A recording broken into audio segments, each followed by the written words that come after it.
Hello, my name's Brian. I'm here to tell you about something that happened to me a few weeks ago. But first, a question. Isn't it truly amazing that your life can be turned upside down in just 1/10 of a second? It can. And soon, you'll find out why. Let's not bore you with a lot of details about my life. I'll cut to the chase. I was born in New York 23 years ago, and growing up, I was always somewhat of a child prodigy. I studied at Columbia and finished my physics degree with honors last year. During the summer, I arranged interviews with several universities, hoping I'd get into a decent PhD program. And in the end, I was chosen by the best. Professor Silva at Berkeley offered me the chance to do my doctoral studies at the applied physics department he runs there. It was a dream come true. I packed my bags and got ready to move to California. I was ready to drive from coast to coast without stopping. I had no idea of the events that would take place within just a few days. About the mess I was going to get in. Strange people about to cross my path. The hundreds of dangers lurking behind every corner. Yes, it's quite an adventure.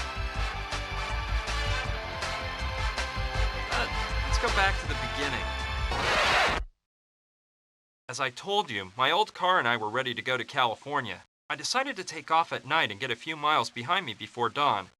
I said goodbye to my parents, my sister, and my dog, and I got behind the wheel. That's when I remembered I forgot to pick up a book I'd ordered at a bookshop downtown in Manhattan. Luckily, it was one of those bookstores that stays open 24/7, so I decided to grab the book on the way. I could have asked them to mail it to me once I got to California, but no, I decided to go into Manhattan and get it myself. That one detour changed my life forever.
Oh my God! Stay away. It's better if they don't see us. She's unconscious. I'm taking her to the hospital. We'll take care of her in the hospital. Maybe that moron did the dirty work for us and she's already dead. Maybe, but we better make sure.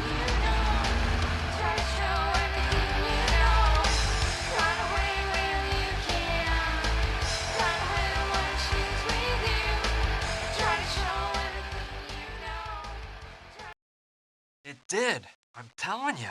On the way to the bookshop, I hit that girl with my car. I was scared stiff. She suddenly ran out in front of me. There was no way I could stop. Luckily for both of us, she wasn't that badly hurt. They did a bunch of tests on her at the hospital and said she had no major injuries. She was just in shock. So they decided to keep her under observation for 24 hours. A nurse took her to her room and gave her some strong medicine that put her to sleep. By the way, I don't know if I mentioned it. The girl's name was Gina, and she was amazingly beautiful. The truth is, I had no reason to stick around, so I went to say goodbye to her and go on my way. Please, don't leave. They want to kill me. There, calm down. It's all over now. I hit you with my car, but you're fine. You're in a hospital recovering from... No, I'm telling you, they want me dead. I've got to get out of here. Who were they?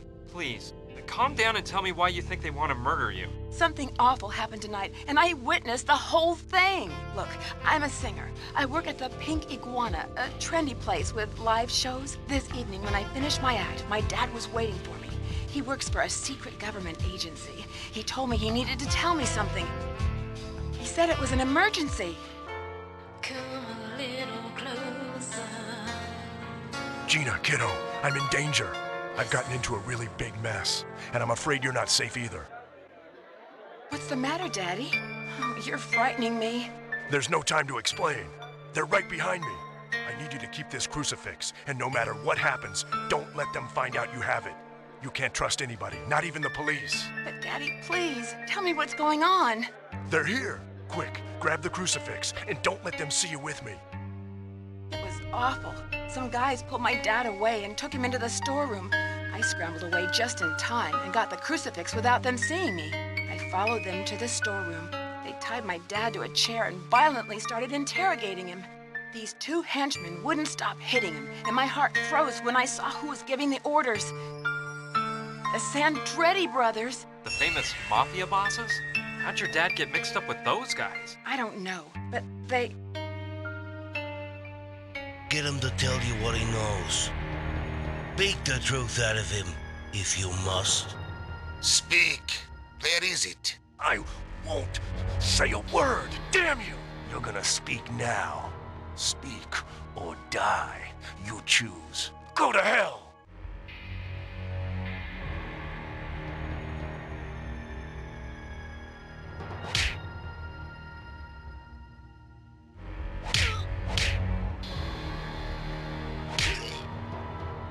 It seems our friend doesn't want to cooperate. What a shame.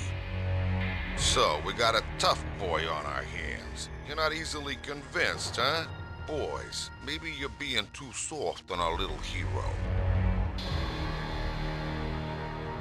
Did you hear that? The boss says we're being softies.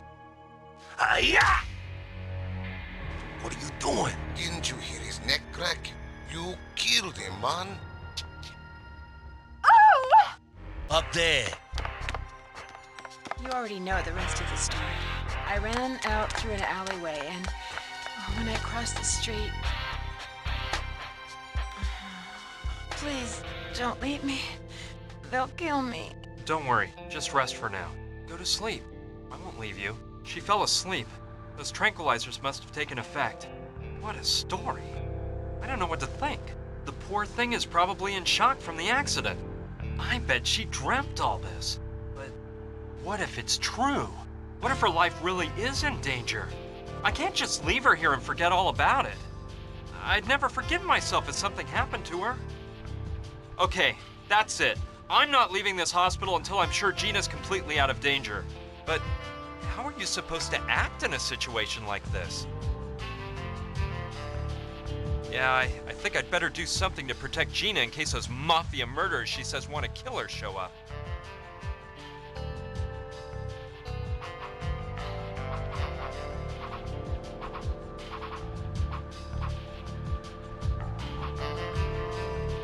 It's empty. Those are the same kind of sleeping pills Gina took. Snoozetol, one of the finest brands on the market. It's cracked. Gina must have broken it when she took that sleeping pill.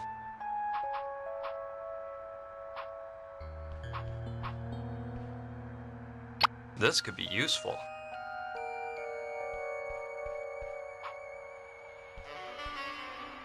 It contains a description of her injuries and the name of her doctor.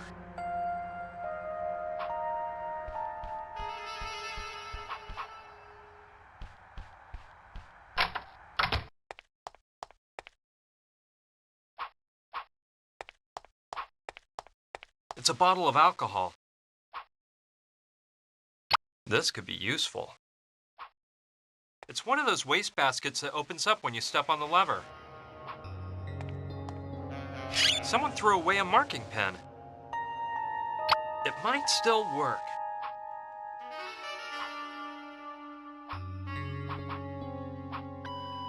I can't. It's locked shut.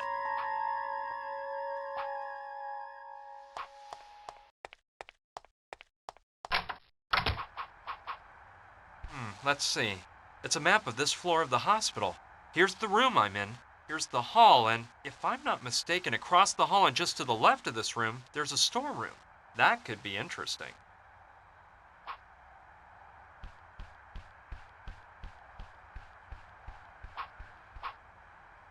It belongs to Gina. She was carrying it when I ran her over.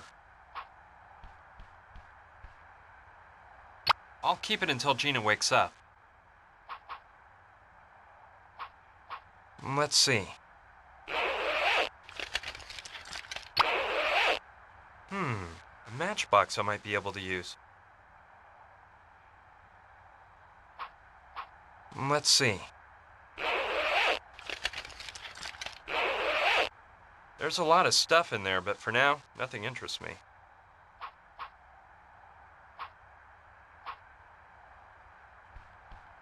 Okay, I'll try to reach the storeroom by walking along the ledge. Hope I live to tell the grandkids.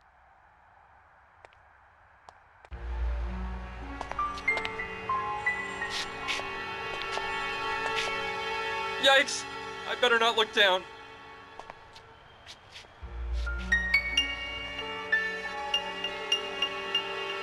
I almost didn't make it. So, the map was right. This is the storeroom. Let's see what I can find in this dump.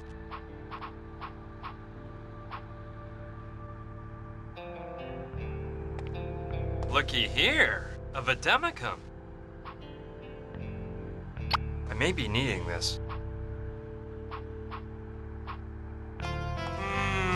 Okay, but I think I'll just take his head with me. His head's got a hole in one side so you can examine his brain.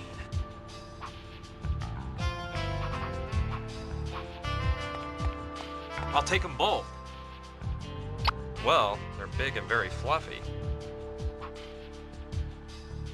It's full of files, papers, and other hospital records. It's a medical information card that's put into the charts by the beds. It's blank.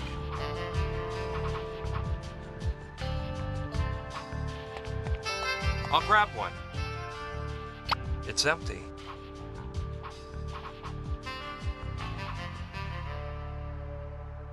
I may be needing this. They contain all sorts of medical equipment.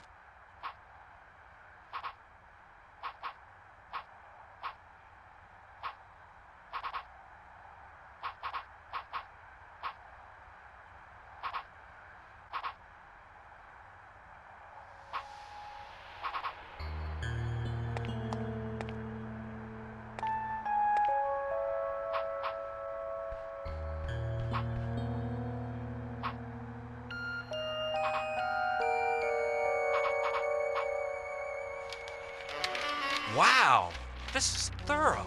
It includes a description of almost every medicine known to man.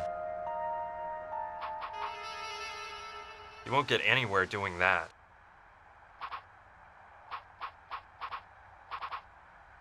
That's not how you fill a syringe. Now the syringe is full of alcohol. The pillows are perfect for the body, but you can tell the head doesn't belong to a real person.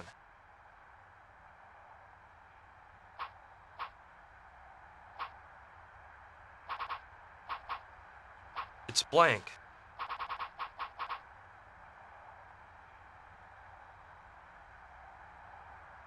Great. This marker's as dry as a bone. It won't work. Heh! Betcha that put some new life into the marker.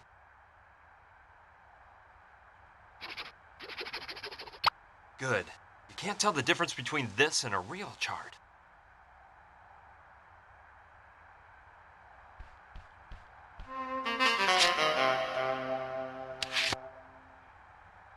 Good. That way nobody will know it's Gina lying in this bed.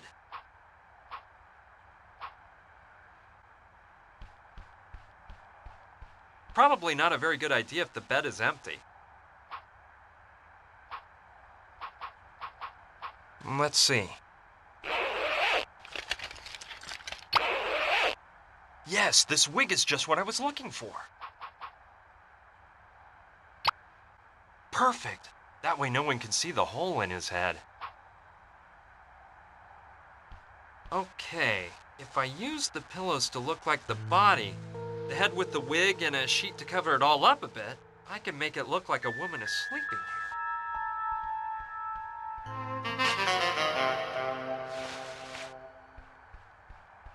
That should do the trick.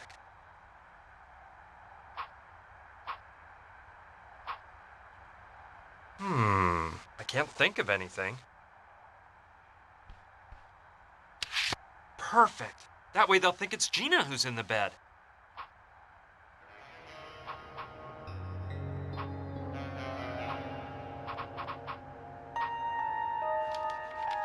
Wow, this is thorough.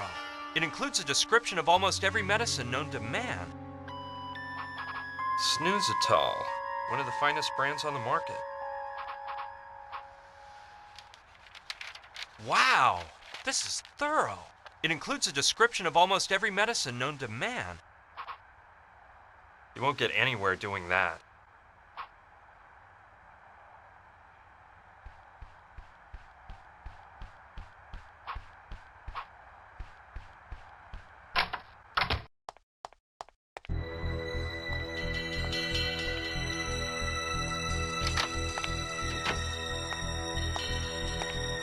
This isn't her. She must be the one in the elevator.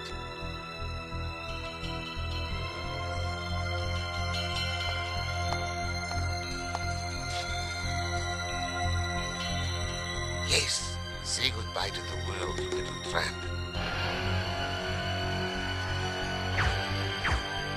Hey!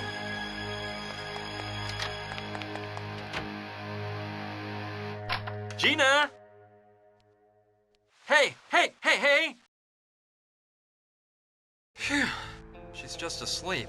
But those tranquilizers must have been made for elephants. Well, the important thing is, the trick worked and they shot the dummy in the other bed. So everything Gina told me was true. They actually do want to knock her off. It wasn't just her imagination. Okay, let's calm down, Brian. Right now, they think she's dead, which will buy us a bit of time. But we can't waste a minute. I gotta wake Gina up and get her out of this place before they find out she's alive and well. You won't get anywhere doing that. I'm trying to figure out what it says about snoozitol, the sleep medication that Gina took. It says the effects are powerful and almost immediate. The patient sleeps for hours and can only be awakened by a nice cold shower. I don't think I'm strong enough to lug Gina into the shower, so I'll have to come up with another way of pouring cold water on her.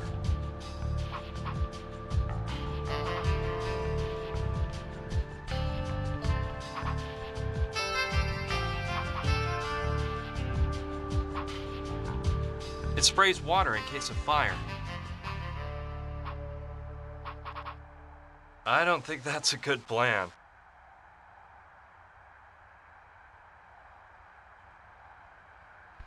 Good idea. I could use it as a flamethrower and make the sprinkler go off. The water would finally wake Gina up. Let's get to work. But careful, Brian, don't broil your hand off.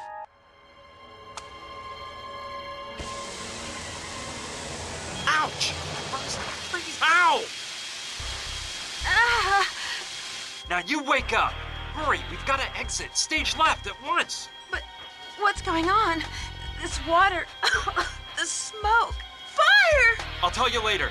Let me grab your stuff. You can change in the car. Come on, let's get to the parking lot.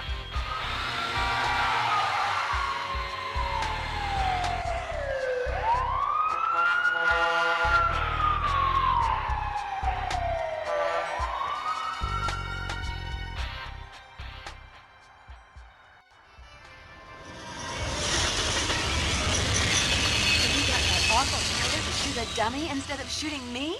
Hey, I like your style. First, you try to run me down with your car, and then you save my life. Do you do this kind of thing very often? No, I was just... It's a good thing that you grabbed my purse, because otherwise we wouldn't have the crucifix my father gave me.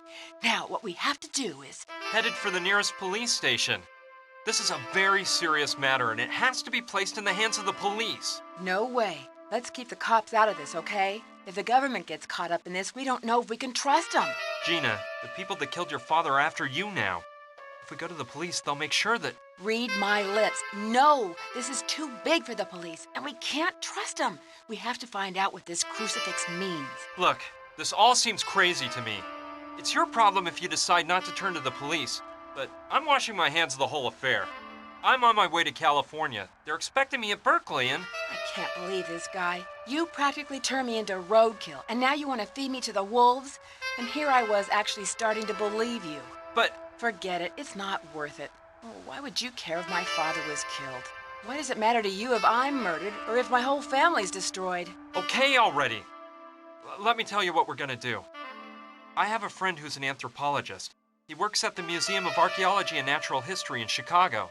Well, since it's practically on my itinerary anyway, I'll drive you there and we can try to figure out more about that crucifix, okay? I knew I could count on you. You're a doll. Start this baby up. We can't waste any time. Hey, you know where my blonde wig is? I was carrying it in my purse, and now I can't seem to find it.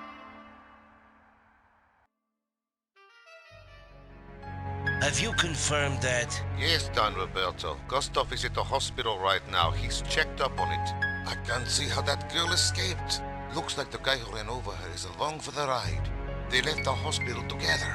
Useless idiots. Have you identified this man's car? Yes, Don Roberto. We know the model, color, and license plate number. At least you've done something, Theodore. Meet with Gustav and be prepared. As soon as we locate the vehicle, you're gonna go after them. Whatever you say, Don Roberto. I assure you, we won't let them ditch us again. I hope not. Don't worry, Roberto. Those two couldn't have gotten very far. Carlo, you know I'm thinking something here. I'm almost glad that girl's still alive. What do you mean? That girl witnessed what happened, and if she talks, we're in big trouble. I know that, but it's obvious she hasn't gone to the police. I wonder why. I don't know. Maybe she's there right now. I'll bet you $1 she won't stew on us. You know why? 'Cause she knows something. I think our men spoke with her before that animal Gustav broke his neck.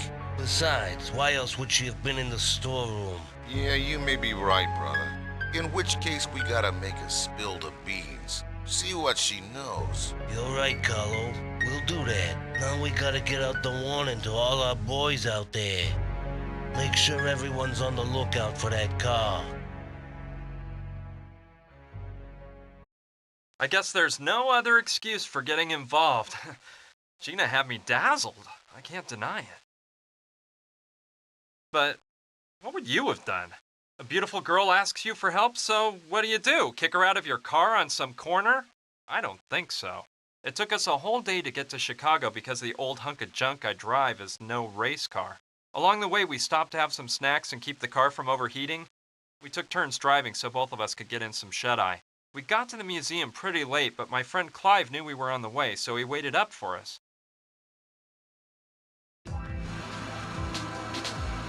Well, we made it to the museum. Let's park in the back.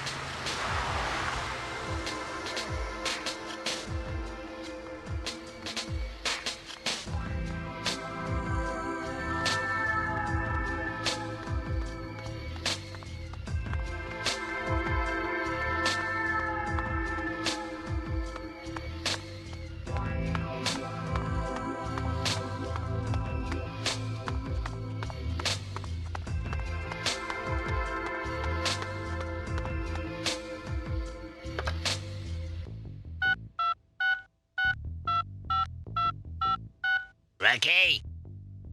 Hey, it's Bunchkin Bob here. I'm calling from Chicago, and guess what? I just saw that car you're looking for. I swear I haven't had a drink, and I'm sure it's the same car. Yeah, a dopey-looking guy with some gal. They went into the Museum of Archaeology and Natural History. Sure thing, I'll tail them. So, you're trying to find out the precise origin of this crucifix. It must be quite important for you to have come all the way here at this time of night. It really is, Clive, but there's no time to explain. What can you tell us about the crucifix? I can assure you it's a matter of life and death. Well, all right. Let's see.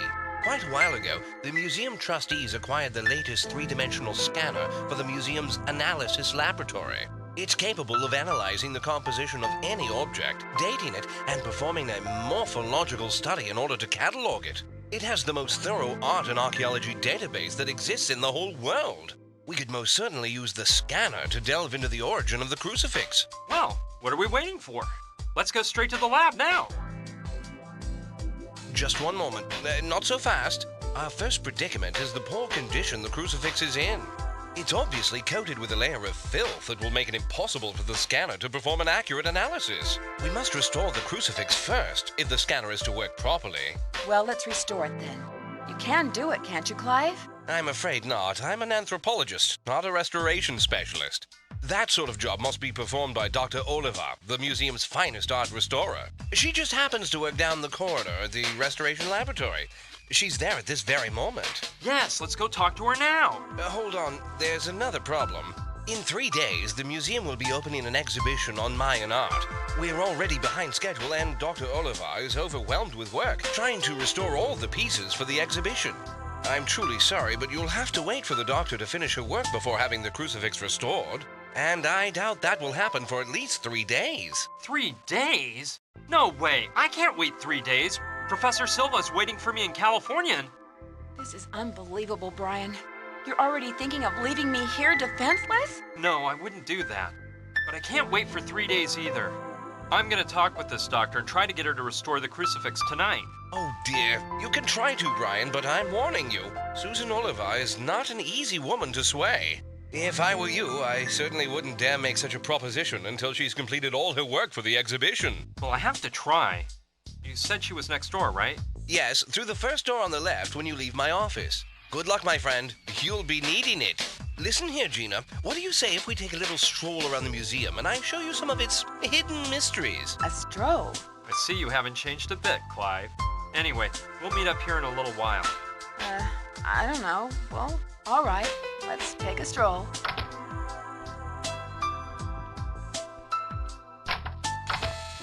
Hello? Dr. Oliva? Yes, who are you? Pleased to meet you, Doctor. My name's Brian Basco.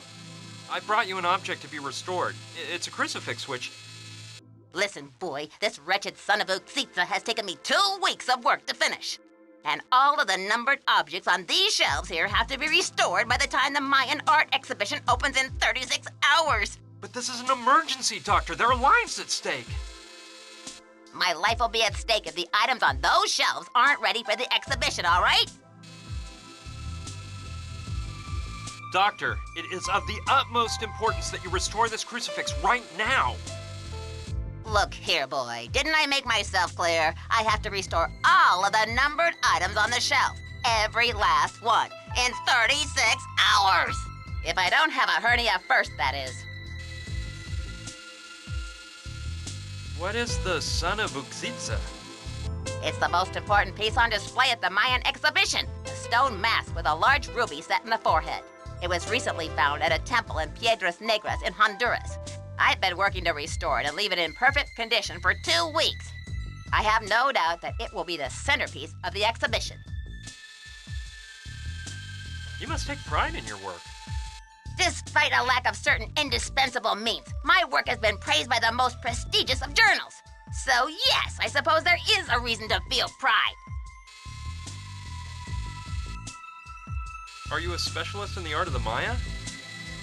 I'm a specialist in art. A professional, if you know what that word means. Where's the mask you mentioned? It's such a priceless piece that it won't be placed in the exhibit until the very last moment.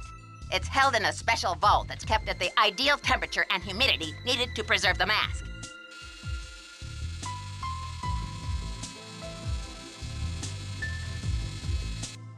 Just what does your work consist of?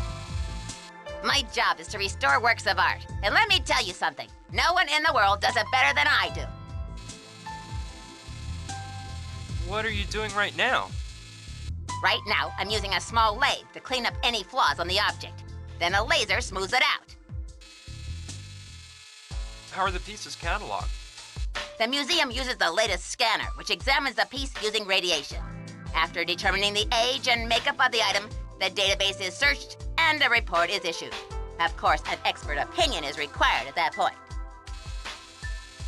I thought a museum like this would have more resources. Thinking is so simple. Don't you think I might work more efficiently if you leave me alone? Must be pretty interesting to work in this museum. It could be interesting if I were an employee, but actually, I'm a downtrodden slave. I've been asking for an assistant to help me get this department in shape for months, and the only thing I get back are letters about a lack of funds. They're a swarm of parasites, I'm telling you! I'll just let you work. Fine.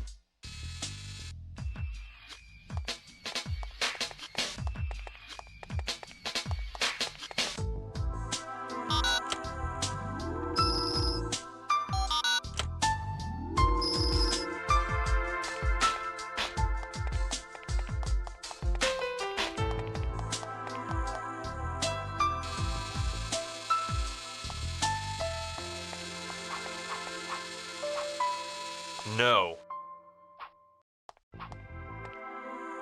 It's empty.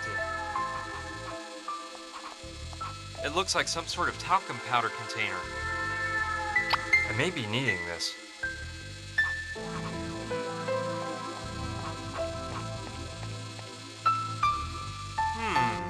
Could be a briefcase full of varnish. I'll take this one here. It's colorless, but it could come in handy.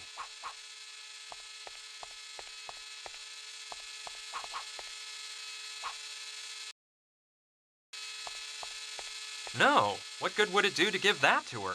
The worst thing that can happen is that she restores it after finishing with all the other objects left. I can't wait that long, though. Some of the objects have a numbered sticker under them. The number must show what order they're supposed to be restored in.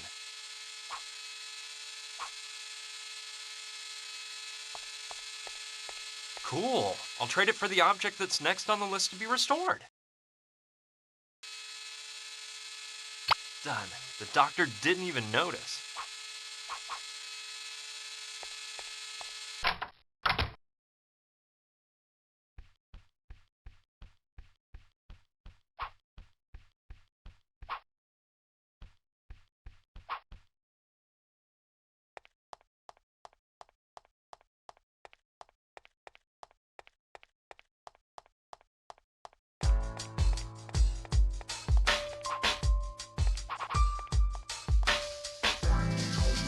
Hello? Hey, you're a friend of Clive's, aren't you?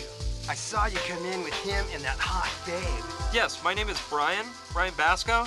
Brian? Dude, what a name! Are you a geek or what?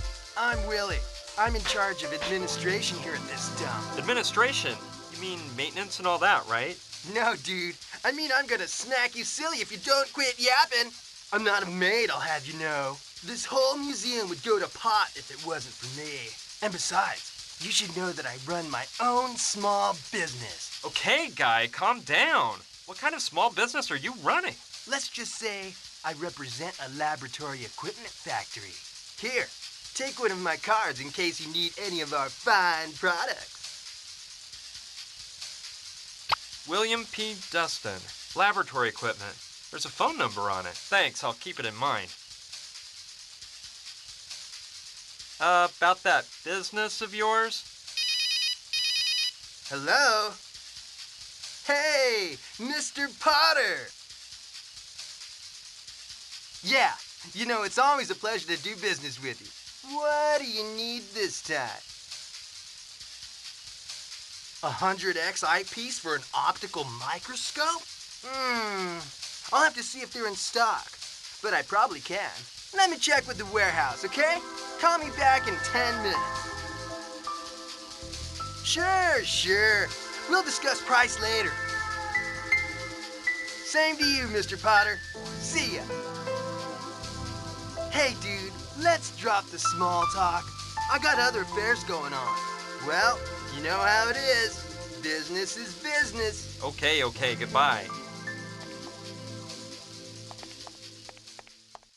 He's going up the stairs. Let's see where to. Look at him jive along.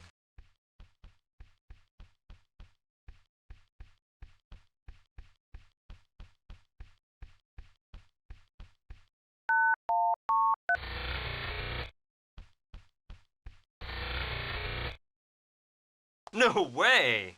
Willie knows the combination to get into the analysis laboratory. I don't know how he got the combination because I highly doubt he's authorized to go in there.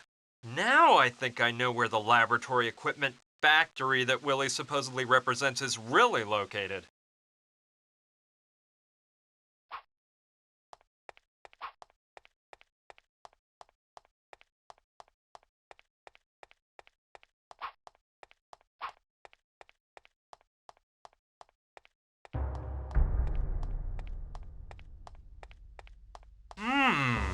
I don't know much about art, but this all looks amazing. I guess it's some Mayan god.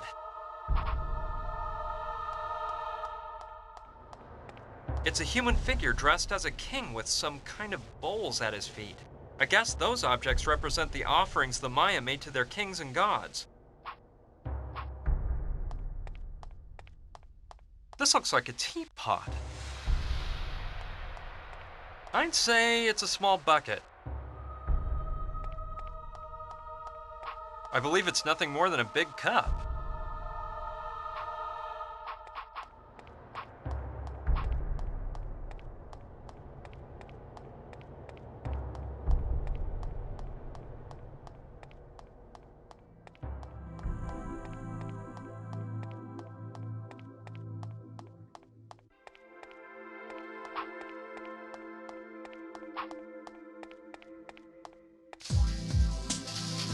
Hi, Willie. Hey, man. How's it going?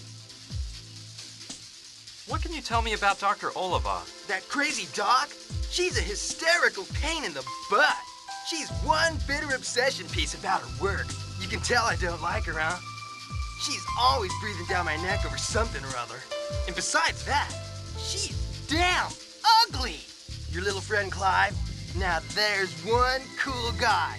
And I'm not just saying it because you're gonna repeat it to him. I don't kiss up to nobody. This Mayan art exhibition is a pretty big deal, isn't it? Hell yeah, totally, dude. What gripes me most is that it's opening in 3 days, and that dustbag, Dr. Oliva, is putting in overtime here day and night to get all the stuff ready for this mess. I don't feel sorry for that old bag, you hear? She can take a hike for all I care. But I'd feel much more relaxed if she'd be less of a fixer and a fixture. Know what I'm saying? Listen, I wanted to ask you something about the analysis laboratory. Shoot. I notice you have to type in a combination to open the door. You wouldn't happen to know it, would you? Sorry, dude. I'm not allowed into that lab. I saw that only authorized personnel are allowed in. Yeah, I guess the stuff they've got up there is worth a lot of loot, so they keep a lid on it. Plus, there's a stone mask up there right now for this dumb exhibition. Must be pricey. It's called the Sunny You Cheesy or something like that. It has a big ruby stuck on its forehead. If I could get my hands on that, sweet! I don't want to take up any more of your time, Willie. See you later. See ya!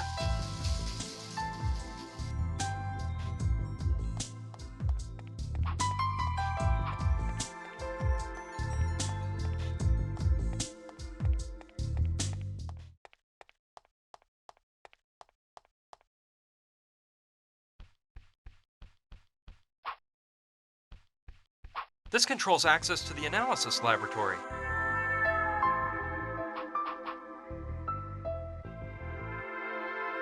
Good idea. Go for it. Now I can't touch any of the keys. If I leave a fingerprint behind, it would ruin the entire plan. The next thing I have to do is get Willie to enter the combination that opens the door, so his fingerprints are left behind on the right keys.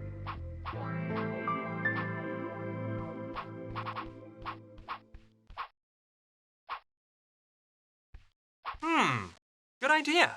I'll call Willie and try to get him to enter the analysis laboratory.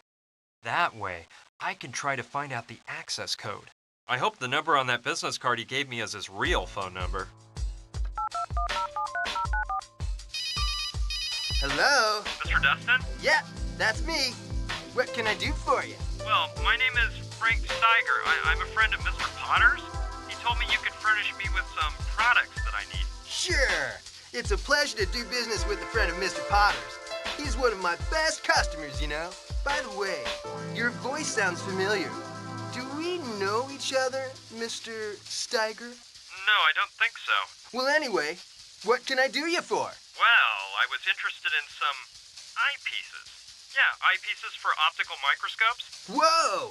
This must be repeat request night. Seems like everyone's looking for the same thing. Come again? Nothing, Mr. Steiger. Just running off at the mouth. Tell me, what kind of eyepieces do you need? I can tell you I got a nice set of 100Xs. Well, I was looking for some 200X eyepieces, actually. 200, huh? Well, I'll have to check the warehouse. Call me back in 10 minutes and I'll tell you if we have any in stock. Okay, talk to you soon then. Talk to you soon, Mr. Steiger. He's coming up now. I'll hide behind here.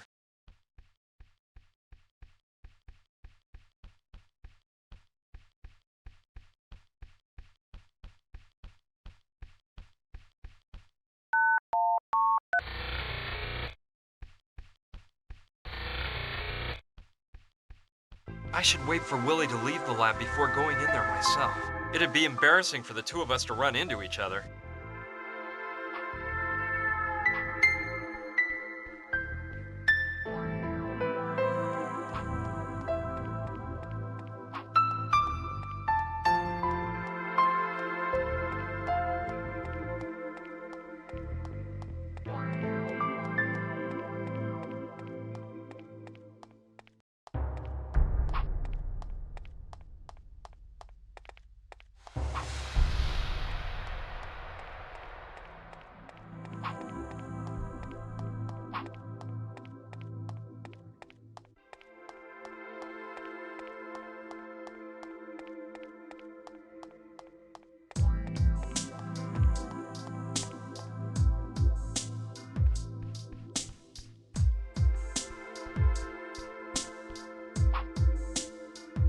This controls access to the analysis laboratory.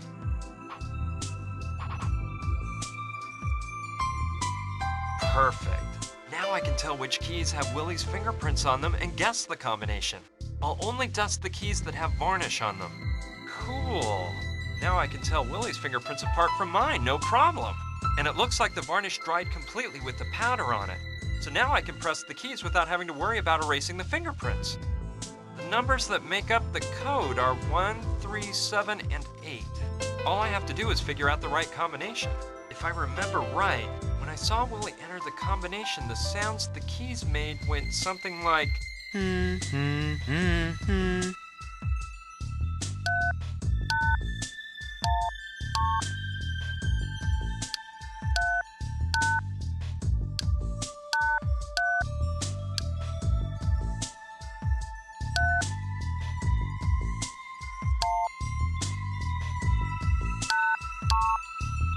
No, that's not right. They sounded more like this.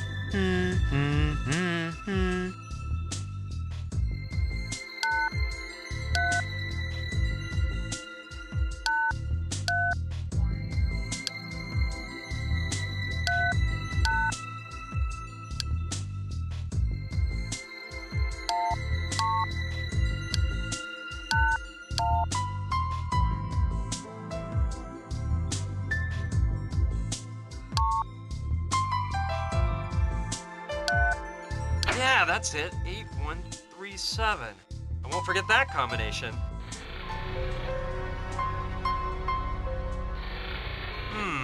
It's pretty dark in here, but I'd better not turn on the lights.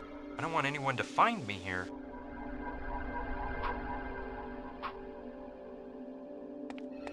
Let's take a peek. I know it can't be opened manually. I think you have to push that button over there to open it.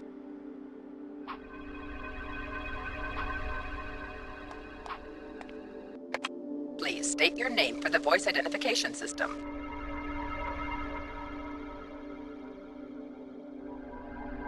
Clive Kastropoulos. Name invalid.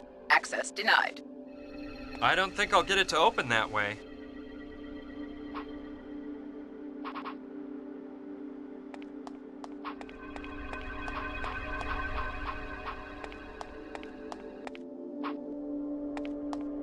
This must be the high-tech scanner that Clive was talking about. It looks like it can date and analyze the makeup of a piece of art, as well as performing a morphological study on the piece in order to catalog it using an enormous database. It will undoubtedly help me find out more about the crucifix once I've had it restored.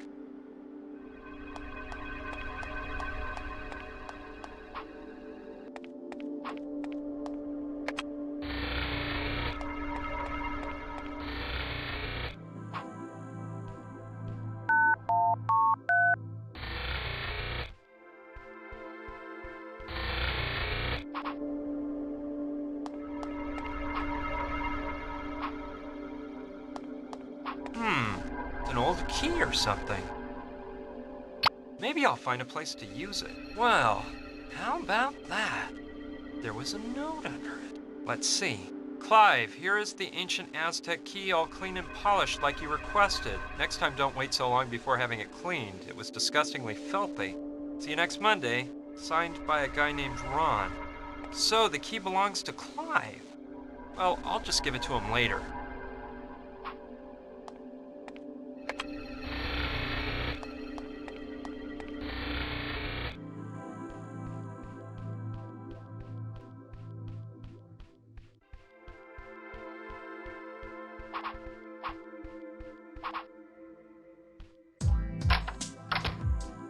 I can see that Gina and Clive have gone on that casual little stroll around the museum.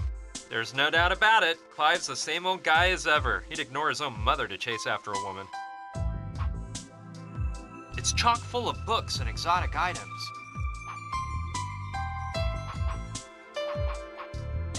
More books, more objects, and a cute skull. Looks like Homo something or other.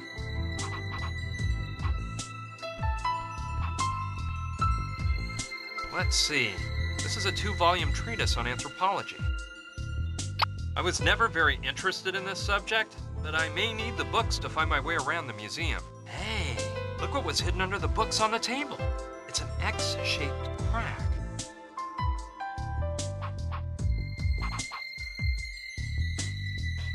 Yes! I bet the key fits perfectly.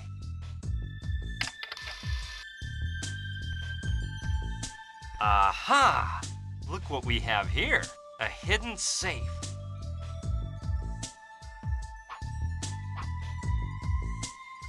It's a voice recorder. Well, okay. I'll just borrow it from Clive for a while. Then I'll give it back to him.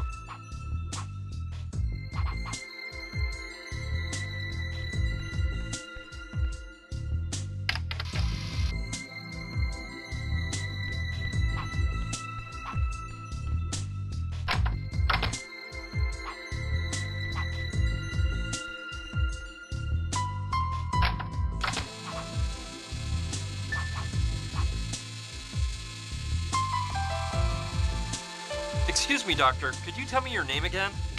Dr. Susan Oliva. It's marked clearly on the door.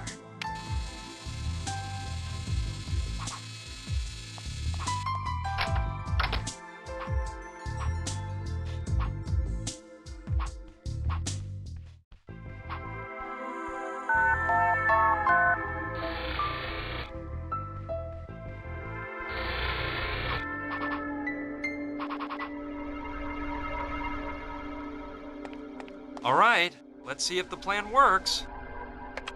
Please state your name for the voice identification system. Dr. Susan.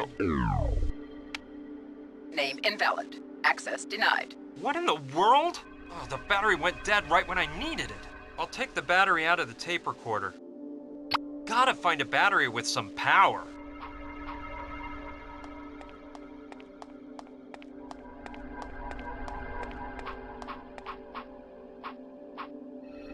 It can be dangerous. I won't play around with that unless it's for a good reason. It's filled with liquid nitrogen. I'm quite familiar with these from my university days. It reminds me of the ones they used to taste wine. It looks like the ones used for wine tasting. Let's see if it fits. Perfect! Fits like a glove. Well, this is a good opportunity to check whether you can restore some of a dead battery's energy by lowering its temperature.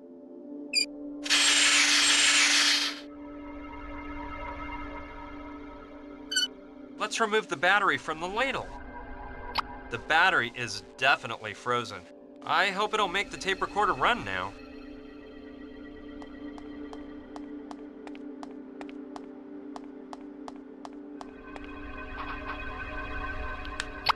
Voila!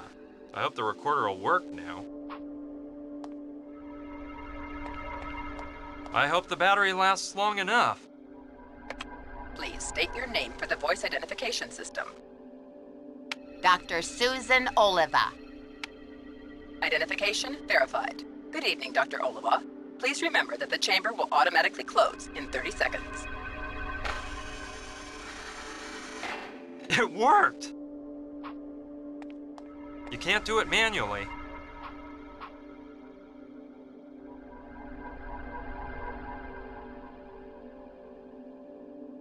You can't do it manually.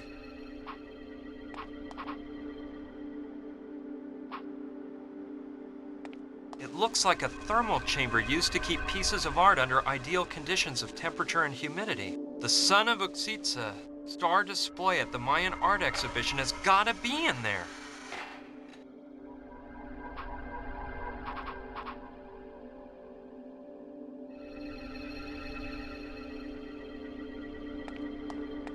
Let's see if the battery still works. Please state your name for the voice identification system. Dr. Susan Oliva. Identification verified. Good evening, Dr. Oliva. Please remember that the chamber will automatically close in 30 seconds.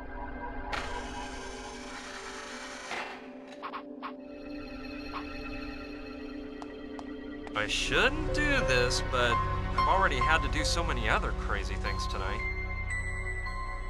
I hope nothing serious happens to it once it's outside the thermal chamber.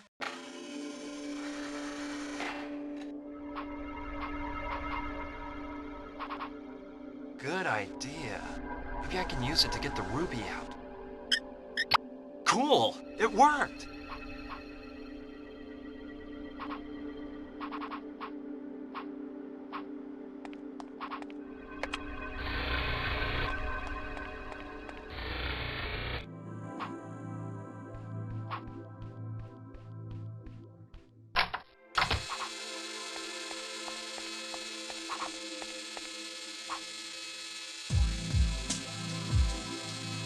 I don't see any reason for doing that.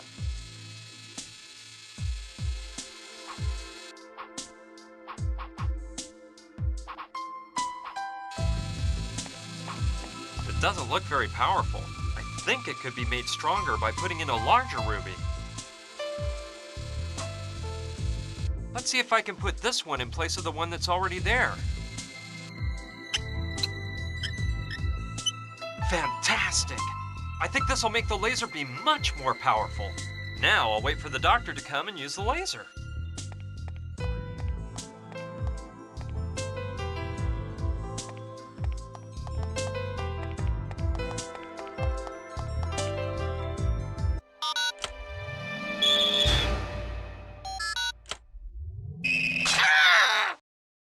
It worked! My heart goes out to the good doctor, but there was nothing else I could do. I need an iced mocha now.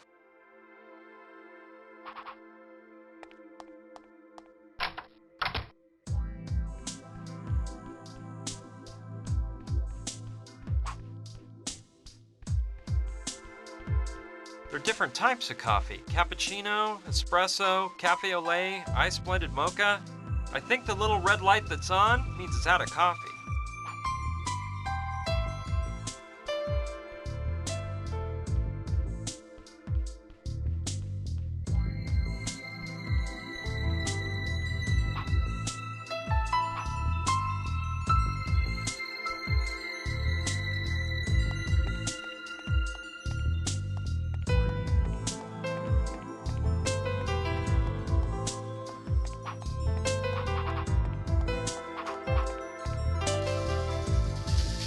Hi, Willie. Hey, man. How's it going? I noticed the coffee machine upstairs is out of coffee. Yeah, it went dry this afternoon. When are you gonna refill it? Listen, man, don't be so demanding. Yesterday, I put the last package left in the storeroom, so I can't do anything about it right now. Well, I could sure use a cup of joe. Isn't there anything you can do to get it to make just one more cup? Just one more cup? Of course. You can go up to it and softly whisper, "Nice little machine. Couldn't you serve me one more cup of coffee, please?" I'm telling you, no. If it's out of coffee, it's out of coffee. And there's nothing more to it. It's all that crazy Dr. Oliva's fault. She is one sick lunatic. She must put away 20 ice mochas a day. No wonder she's so edgy all the time, the old bat. I don't want to take up any more of your time, Willie. See you later. See ya.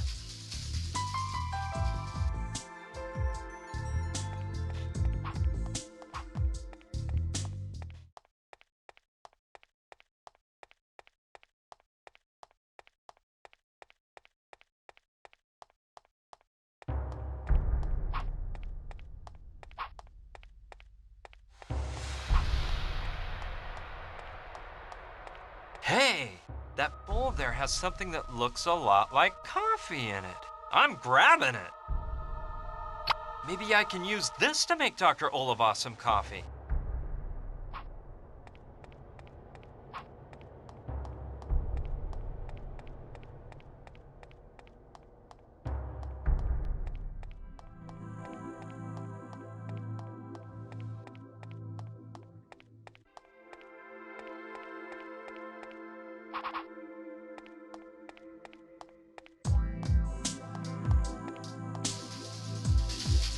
Willie, here's some coffee so you can refill the machine upstairs.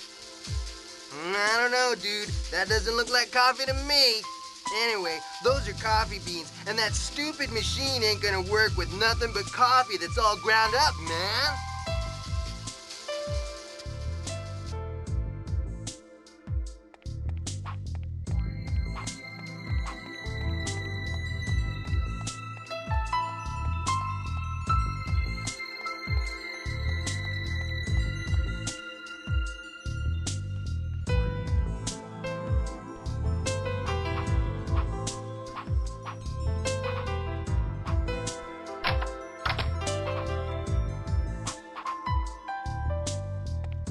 I might be able to use the lathe to grind the coffee beans.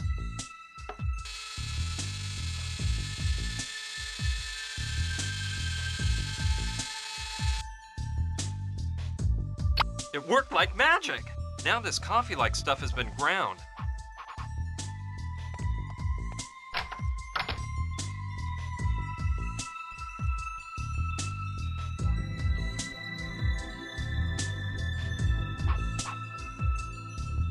There's something inside. Let's take a look. It's an empty package of coffee. I don't know what I'd need that for.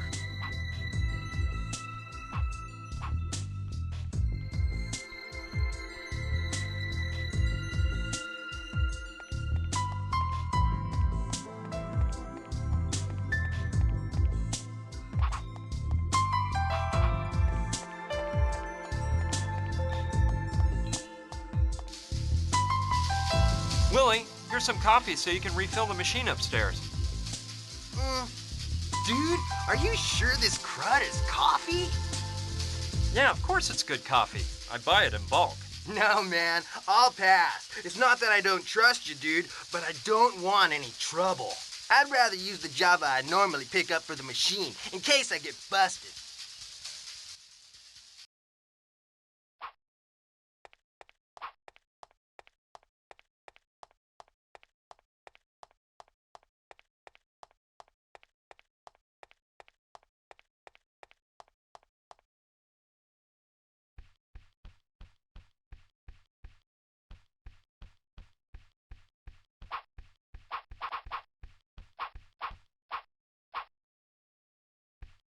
All right, it may be just what I need. It's empty, but I can still smell coffee. Okay, start pouring. Phew, that was just the right amount. Now it looks like a brand new package of coffee.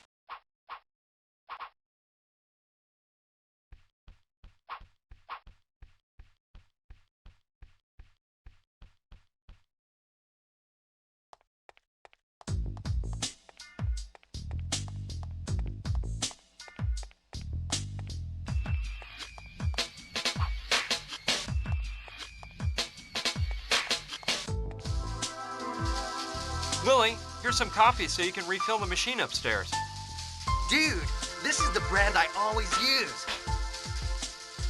Yeah, baby, this is right on time. See? Now I don't have to go out tomorrow and buy some. I'm gonna go fill up that junky coffee machine right away. This Willie guy is an unusual character. Well, let's see if I can finally take this rich aromatic coffee to the doctor. I'll just wait one little moment so Willie has time to refill the machine. Okay, let's go.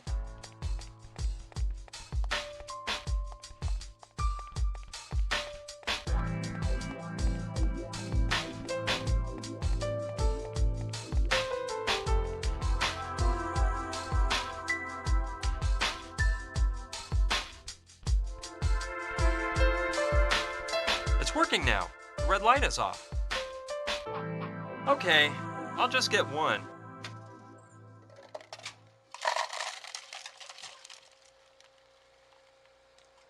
I hope it's nice and strong.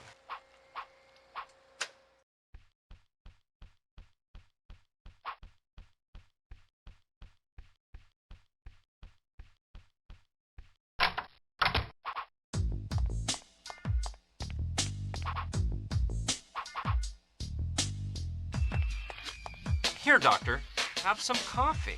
It'll make you feel better. Now, that's better, isn't it? Come on, you can start working again now that you've calmed down. We wouldn't want the Mayan exhibition to be canceled because you didn't finish your work, would we now? Of course not. I'll get to work immediately, and no one's gonna stop me this time, not even the feds.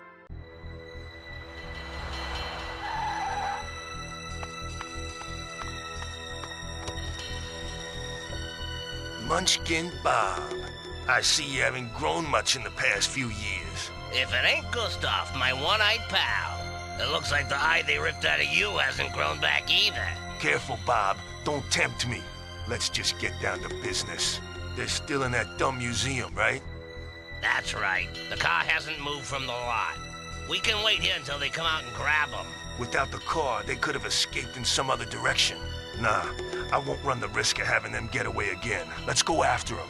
You wait here, Bob, and watch to see if the cops show up. Okay, Gustav. Whatever you say. Well, I had to leave the doctor alone so she could pay full attention to restoring the crucifix. But it's been a while now, and being as enthused as she was after drinking that coffee, I'm sure the crucifix is all finished. So, I'm going in. Man, it looks like the doctor is completely out of it. But I see she managed to finish restoring the crucifix. Excellent. It certainly needed polishing. Oh, looks like new. This is interesting. Now I'm sure we can find out where it came from and what it's for. I better go to the lab right away and use the scanner to check out the crucifix.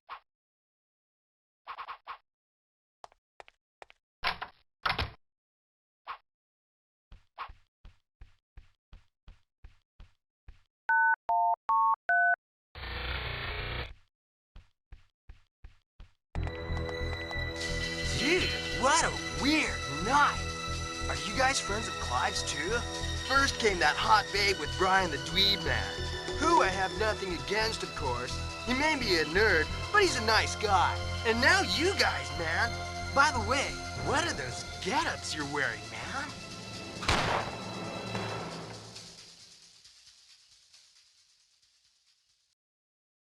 And you know what? It's about time I found out what that is. Let's see if I can figure out how to work the fancy scanner.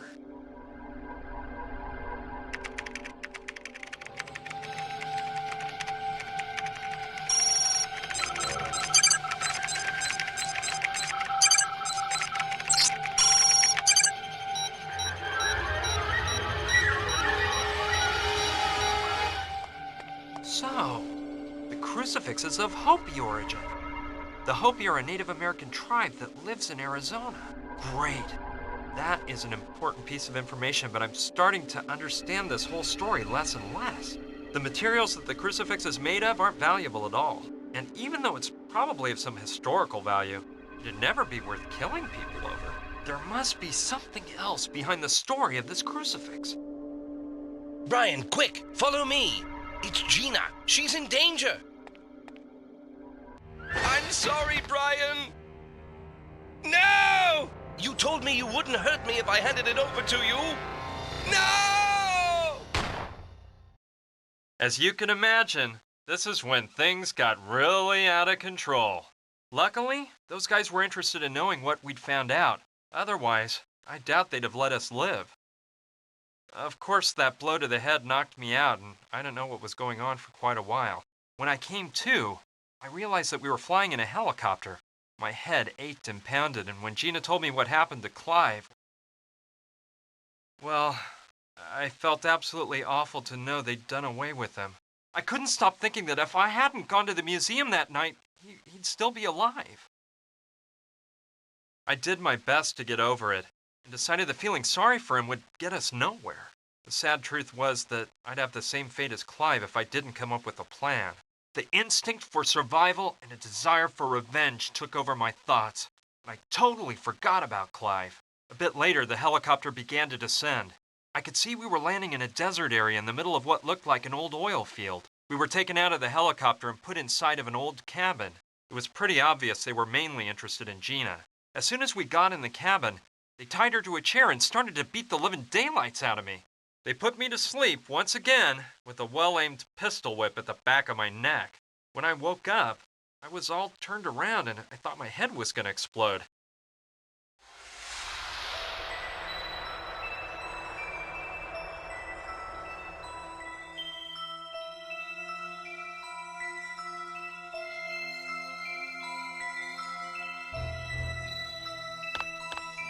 Ouch! Oh, my aching head. Those wretched thugs smacked me up good. I swear these insane murderers are gonna pay for this.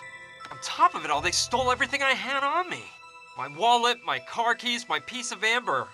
Everything. I'll try to get my stuff back. But the first thing I've got to do is find out what they've done with Gina and try to get out of this huge mess in one piece.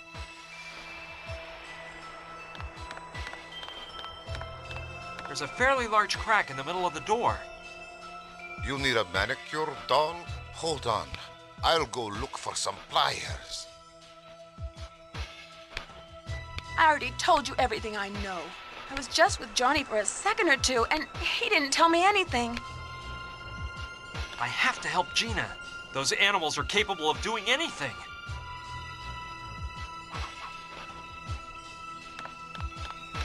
They're mine, but those jerks broke them.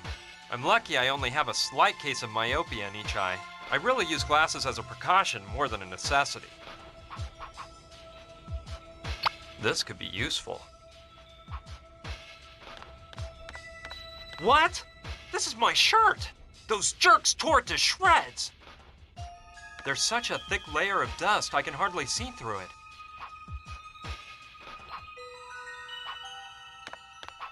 An all-purpose cleanser. I'll take it with me, but there's no way I'm cleaning this pigsty up.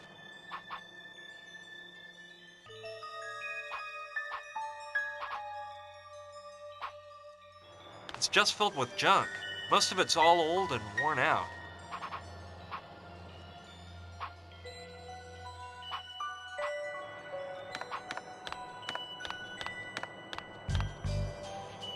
Yeah, this should come in handy. It's a chamois. This could be useful.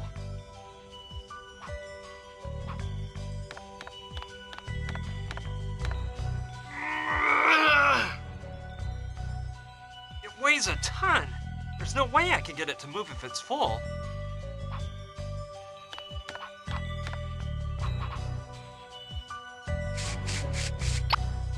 Done. Now the chamois can be used for cleaning.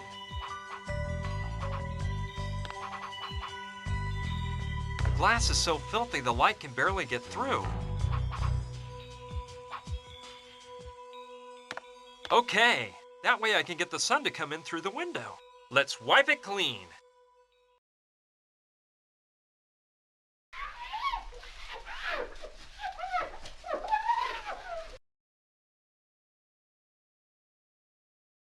Wow, hard to believe the layer of dirt on there. Let the sun shine in.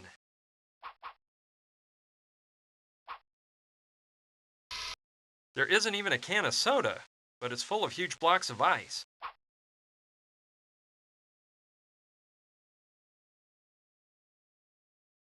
The ice is defrosting now that the sun's hitting it, but it'd be faster if the freezer wasn't on. This would go quicker if I could switch the freezer off somehow.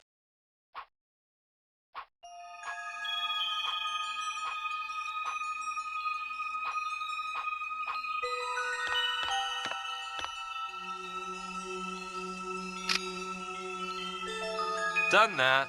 Now it'll start to defrost. All right, now that the power to the freezer's been cut off, the lid is open and the sun is shining in on the blocks of ice. I think it'll defrost in a jiffy. It's been a while. Let me see. The ice is completely melted, but now the freezer's full of water.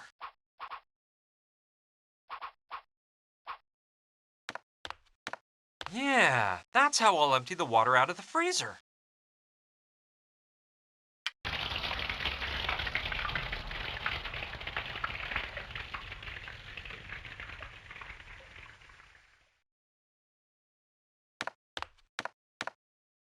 Okay, it looks like it's all empty now. Okay, here we go. I think I can move it now that it's empty.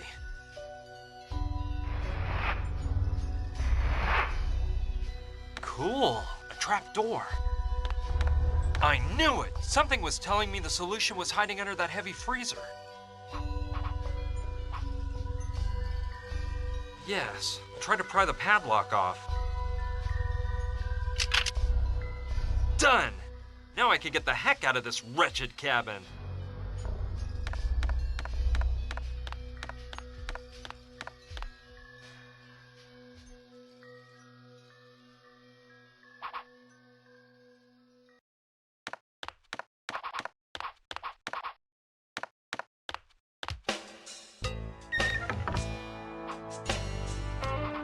Alright, I think I can slip out under the cabin. I'll be careful not to go out through the front so they don't catch me. Here we go! I made it out. I'll hide behind those rocks and think about what to do next.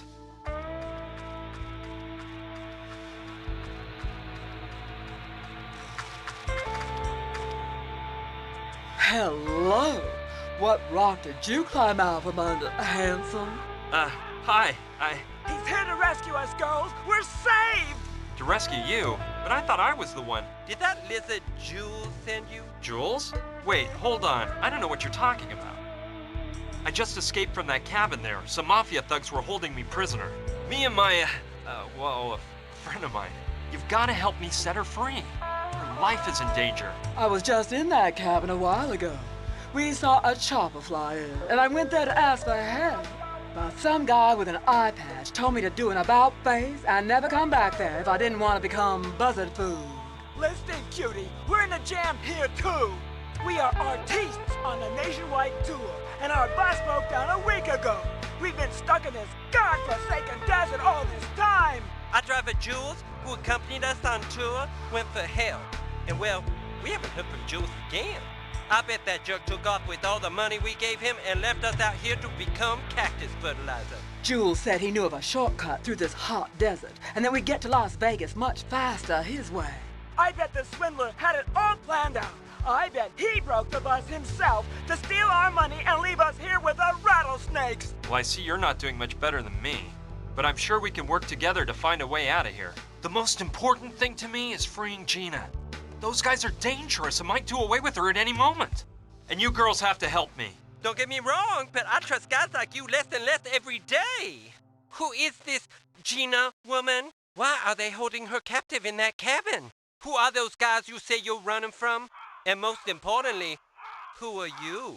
It's a long story, and we're running out of time. Believe me, I'm one of the good guys, and I can assure you they're the bad guys. Will you help me? By the way, my name's Brian. Hi, I'm Carla. And I'm Mariola. Charmed. And I'm Lula, and hey, we're with you on this, you big hunk. We'll help you out. Do you have a plan, dear? A plan? Of course, a plan to free your girlfriend and get us innocent lambs out of here. She's not my girlfriend, and, well, I haven't thought of a plan yet. She's not your girlfriend? A handsome man like you with no girlfriend? You don't like women much. That's it, isn't it? Okay, she is my girlfriend. And I think I do have a plan. Just let me think a while and let the plan develop. Develop. In the meantime, I'm gonna rehearse my new dance move. Yeah, and I'm going to get back to my tan. And I'm going to rest for a while. I'm simply exhausted.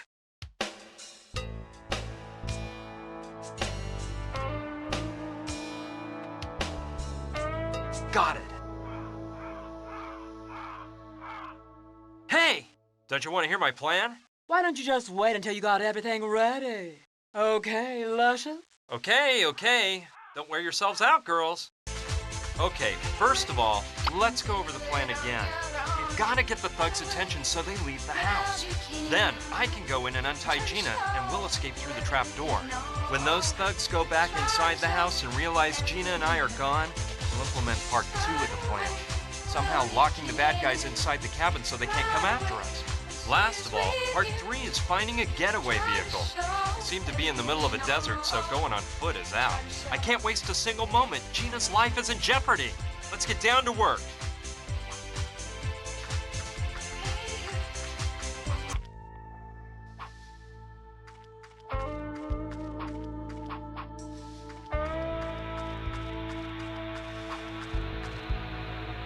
All right, I might use it for something.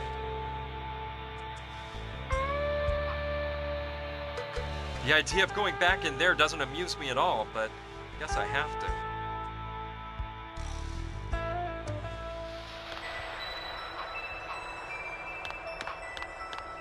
I think it's one of the pegs from the coat rack on the wall. I may be needing this.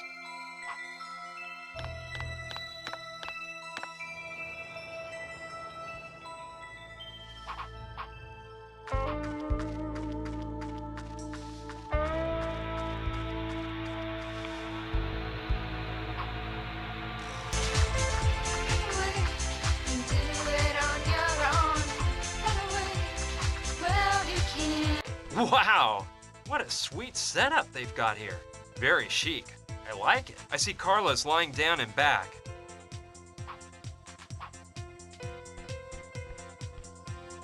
It looks like a handle to something, like a flashlight maybe.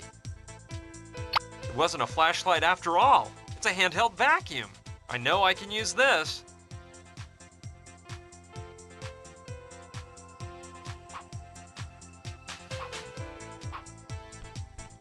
It's full of lipstick.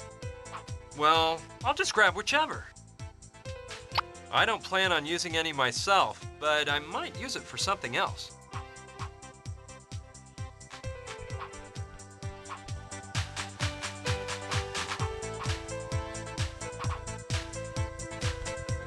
Excuse me, Carla?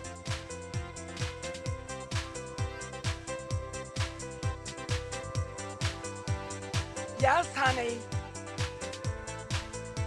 You look exhausted. Utterly, darling. Listen, I was a bit indisposed when I woke up yesterday because of some stomach trouble, so I took a pill I keep just for these occasions. The trouble is, I forgot you can't mix the pills with alcohol because they knock you out. So I had a Turkish passion in the evening. I invented that nectar-like delight, by the way. Ooh, sister, you can't imagine what happened.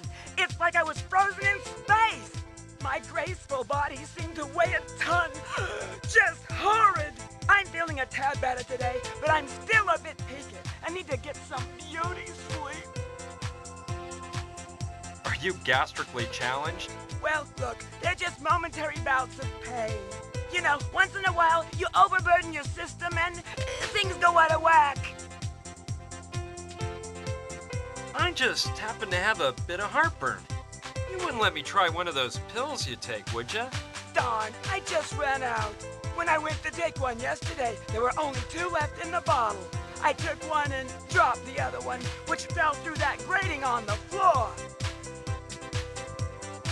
And you say that if you mix those pills with alcohol, it knocks you out cold? Let me tell you, honey, that mix is a time bomb, and the effects last for hours. You mentioned the Turkish passion. What's in that? Oh, that's a woman's secret, my love. My delectable blends are renowned. That Turkish passion is one of my personal favorites. I've created many more. There's the Gentle Frenzy, Black Autumn, Love Juice, Brandy Alexandra. Anyway, there's a million, and they'll all drive you wild. Can you think of any way to set my friend Gina free and get us all out of here? Listen, sweetie pie, I'm in no condition to be thinking. But besides brawn, you seem to have brains, so I'm sure you'll dream something up. What I can tell you is not to trust that Gina girl much. She's got more lizard in her than my nicest purse. Have you been together for long? Lula, Mariola, and you? Mariola and I have been together for over 15 years. Back then, our stage name was Hernandez and Fernandez. Times were crazy, and our show was just divine. About 5 years back, we met Lula and created the Divas. Since then, we've acted as a threesome on the best stages this country has to offer. We've been a huge success. I'll let you get some rest, Carla. See ya. Toodaloo, cutie!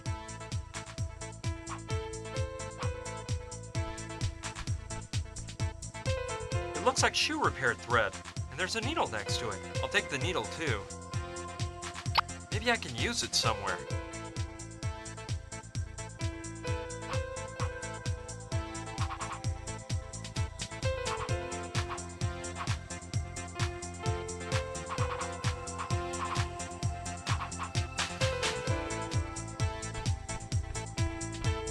Good idea.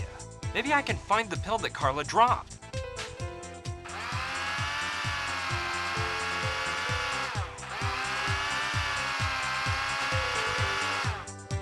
I'll open up the vacuum cleaner bag and see if Lady Luck is on my side. Bingo! Here's the pill.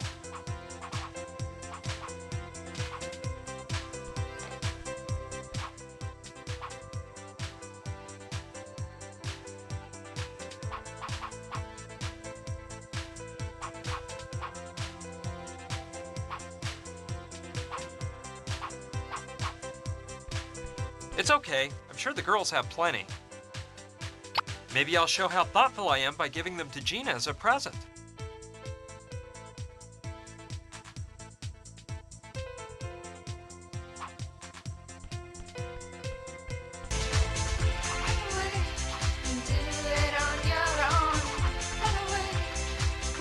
One of those typical prop trunks that actors and singers use. I think I'll take a look and see what's inside. A basketball. It's deflated and needs some stitching, but it might be of use. Okay, I'll try to stitch it. Oh, that turned out better than I expected. Let's see if I can blow it up with this doohickey. It worked! You can't even tell where I stitched it up.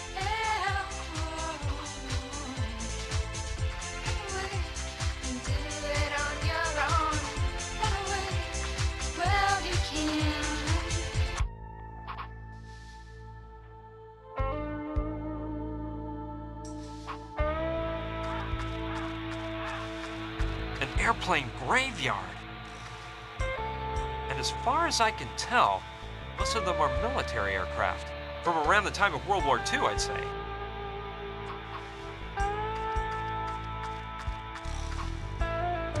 It's a bit old, but it might save me from any other punches. It's a little rusty, but I bet it might still work if I grease it up.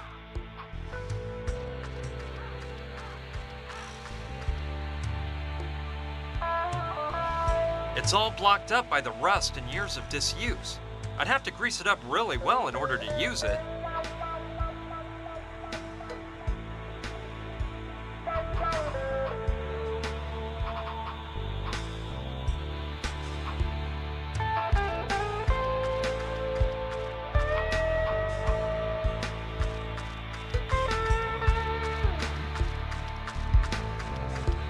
I think there's someone over there.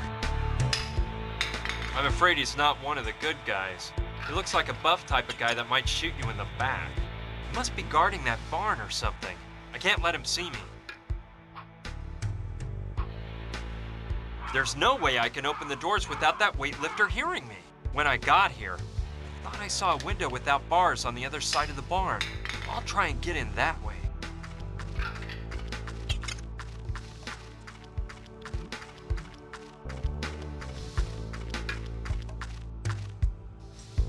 Good beer, I tell you.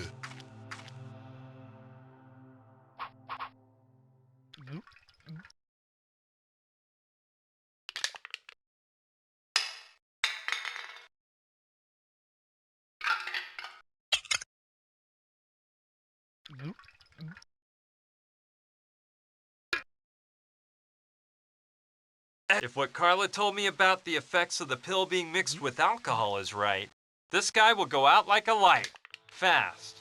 But it's impossible to do it without him noticing. I have to distract him somehow in order to stick the pill into the can behind his back.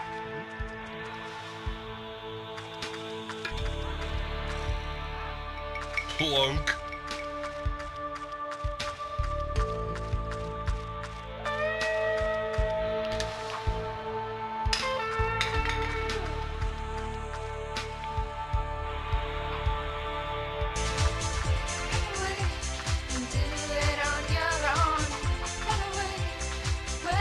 Lula!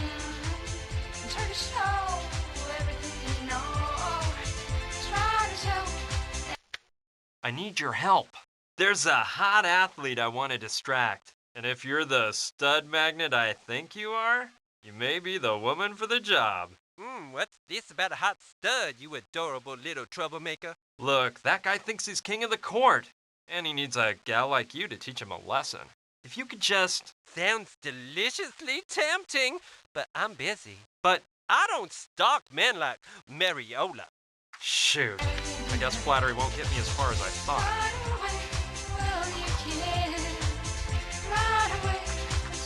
Yeah, there's something to that idea. Maybe I can get Lula to admit who she really is and get her to distract the muscle man in the barn. Lula, come look!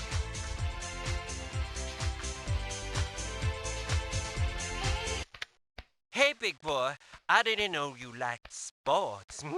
Where did you get that basketball? Throw it to Lula.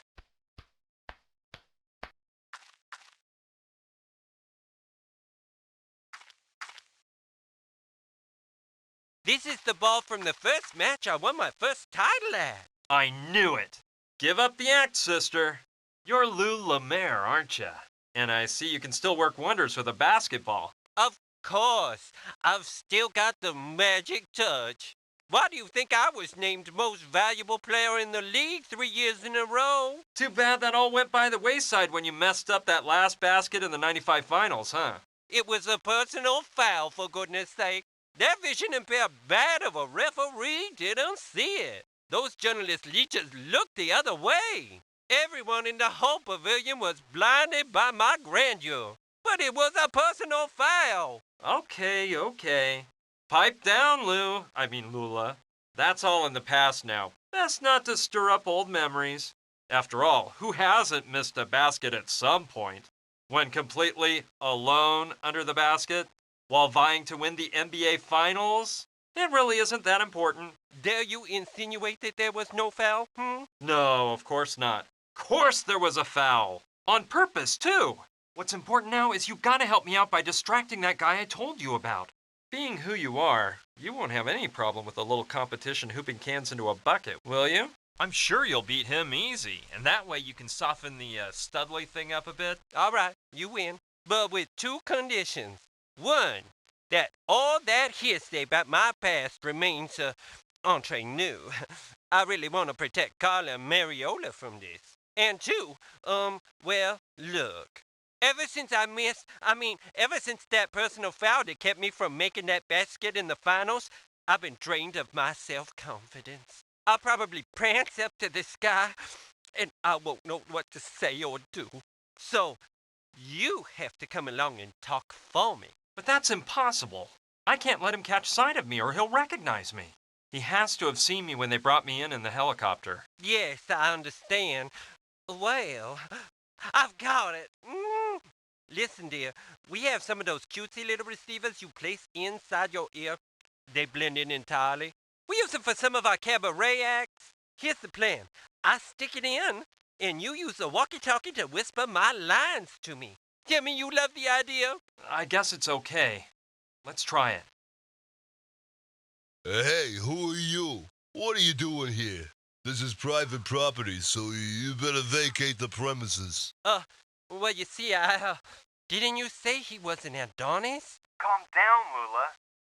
Tell him you were just passing through, that you saw what nice hoops he was shooting into the tank, and he's not back. Well, as I said, I was passing along and saw you toss some cans at that tank. And I said to myself, ooh, this guy's pretty hot. At basketball, that is. Pretty hot? Very hot, you mean? I don't think you'll come across anyone that can shoot hoops like me. Tell him you're not so bad yourself. Challenge him to throw from further away. That way, he'll get out of the way, and I can come right on in. Well, to tell you the truth, hot stuff, I can shoot baskets just as well as you can. And from even further away. Yeah, right. You must be joking, aren't you? You don't really think you can beat me? Follow me if you dare, and I'll show you. I shouldn't leave my post, but Rocco Wallace is always willing to take on a challenge. I'll laugh my head off teaching this ditz a lesson. Anyway, I see there are quite a few empty cans around here. Ooh, look at this. How about that? I have to admit, you ain't bad, but I can do better. I have to take advantage of this nice moment of privacy to do whatever I need to do. Shine. Look.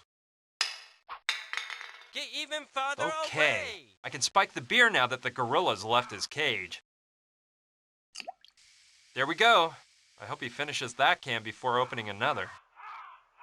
I think he's coming back.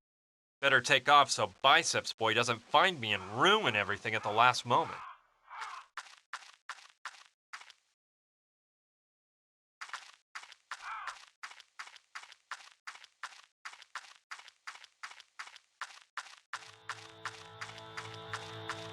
Cross your fingers.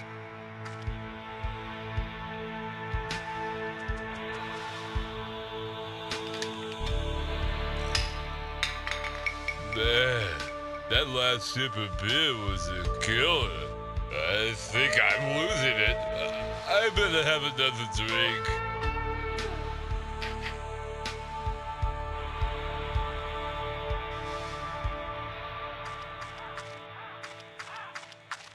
Congratulations, it worked! He is so tired he can barely move. Hey pal, what? Feeling drowsy, are we? What are you doing here, Pipsqueak? I don't know how you got out of the cabin, but as soon as I wake up, I'm gonna grind you into hamburger meat. Just wait for this dizzy spell to pass, and you're gonna get it. You're in no state to be threatening anyone, Mac. When you snap out of it, if you do, we'll be long gone. Okay, we can't waste a second. I'll go open the barn door. That chopper will get us all out of this dust bowl.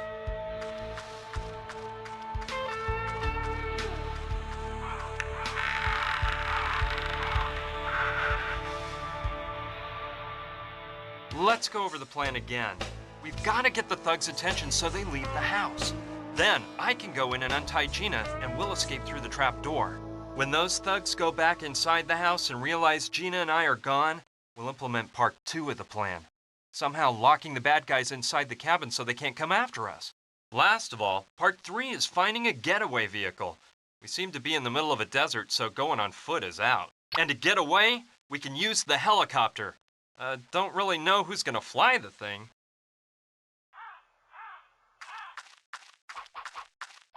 You better head straight for the cabin before Gustav and Fyodor realize you ran away, weakling.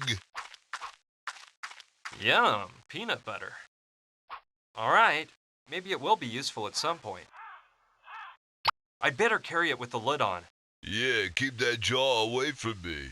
It's dangerous. Dangerous? This mere little glass jar? And here I thought you were a tough guy. It's not the jaw that's dangerous. It's the wild ants in this area. Ants? Yeah, they go berserk over peanut butter. Listen, you're worse off than I thought. Think whatever you like, moron. See that wood left over behind there?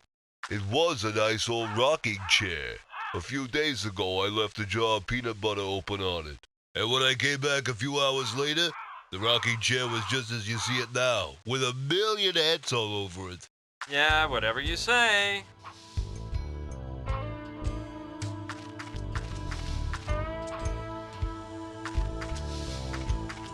It reminds me of one my dad used to have in the backyard. As a kid, I'd entertain myself by banging on it with a baseball bat. The truth is, I was a bit wild in those years. Yeah, it'd be nice for me to relive old times and unleash some of that pent-up rage I hold within.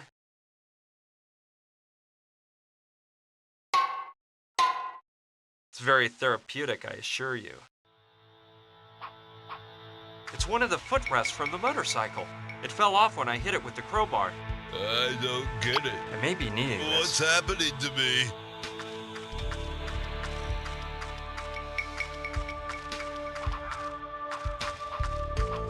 I can hardly move.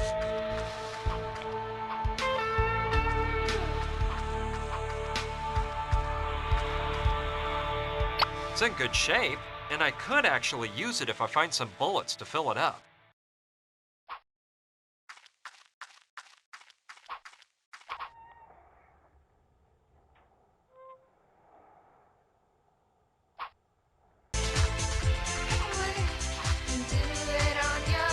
Tanning oil. Mariola, do you mind if I borrow your tanning oil?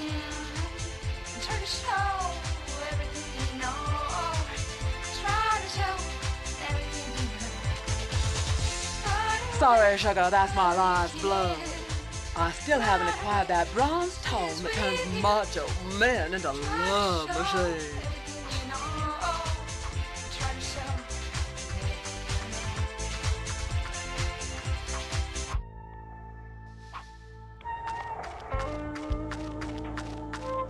Wow, an oil well.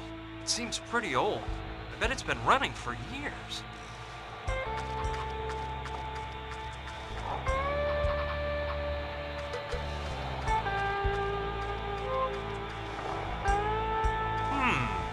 Yeah, I like the idea of tinting the lenses so it looks darker through them. Let's try.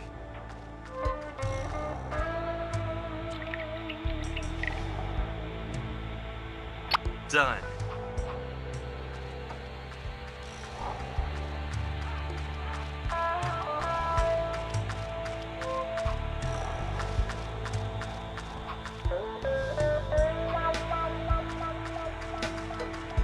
Wow, looks like the railroad tracks come all the way up to here. Although, judging by the look of that train car, the tracks must be from the 1800s. There are probably some explosives left in there. That doesn't make sense. I don't see any reason for doing that.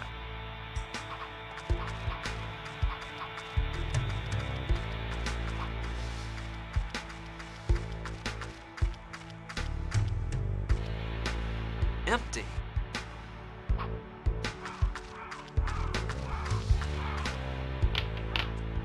Man, it is really stuck. I can't think of anything. It's an old freight car. Let's see what's inside. Yuck! Ugh! It doesn't smell very good in here. It's chock full of screws. I think it's one of the ones they used to build the train tracks. No, I'm not going to take the whole bucket full, but I will take one screw.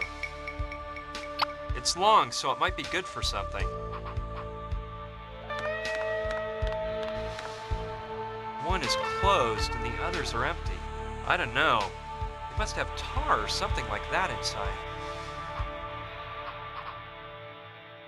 This barrel here is the only one that's closed. Let's see if I can get it open. I wonder what's inside. Peanuts! I wonder how long they've been in the barrel. They don't look too stale, but I'll pass on doing a taste test.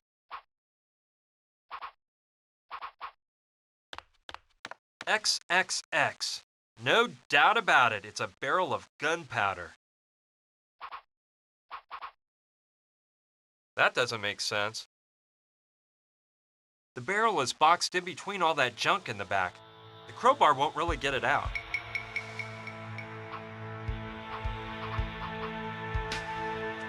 I don't get it. What? Just start whacking at the barrel? I don't believe that'll get you very far. Yeah, I think the top of the screw might fit right into the opening on the peg. Presto! They fit together so well that I'll never be able to pull them apart again. Sure, I can use this to drill a hole in the barrel, no problem, but I need something to pour the gunpowder into when it starts spurting out. Aha! I'll place the bucket at the bottom of the barrel so the gunpowder falls in when I screw the hole into the barrel.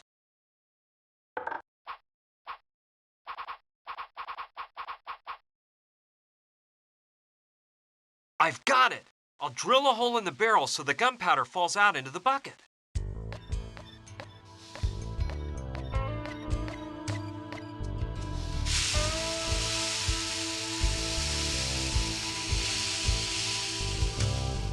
Sweet! Now the bucket's full of gunpowder. Cool. There's enough gunpowder here to last quite a while. I like that idea. Turning harmless lipstick into a high-caliber bullet. Yeah! Here we go. I'll dab a little gunpowder on the base. Ready. No need to put any more gunpowder on it. Let's see how well it fits. Perfect! Now let's see if I can make some more bullets to finish filling up the belt.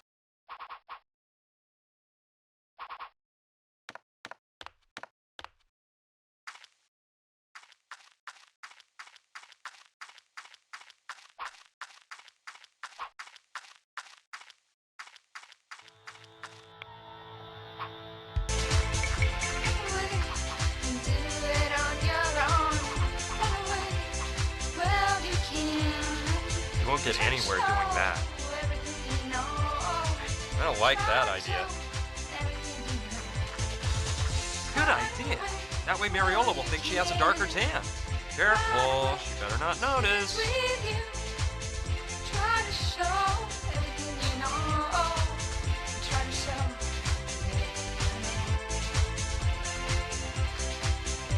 Perfect. She didn't see a thing.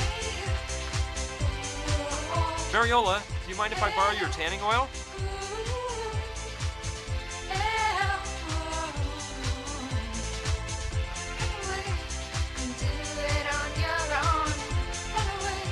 right, take it.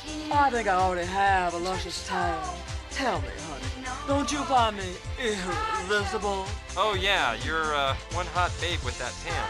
Thanks for the suntan oil. I don't plan on lying out in the sun, but I might need it for something else.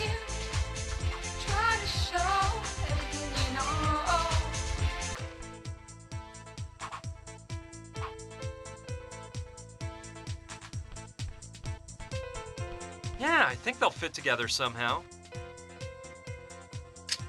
Perfect! Now the lever's as good as new.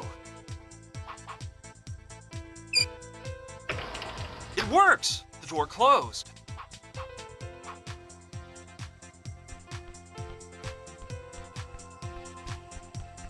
Let's see what's inside. This might come in handy.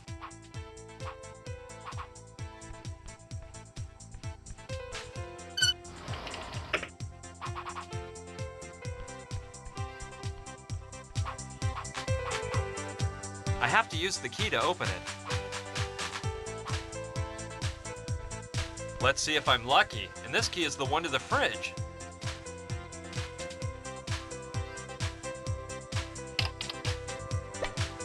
Well, let's see what we've got here. I'll grab the butter.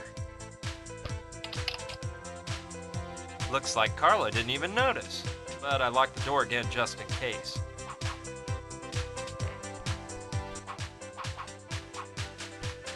Yes, I'm taking them all.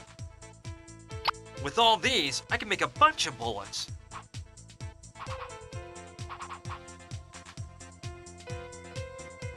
All right, with all this lipstick, I can make 100 pursefuls of bullets. Ready. There was just enough gunpowder to fill up all the lipstick holders. All right, I'll fill up the bullet belt. They just slide in. Huh, what a coincidence. There's exactly the same number of bullets as empty slots.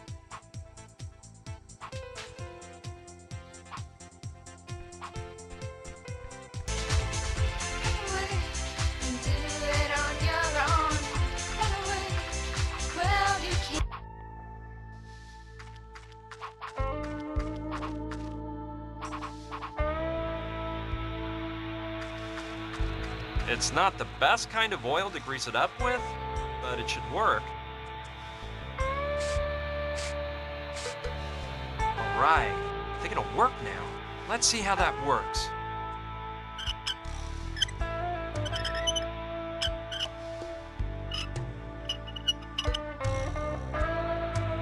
Perfect. The cabin is within shooting range.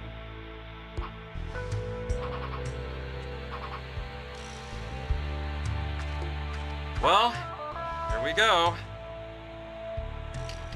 A-okay. Now the machine gun is ready for firing whenever I might need it. Let's go over the plan again.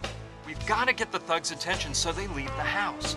Then I can go in and untie Gina and we'll escape through the trap door. When those thugs go back inside the house and realize Gina and I are gone, we'll implement part 2 of the plan. Somehow locking the bad guys inside the cabin so they can't come after us. Last of all, part 3 is finding a getaway vehicle. We seem to be in the middle of a desert, so going on foot is out. We'll use the machine gun to keep them pinned inside the house.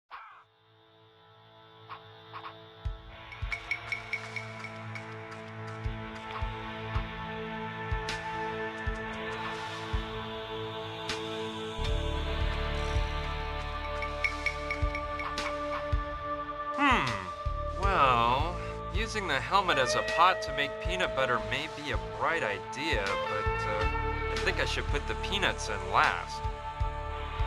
Yeah, I can use the helmet as a pot to melt the butter. Okay, I'll put the peanuts in. Great, now all I have to do is heat it up so everything melts together nice and smooth. And ta-da! I'll have whipped up a lovely batch of peanut butter.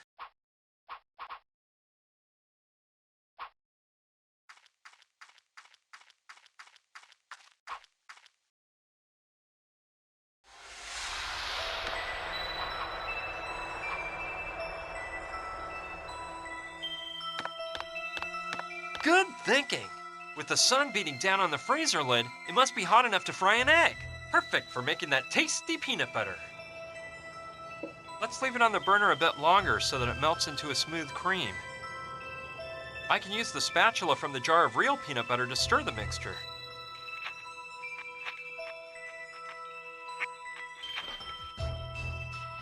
Well, it's not real peanut butter, but I think it'll pass.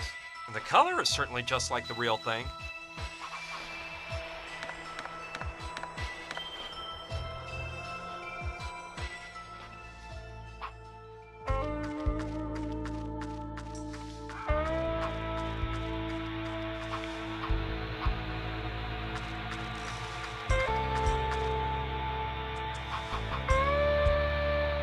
Well, it seems like a harebrained scheme, but why not?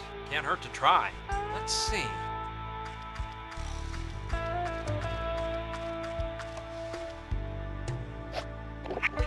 Let's see if those ants show any sign of life. Jeez! Unbelievable! This isn't happening. Wild beasts! Absolutely amazing! They've munched up the shack into a pile of sawdust. Luckily, the things inside have remained intact. There's enough dynamite to blow this whole place up. I better walk carefully with this stuff on me.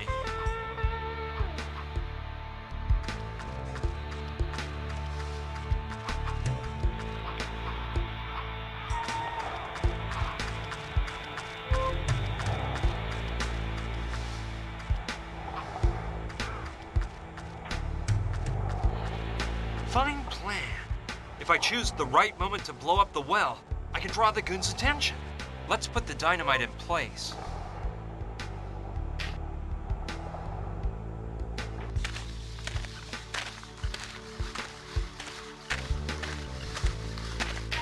The detonator goes behind this rock, which is perfect for protecting me from the blast. Let's go over the plan again. We've got to get the thugs' attention so they leave the house. Then I can go in and untie Gina, and we'll escape through the trap door. When those thugs go back inside the house and realize Gina and I are gone, we'll implement part 2 of the plan. Somehow locking the bad guys inside the cabin so they can't come after us. Last of all, part 3 is finding a getaway vehicle.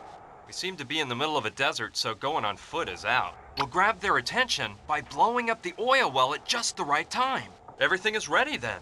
I'll go talk with the girls and put the plan in motion. Girls, listen to me. I've got something important to tell you. I have some good news and some bad news. Which do you want to hear first? Oh, dear boy, start with the good news, please. I've cooked up the perfect plan to set Gina free and get us all out of here. I'll need a bit of cooperation on your behalf, but it'll be easy, so don't worry. So what about that bad news, darling? Well, let's see. Do any of you know how to fly a helicopter? A helicopter? A helicopter? Calm down, girls. It's no problem. Sergeant Hewitt reporting, sir. Reconnaissance pilot from the Bravo Division, sir. Windward Regiment, 2nd Battalion, Charlie, United States Marines, sir. You're a Marine? Oh, that's awesome, Carla. I would have never guessed. Very well then, there's no time to waste. Go get your things and take them to the chopper. Then I'll explain the details of the plan and tell each of you what your mission is. Oh, and one more thing. Remember that we're flying out on a helicopter that doesn't hold all the stuff you've got in the bus. Please, just take what you need. Oh, good thing you brought just the essentials. And hey, you don't expect us to be taking the bodybuilder along too, do you? He's really a nice boy, Brian. He just needs someone to set him on the right path. Us girls will take care of that. The poor guy just needs a chance in life. We'll give him just what he deserves. Okay, whatever you gals want. The important thing is this. Listen. First, we're going to cause an explosion in that oil well to distract the one-eyed guy and his sidekick. You're in charge of that, Mariola. Don't worry, it'll be simple. I've got it all planned out. You just have to activate the detonator and run to the helicopter, okay? And how will I know when to push the button? We'll use radio transmitters. You'll each be wearing one, and I'll give you instructions over the walkie-talkie. Lula, are there enough transmitters? Yes, sweetie pie. No problem. There are more than enough. Perfect, then. Lula, we'll be taking advantage of your excellent marksmanship. So use the machine gun I set up for you in the airplane graveyard. It's got a great clear shot to the cabin. If the plan goes off without a hitch, the oil well will blow up and those thugs will run out of the cabin to find out what happened, which is when I slip in and free Gina. All right, when the thugs go back inside, you'll start to shoot at the cabin to keep them from running after us, since they'll have realized that Gina's gone. Understood? Understood? It's gonna be so much fun to slaughter those pigs, but when do I make a run for the helicopter? Let's see, you'll still be too far from here, and you've got to give us cover while we retreat. Mariola, Gina, and I will be on board the helicopter. We'll take off and go pick you up at the plane cemetery. Okay, but don't forget about me. Calm down, nobody's staying on land. Carla, you'll start up the engines as soon as Mariola gets back from the oil well, okay? Yoo-hoo, Carla! Huh? Oh yeah, sorry. I was just going over this flight manual. Flight manual? Carla, are you sure you know how to fly this bird? Why, of course. I was just reviewing certain concepts. I've got more in-flight hours than a bald eagle. And just about the same hairdo, you old hag. Your insides are just eaten up with jealousy. Come on, girls, don't claw each other's eyes out. Carla, we have 100% faith in you. In our prayers, too. This is so exciting, girls. I feel like I'm on Charlie's Angels. Okay, enough talk. Everyone get in position. Good luck to everyone. And to myself.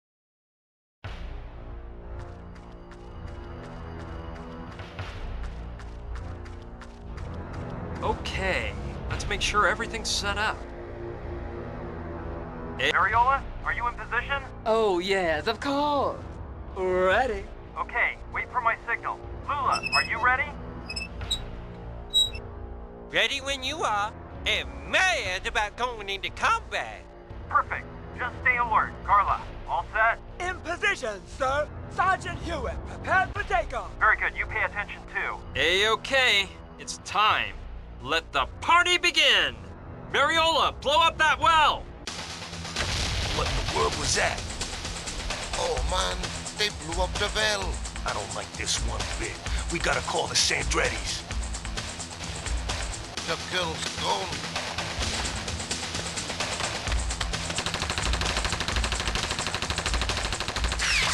Take cover! We're being ambushed! That's impossible, crazy broad.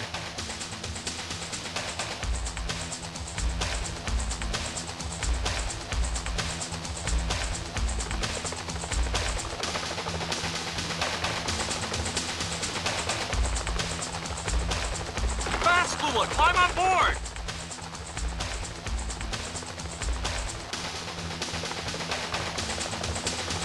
Ooh, careful with that plane, Carla. Come on, Carla, get us out of here. Oh! Wait, what's the matter now? I broke a fingernail activating that damn detonator. What a getaway, huh? You can't deny it. It was amazing. The helicopter ride? Well, let's just say it was pretty intense. Carla hadn't piloted a plane for years, and I admit my palms were a bit sweaty. But the important thing is that she got us to the part of Arizona where the Hopi people live. We thought we'd find more information on the weird crucifix there. Fortunately, I got the crucifix back along with the rest of my stuff when I went into the cabin to save Gina. And luckily the girls had all their wardrobe with them so they could lend Gina and me some clothes. We knew it'd be great to put on clothing better adapted to the part of the desert we were headed for.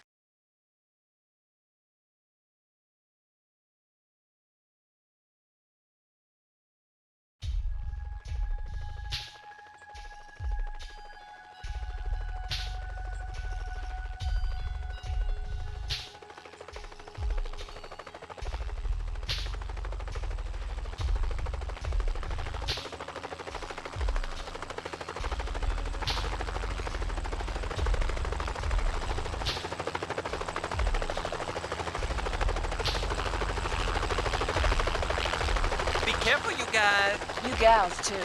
And thanks for everything. I can't stand goodbye. I always cry like a baby. I promise, we'll go see your show as soon as we have time. You better stick to that promise if you don't want to piss off a Marine, cutie. Goodbye. Goodbye. See you soon. Goodbye, girls. I'll never forget you. We won't forget you either. Bye!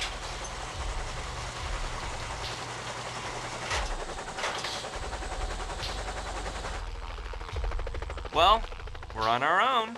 You got a problem with that? Being alone with me doesn't make you uncomfortable, does it? Of course not, silly. Hey, don't get mad. I was just kidding. Come on, let's not waste any time. Hurry up, let's find someone who knows about the Hopi Indians. Maybe we'll get lucky and run across an actual Hopi. I doubt it, but you never know. I saw a path behind here. Let's go.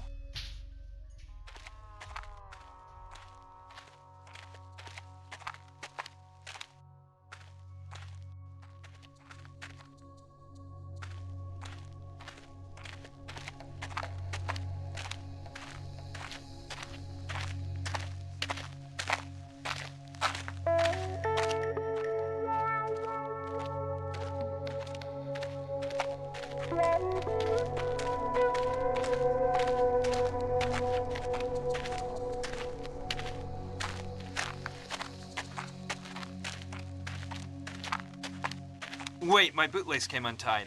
I'll catch up with you. I'm gonna take a look from up there. Hey! Gina! Gina! Gina! Answer me! Gina! No! No!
Feeling sorry is not the answer. Hey! Who are you? I didn't hear you come up. I am Wupuchim, last of the Hopi chiefs. The answer is to continue on your mission, not to feel sorry. How do you know all this? I don't understand how you... Hey, wait a minute. Did you say Hopi? I did, of course. That's incredible. I'm here to find out the meaning of a crucifix of Hopi origin. Show me the object. This is it. My young friend, this is not a crucifix. It is a sacred key. A key? But it's not shaped like a key. The way you are holding it in your hand. Press strongly on the upper part with your thumb. Oh. Well, it sure looks like a key now. And what is it this sacred key opens? It is the key to the sacred Hopi crypt. The sacred crypt? Where is this crypt? Right across from our village, on the highest peak, on the other side of the Great Canyon, where Istarok places his first ray at dawn. Oh, and could you tell me how to get to the Hopi village? The sacred key went to you, so your destiny is to reach the sacred crypt. What path to follow? The path of knowledge, no doubt. Well, I think there's something I should tell you. You see, the truth is that this key is not mine. Hey! He disappeared! Now, how did he leave without me noticing? Just like when he came. Feeling sorry is not the answer. Huh.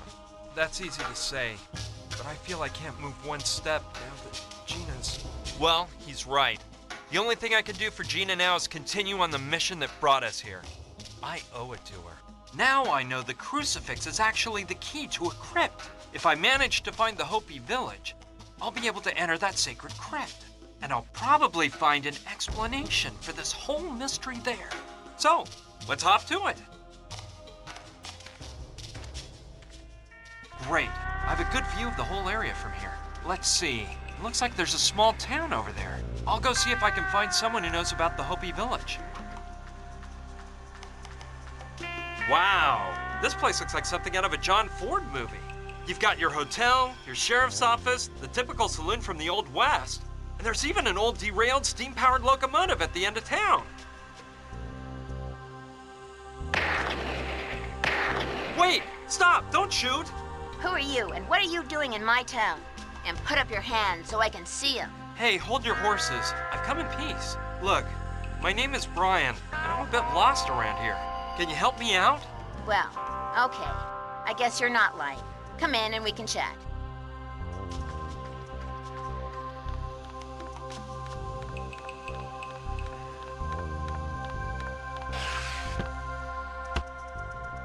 So, you say you're lost, huh? Well, maybe you can tell me how you got here then. Well, the truth is, I'm not totally lost. I'm trying to find a Hopi village that used to be inhabited somewhere in this region. I came into this town hoping to find information on its exact location. The Hopi village. Are you an archaeologist or something like that? No, I know nothing about archaeology. I need to find it for another reason. You don't look like an archaeologist, to tell you the truth.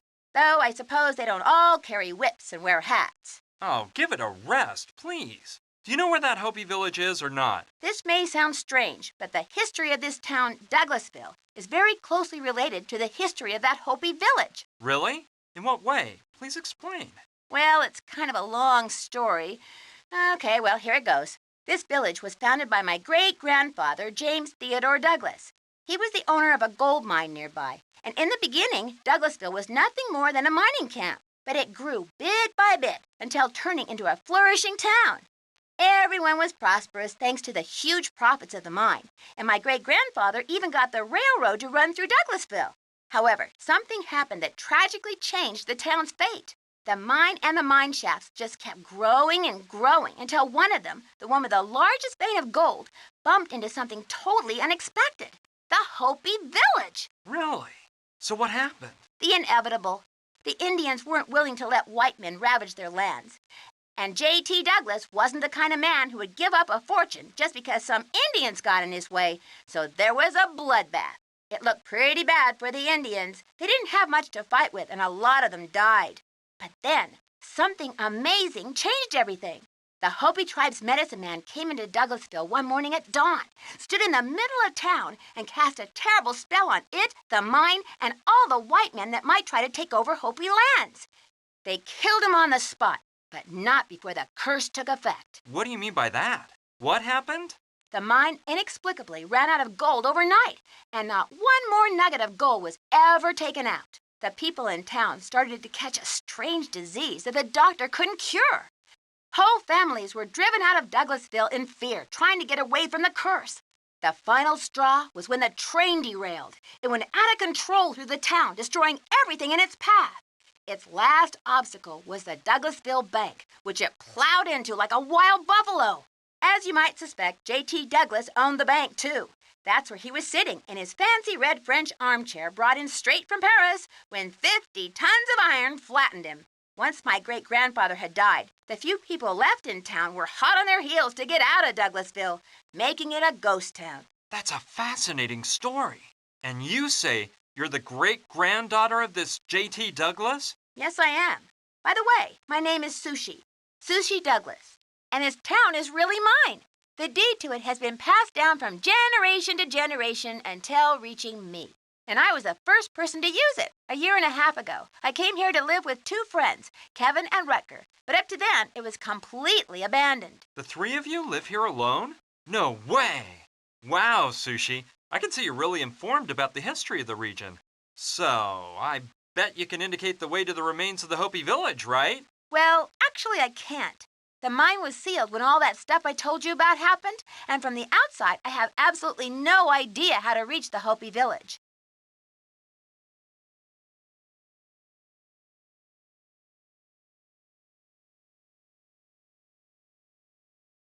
So, do you think I could get to the Hopi village by going through the mine? If you knew the directions to follow through the mine shafts, you surely could.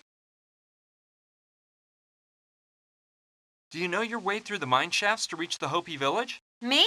Not a chance. I've never gone into that old mine. I thought you might have an old map of the mine. No, I don't have any maps of it. Let me think. I guess that if a map exists, it would be in the town bank. Probably inside the safe. Do you really think the mine ran dry because of the Hopi medicine man's curse? Well, I neither believe it nor deny it. What I do know is that the mine ran out of gold, even though such a thing seemed totally impossible days before. Not something very normal, don't you think? Why did Kevin, Rucker, and you come live out here? It was my idea. I felt the need for total isolation so I could devote myself to my greatest passion. They had similar concerns. So here we are. So, what's your passion? Computers and the whole world of technology surrounding them. I'm pretty good at it, you know? I'm going to continue on my search. Thanks for all your help, Sushi. See you later. See ya, and good luck.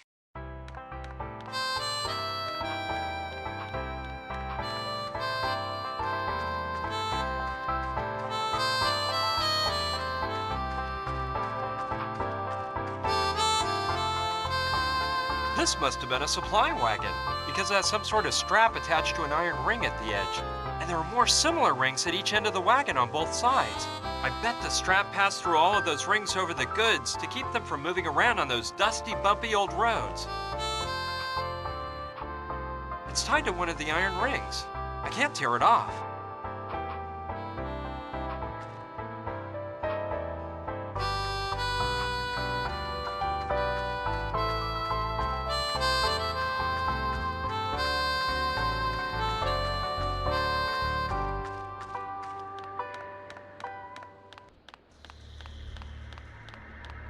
Let's see.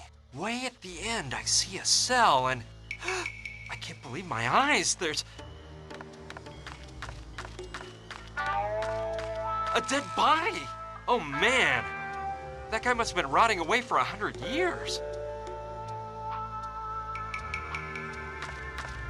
All right. I don't think anyone will need them to light up the stove. 5 nice logs. Might come in handy.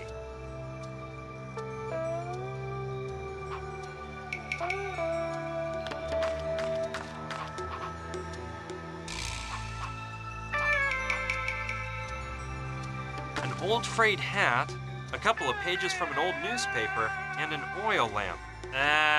Nothing of this will help me out.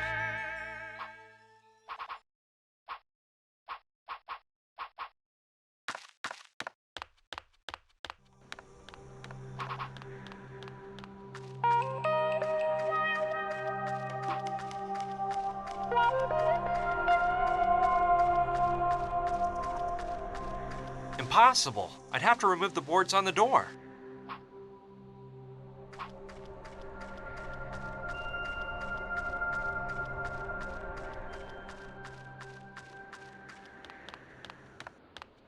Whoa! The bank sure is a mess.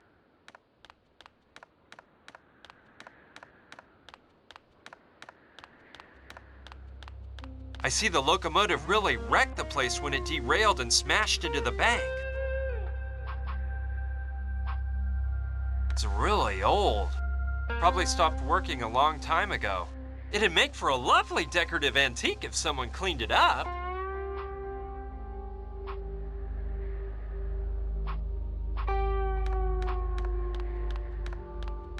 This is really run down. All I see are old papers covered in dust. Then there's that metallic object down there. Okay, I'll take it. Whoa, this looks like a stapler. Quite rudimentary it is. Definitely a model from the 19th century. I'd better take the staples that were lying next to the stapler. They look similar to the rivets used by cobblers.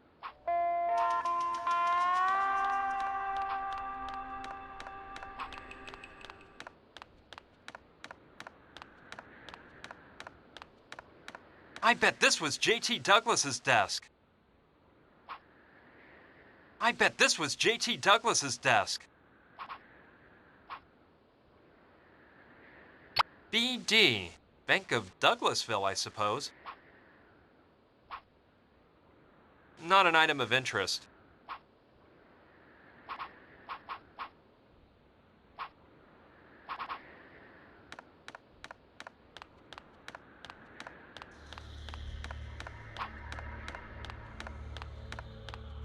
A big piece of the floor is missing. A blunt object must have fallen down and made that hole.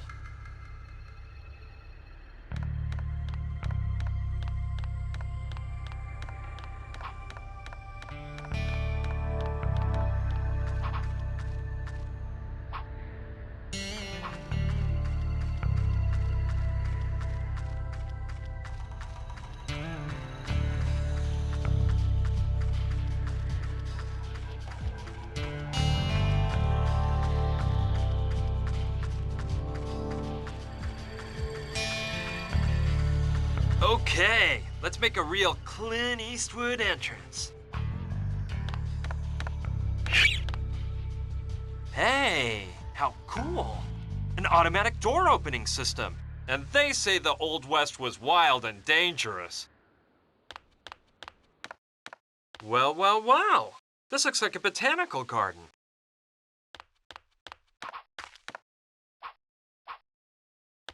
Okay. Maybe I'll find something to plant in it.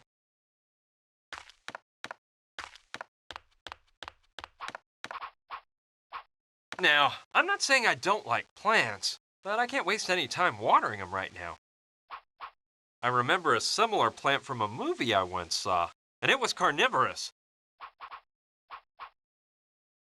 Let's see what I find here. It's a sort of shed stocked with a wide range of gardening tools. Seeds, tools, chemicals, that kind of stuff. Let's see. These pruning shears may be of use.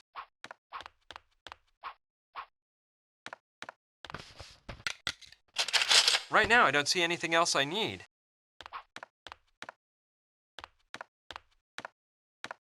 Hey!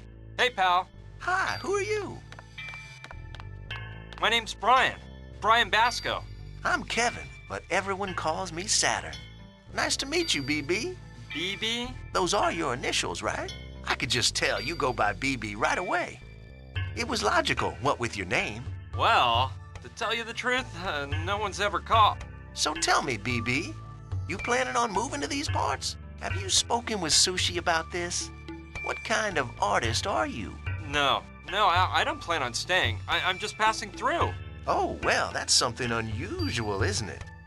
I mean, not many people come around here just for the heck of it. Well, I'm trying to find the remains of a Hopi village. The old Indian village? Yeah, I've heard of it. Do you have any idea where exactly it might be located? Actually, I don't, which is odd because I'm quite familiar with the area. I often go out exploring to find raw materials for my inventions, and I've never come across the slightest sign of that Hopi village. Do you know of anyone who could tell me the story of that village? Let me think. I don't know. I think Sushi may have some documents from her great-grandfather. They might mention the Hopi village. Of course, Rutger hasn't got a clue, although you never know. And, Mama Dorita could know something. That story about Sushi owning Douglasville is true then, huh? Oh yes, the whole town belonged to her great-grandfather. Then it was passed down from generation to generation until Sushi inherited it from her father. I met Sushi on the internet through a chat room. We got along really well and became friends quite fast. When she proposed the idea of moving away to this town to live at peace with our creative spirits, well, I didn't think twice. I haven't met Rutger yet. Well, he's out of town. He told me he was going on an expedition in search of plants and roots. When you meet him, you'll see what a swell guy he is. He joined up with us to move out here so he could devote himself fully to his great passion, botanical gardening. What do you know about Mama Dorita? Well, I've only seen her on one occasion. I got her to give me an appointment to see if she could do something about my lack of inspiration. It didn't work. According to her, I lacked faith. But really, I didn't think swallowing a live spider bathed in coyote brains was going to solve my problems. That thing you're working on is totally interesting. This ensemble? I assure you it's not one of my best works. My inspiration hasn't been up to par lately, you know? I just don't seem to be getting any ideas. This workshop's impressive. I see that besides an artist, you're quite an inventor. Yes, I like to think of myself as a modern-day Leonardo da Vinci. I combine art and science in my creations because both combined are my whole raison d'etre. I'll let you get back to your work, Saturn. Au revoir. Adieu.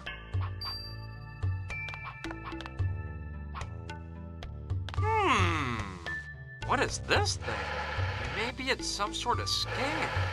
Or perhaps a cart for moving heavy items. I really can't tell.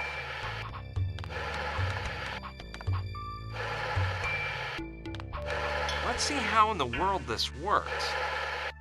Whoa! Hey, what have you done? Get your hands off my catapult. Sorry, I didn't know what it was. Well, the next time you don't know what something is, don't touch it. You wasted a whole unopened bucket of paint. Damn the day I decided to build that catapult. Hey, chill out, dude. I won't touch anything else. I hope not.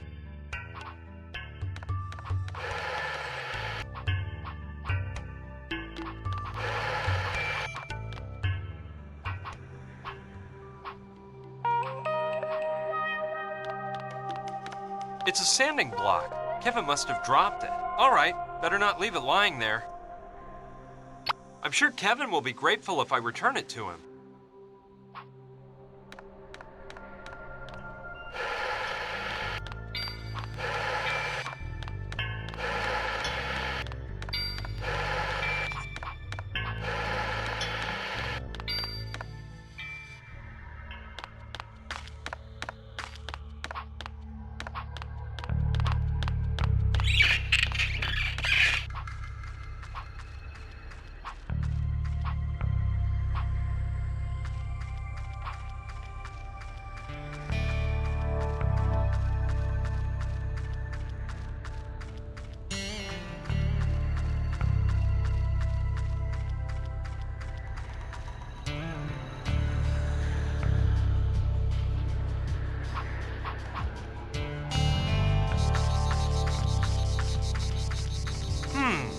This house looks Mexican, and there's a huge guy in the doorway.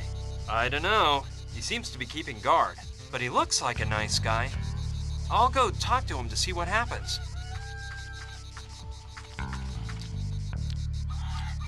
Howdy, partner. What brings you to these parts? What do you want from Mama Dorita? Mama Dorita? No, look, I'm searching for the remains of a Hopi village. I know it was around this area somewhere. By the way, my name is Brian. An Indian village? Yeah, Hopi to be exact. Well, I reckon there's an old ghost town called Douglasville, and now there's a bunch of hippies living there. No, I've been through there already. Douglasville is not the town I'm looking for. Thanks anyway, though. Well, pal, I never heard of any other abandoned villages around here. You think Mama Dorita could help me? Sorry, but I doubt it. Mama Dorita helps people with other types of problems. Other types of problems? Yeah, she's in contact with the other side. The other side? You mean she talks to dead people? Yup, she's mastered the arts of voodoo, soothsaying, and santeria. And she's a healer, too. I'd love to meet her. Maybe she might know something about the Hopi village. No way. Mama Dorita doesn't do that kind of thing. Look for a good archaeologist, pal. Friend. What's up, kid? I see you like gum. You're always chewing some. Oh, that's not gum. It's menthol chewing tobacco. I can't resist it, you know. Helps me pass the time. What did you do before working for Mama Dorita? Well, I don't like to think about my past. All I can tell you is that I'm not real proud of some of the things I did. Luckily, Mama Dorita came into my life like a shining light and gave it all new meaning. Now my only mission is to serve Mama Dorita. I'd like to see Mama Dorita. I told you that can't be. She can't help you with your problem, pal. I'm sorry. When you have other troubles, the ones Mama Dorita can fix up, don't you hesitate to come around. Well, I'll just go on my way here. All right, me too. Wonder what that's for. Maybe Mama Dorita has a cat and she puts its food there. I may be needing this. It's made of clay, and it looks handmade by a local craftsman.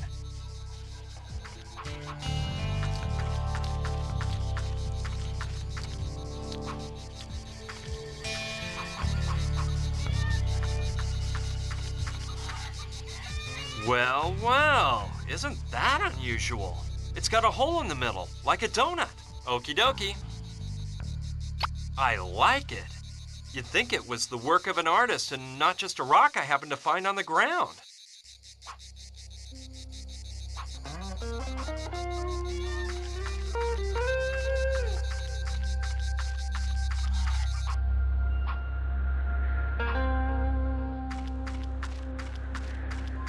Wow! That crater is really big. Jeez! Someone's camping down there, right at the edge of the crater. I'll go down and see who it is. Hello? Hey, friend. Hi. Yo! Nah! It's impossible! I can't get them to open the door! Them? Who are they? Them! You know! Extraterrestrials! Oh, yeah. Speaking of which, who are you and what are you doing here? Are you looking for them, like me? No. My name's Brian, and I'm searching for an old Indian village. Brian? You know the meaning of that name? No, I don't. What is it? I haven't a clue. But my name is Joshua, and it means liberation. That's something to think about, isn't it? Oh, yeah. That's real interesting. I know. Well, now that I think about it, they must have sent you here to help make my communication machine work. Really, my friend? No one sent me. Just because you're not conscious of it doesn't mean they didn't bring you here. Either I'm way off here, or just a few days ago, you never would have imagined you'd be here at the foot of this crater, right? Well, that is true, but it's all because of... So, I was right. See? That's how they do things. That's something to think about, isn't it? You wouldn't know where I can find the remains of that Hopi village I'm looking for, would you? The Indian village? No, I don't have the slightest clue. But as soon as I communicate telepathically with Trantor, I can ask. These aliens know everything. So, what brought you here? To this crater, I mean. This is not just any crater. People just blindly believe whatever those so-called modern scientists tell them. They say that the crater was formed by a crashing meteorite that fell here millions and millions of years ago. That's a bunch of baloney, I say. However, I know the truth. The crater was formed when a Trantorian ship landed here. You know, about what you told me when I arrived. Yeah? What?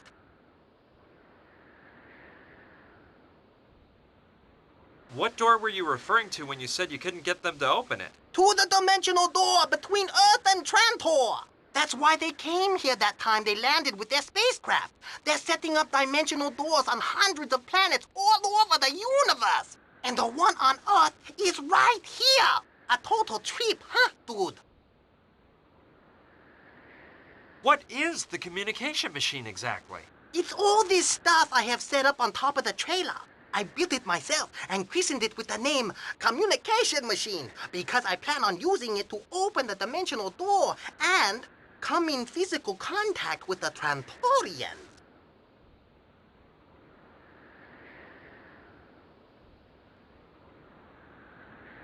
why did you tell me to help you make it run? Is it broken? Yeah, after getting here and setting everything up, I ran into some bad luck. It had hardly been running for an hour when the machine ran out of energy and stopped working. I took off the plate covering the rotor and checked out the battery that makes it spin, but I can't find what's wrong. The battery looks like it's in one piece. I just don't get it. All I can tell is that if the rotor doesn't spin, it doesn't produce energy. And without any energy, the machine is useless hunk of junk. How can I help you make the communication machine work? I'm not sure. The thing is, we need energy for the machine, and the energy is produced when the rotor spins. How does the machine work exactly? Basically, the machine is a sort of amplifier that can emit sounds at a specific frequency. It has a keyboard attached with 7 buttons to play the 7 musical notes. Using my telepathic contacts, I have been told that a way to activate the dimensional door is to play a combination of 5 notes at a frequency revealed only to me. Pretty fascinating, isn't it? What's that panel of spotlights behind there for? Each spotlight goes with one of the musical notes. When you play the note, the matching spotlight turns on. But the truth is, they don't really do anything. What I mean is, you don't need them to activate the dimensional door. But I saw something like them in a movie, and I thought the communication machine looked much more hip with them. What's that strange device you're wearing on your head? You mean my telepathic helmet? It's a telepathic empowerment device that multiplies a human being's telepathic abilities 2,000 or 3,000-fold. I use it to communicate with Trantor. You got to be careful. When you wear this, you run the risk of going crazy because a lot of ideas flash through your brain. There are millions of telepathic messages people give off all the time without realizing it. Fortunately, I can clearly distinguish telepathic messages from Trantor and run no risk of losing my marbles.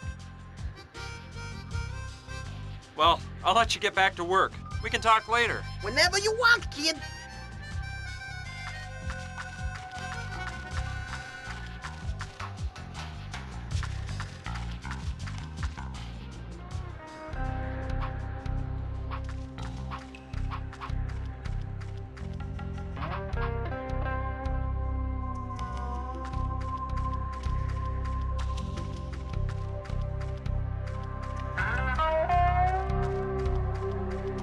Okay, I'll cut right next to the iron ring.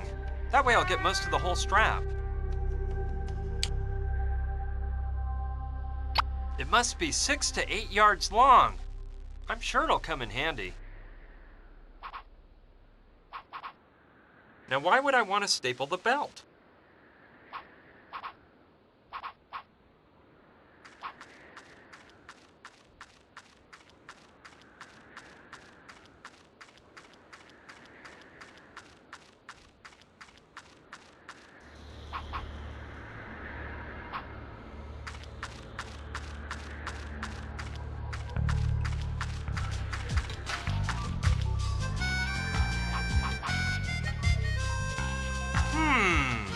Yes, we can place the strap between the back wheel of the motorcycle and the rotor on the communication machine.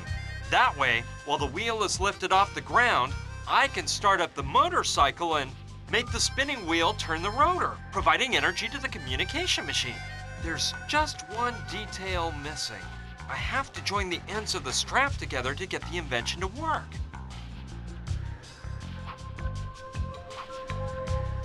Of course! I can use the stapler to join the ends of the belt together. There we go. I only had 3 staples, but I think it'll hold. All right, let's see if I can put this in place. This looks like a job for Joshua. If he could build that crazy machine, he must be pretty clever with his hands. I've got it. I'll give Joshua the strap, explain my idea to him, and have him get his hands all dirty. Joshua? Yes? I came up with an idea to make your communication machine work. Seriously? That is excellent! Explain it to me, boy. Look, I thought you could place a strap between the back wheel of the motorcycle and the rotor of your machine. Afterward, we rev up the motorcycle's engine and put it into gear. The wheel will pull on the strap as it spins and... Oh, yes. I understand now. Great idea, young man. You're not as dumb as you looked after all. Just one thing. Do you have that strap? I've got it. You'll put it in place, won't you? Oh, yes. That is right up my alley. Just leave the strap next to the motorcycle, and I'll do it in 5 minutes. The thing is, right when you talked to me, I had just tuned in a telepathic message from Trantor that I simply must decipher before I forget it. As you wish, but don't take too long.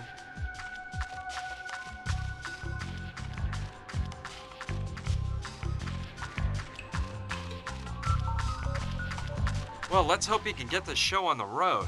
I'm dying to check whether my idea works.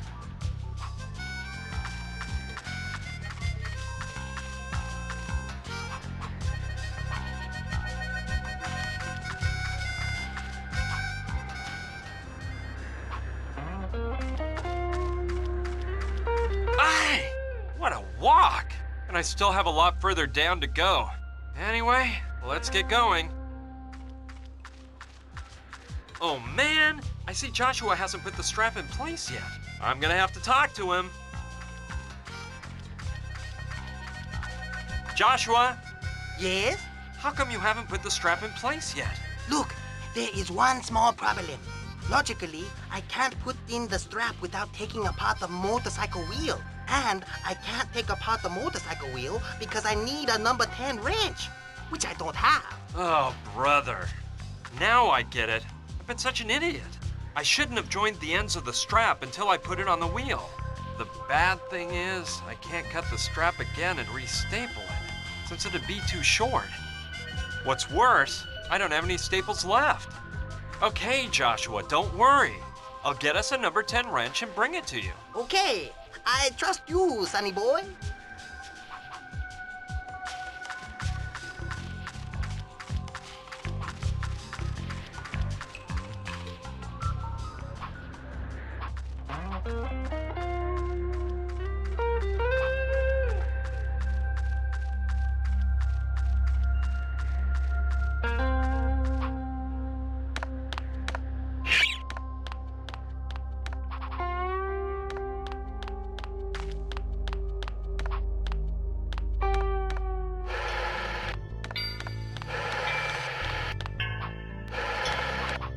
Hey, Saturn! What? You see, mon ami, there's something I wanted to ask you. If it's in my power to help. Could you lend me a number 10 wrench? Sure. Take it from the set of tools hanging on the wall. I'll let you get back to your work, Saturn. Au revoir! Adieu.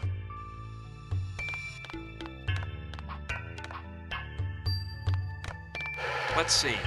Here on the left are the wrenches. Shoot! Just the one I need is missing. The number 10. Hey, Saturn! What's up now, BB? The number 10 wrench is missing. Impossible. It's gotta be... Hey, wait, you're right. I used it before and left it here in my pocket. Here.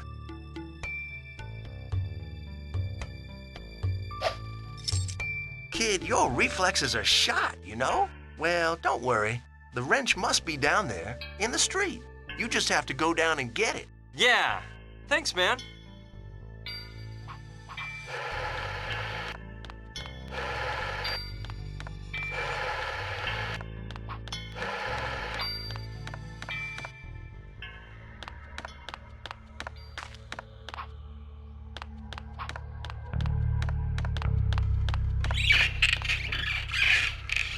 I don't see the wrench anywhere. Ugh, I'm afraid I figured out where it is. It's fallen into that disgusting trough. Okay, who's the sucker that's gonna stick his hand in there? Sorry, but I'll have to find some other way to get that out of there, 'cause I am not sticking my hand in.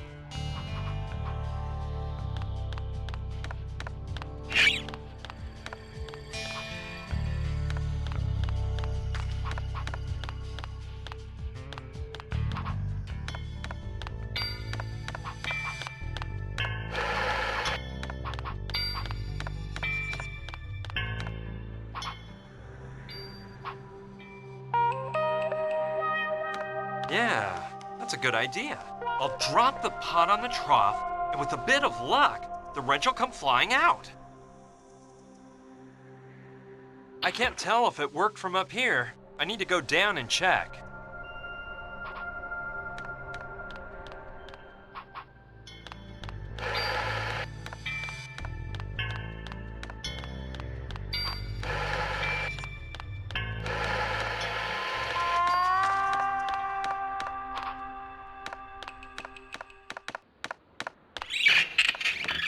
Great! There's that dumb wrench. It's finally mine! All clean and ready to take to Joshua.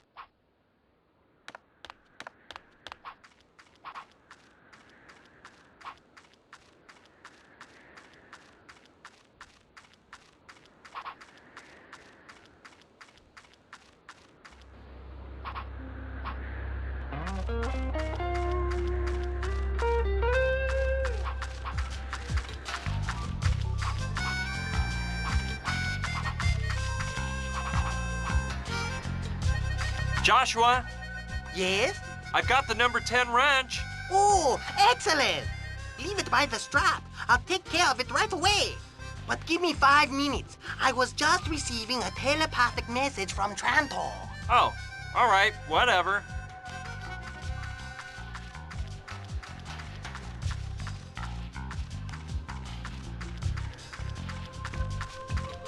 Okay, let's hope Joshua puts my plan into action.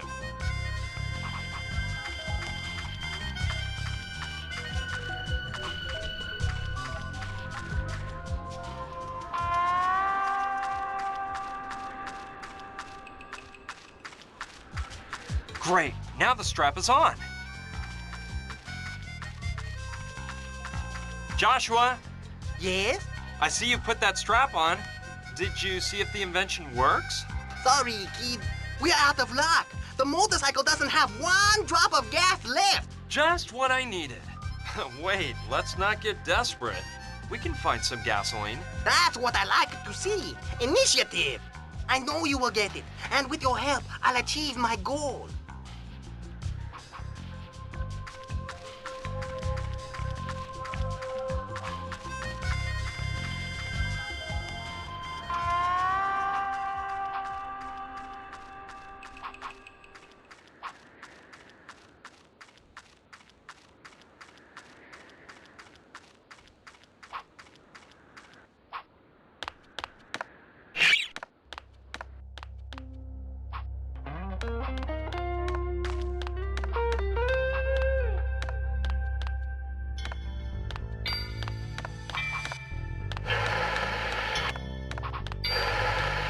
If it's gas, I could really use some. Hey, Saturn. What? You see, mon ami, there's something I wanted to ask you. If it's in my power to help. Can I take that tank you've got over there? It's filled with gasoline, isn't it? Yes, it's gasoline, but I'm afraid I can't give it to you. You see, when we came to this town, we agreed on a set of rules. One was that we didn't even want to hear about money. Nobody buys or sells anything here. What we do is use the noble old system of bartering. If you want something of mine, you have to give me something of yours in exchange. If what you want is a loan of something that's not perishable, no problem. We're just as generous as the next guy. But if it's something you can't return because using it means it will disappear, well, in that case, you have to give something in exchange. And I don't think I have to tell you that's the way it'll work with that tank of gasoline. Okay, I get it. And what might I offer you in exchange for your tank of gas? Look, one thing has occurred to me. You could give me a piece of art you've made. I love collecting works by other artists, you know. It's quite enriching. I'll let you get back to your work, Saturn. Au revoir. Adieu. All right, I don't want to give it up, but maybe I can get Saturn to exchange it for the tank of gas. Saturn! Hey, Saturn! I brought you a first-rate work of art. It's a small sculpture I've carved in stone. What does it portray? What does it portray? Well, it portrays the fragility of mankind and the savage environment that surrounds us. Oh yeah, that's what I thought. It's a lovely piece, and I hate to lose it, but I'd give it to you in exchange for the tank of gas. Well, I really understand the concept and all, and I like it, but it seems like an unfinished work, like a diamond in the rough. Work on it a bit more, and we'll talk. Whatever you say. You're the big artist. Shoot, it didn't work. Yeah, if I can polish the stone, then maybe Saturn would consider trading it for the tank of gas. It's worth trying. Well, it certainly looks a lot nicer. Let's hope Saturn thinks the same. Okay, let's see if I can get him to trade it for the tank of gas. Saturn! I fixed up the sculpture a bit, and now I think you're really gonna be delighted with it. How's this? Museum quality, huh? Yes, I can distinguish some softer nuances. The man has evolved. His delicacy in the surrounding environment is apparent. But he's trying to camouflage himself by blending in with progress. That's the idea you're trying to convey, am I right? That's exactly it. You understand my ideas perfectly. So, are you interested in it? You can have the sculpture, and I take your gas tank and... No, it still appears to be an incomplete work, like a house without a roof. When you achieve total mastery, we'll talk about the deal. Oh, all right. That's fine. This guy's one hard egg to crack. All right, I don't want to give it up, but if the piece of amber fits in the hole, it might be just what I need to give the stone a more artsy look. Let's try it out. Now it looks really cool. Saturn's really gonna like it now. Okay, let's see if I can make the deal this time around. Saturn. Observe my sculpture now. Thanks to your advice, I think I've created a true masterpiece. What do you think? Oh, the light. The divine element symbolized by light. Of course. In spite of it all, man cannot bear his fragility and needs to create a superior being that gives greater meaning to his existence. That is the point, isn't it? Exactly. You figured it out. Do we have a deal? Do one thing for me. Place the sculpture in front of the door to the balcony. The sun will become the final element from which man imbibes the light that shelters him. Whatever you say.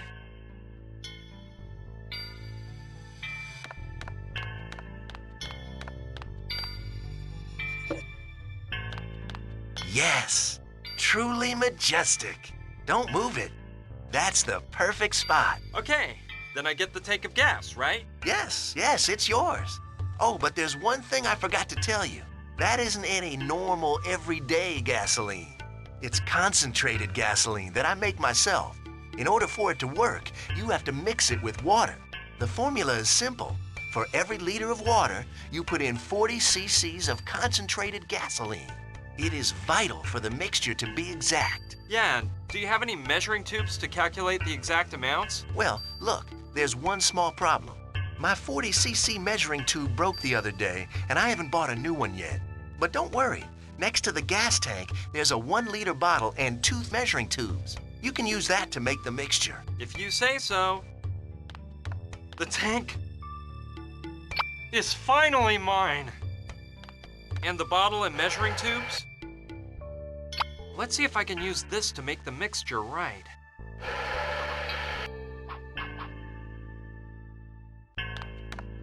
I'd rather ask Saturn whether I can have his water. Hey, Saturn! What?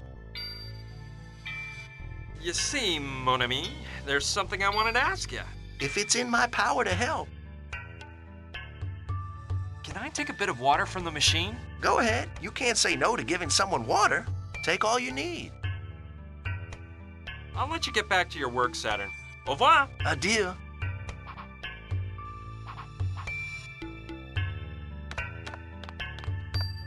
All right. To the mark. Exactly 1 liter of water.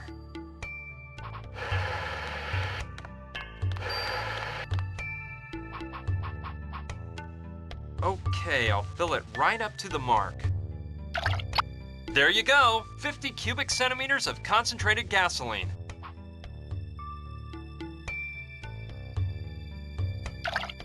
Done, without spilling a drop.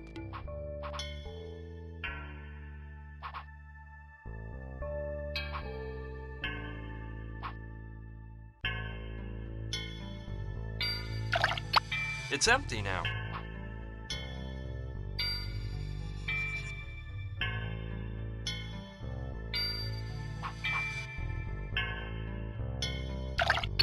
Done, without spilling a drop.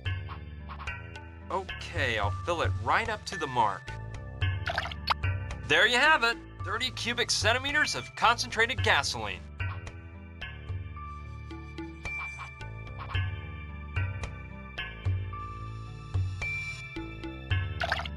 Done, without spilling a drop.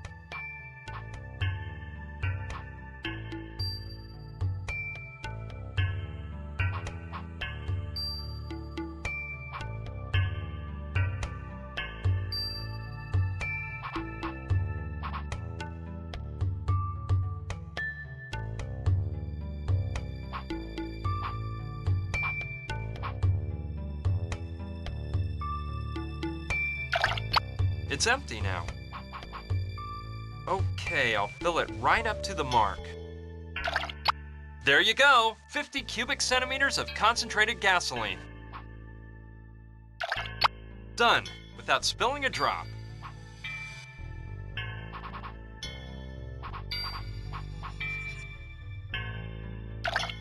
Done, without spilling a drop.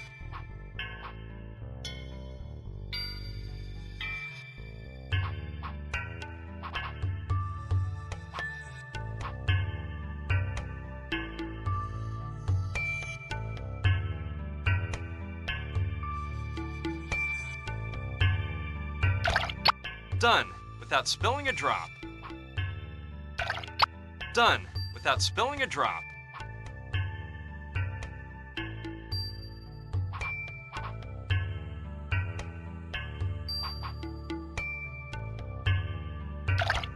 Done, without spilling a drop. It's empty now.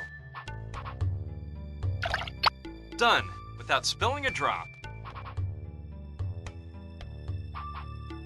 Okay, I'll fill it right up to the mark.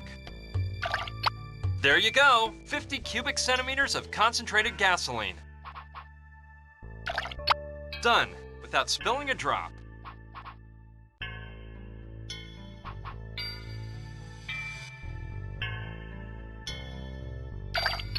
It's empty now.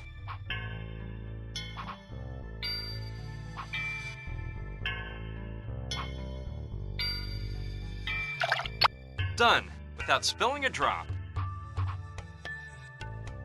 Okay, I'll fill it right up to the mark. There you go, 50 cubic centimeters of concentrated gasoline. Excellent! Now I have exactly 40 cubic centimeters. It's empty now. Okay, it has just the right dosage, so there shouldn't be any problems. Perfect. Now I've got gas for the motorcycle.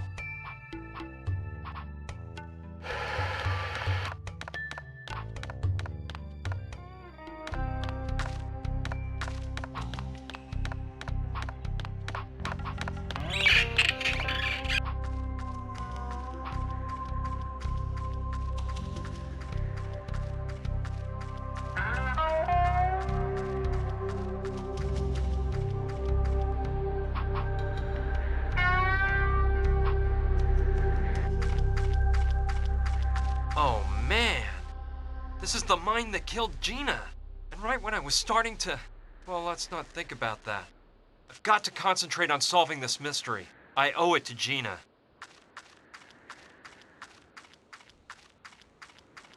If I could move that stone away from the entrance, I might find the Hopi village through the mine. There's a small crack by the rock, but I don't fit through it.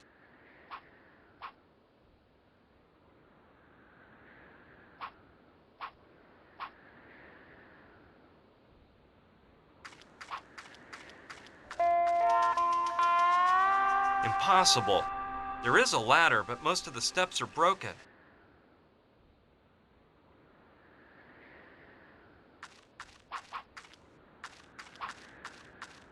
I think it's an oil can.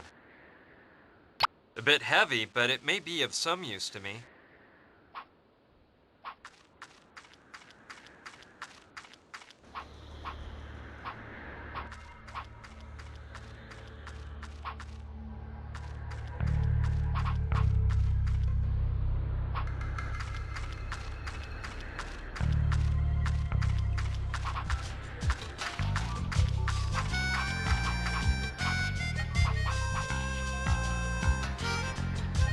No, I'd rather take care of the gasoline problem myself.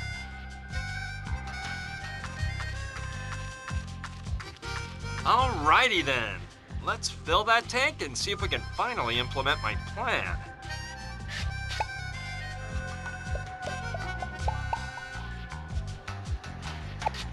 Ready. I'll tell Joshua the motorcycle's prepared.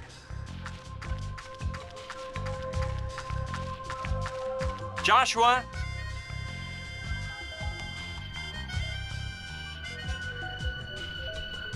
Yes? Motorcycle has gas now, so let's put the plan in motion. Stupendous! I knew you would not let me down. Let me tell you what we're going to do. I'll take care of starting up the motorcycle. As soon as the wheels start spinning, go up to the switch on the communication machine. Okay? Yeah, sure. Okay, then go stand by the switch.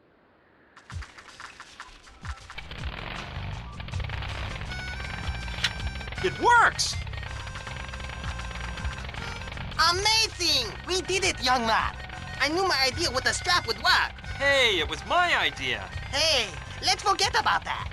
Now, I need you to help me figure out the combination to open the dimensional door. I need you, kid. Don't fail me now. Well, all right. What do I have to do? Look, I discovered that the spot where I achieved the greatest telepathic communication is down there, in the middle of the crater. I'll go down there, and you push the keys for the musical note. That way, I will receive telepathic signals which will indicate to me whether the combination is correct or not. The only thing that you must remember is that the combination is made up of 5 different notes. You understand this, don't you? You cannot repeat the same note twice in any combination either. Got it. Different sets of notes, but without repeating any note twice in a combination of 5 notes. You are one smart little whippersnapper. Come on, Trantor's people are expecting me. Ready? Hit it, Sonny.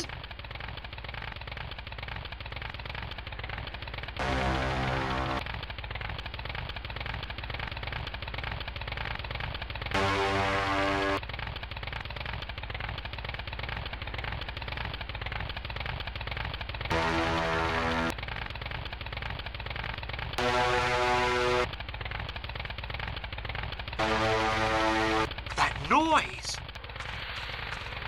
What a trip! There's an intense light covering the center of the crater. I can't see Joshua. Ryan, this is unbelievable. Just amazing, kid. It's remarkable. Farewell. You can't believe all the love I'm taking with me. But what's going on?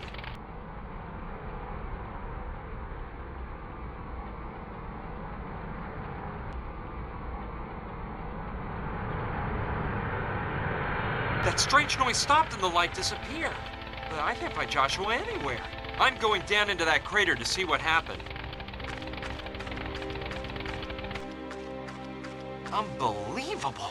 The only thing Joshua left behind is that black mark on the ground and his telepathic helmet. Oh well, I don't think we'll be seeing Joshua again. I hope wherever he may be, he's resting in, well, that he found what he was looking for.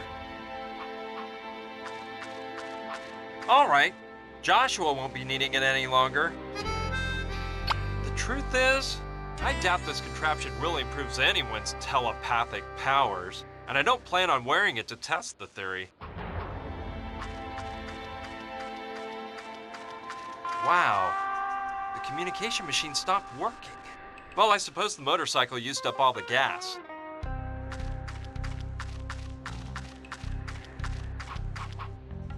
This model's a bit outdated. People use those igloo-style tents nowadays.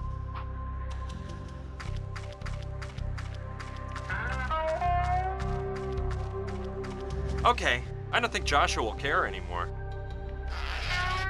Let's see what I find in here. Yeah, this could be really useful. A flashlight that you can attach to your head, and a climbing rope.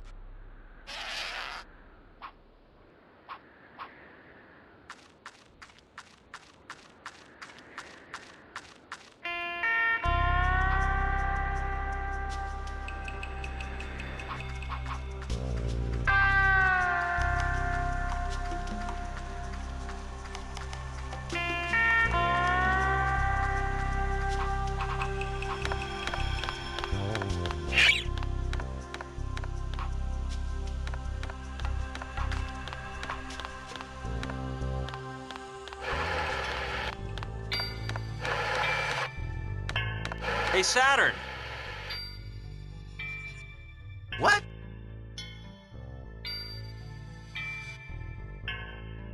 You see, mon ami, there's something I wanted to ask you. If it's in my power to help.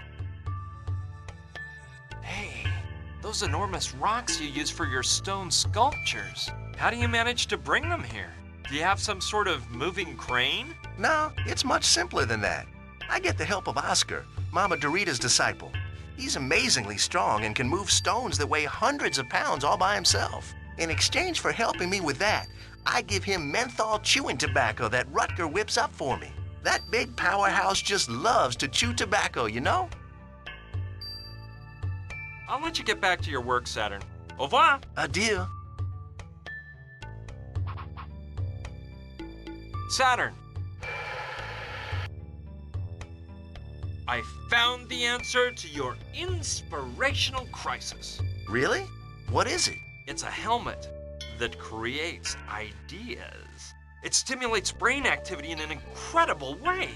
You'll see. It'll make hundreds of ideas pop into your mind. Here, put it on.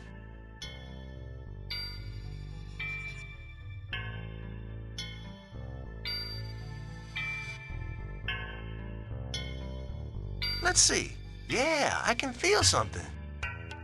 Oh.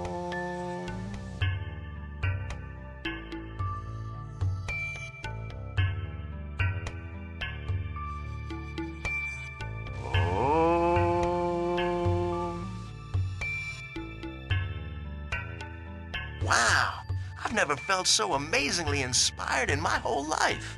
I've got to sculpt what will be my greatest work ever. I'm going out right now to get the perfect stone. Thanks, Brian. I really owe you one.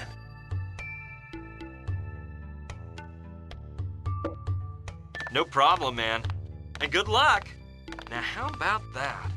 In the end, it'll turn out that the helmet actually works. Anyway, I hope Saturn doesn't become like Joshua. Okay, Saturn owes me one anyway. It's very light. I thought it would weigh more.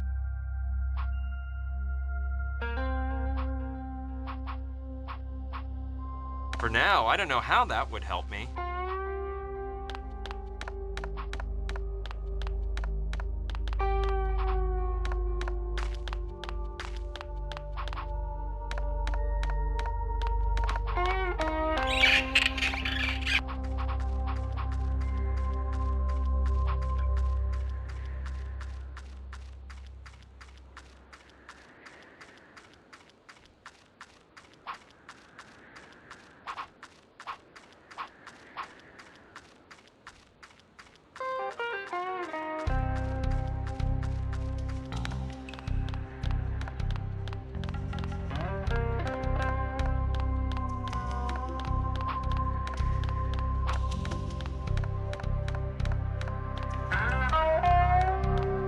It's undoubtedly the bucket of paint I launched with the catapult.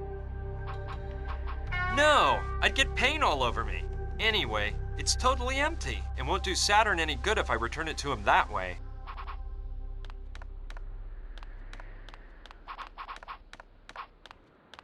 I don't see why I would want to go in there.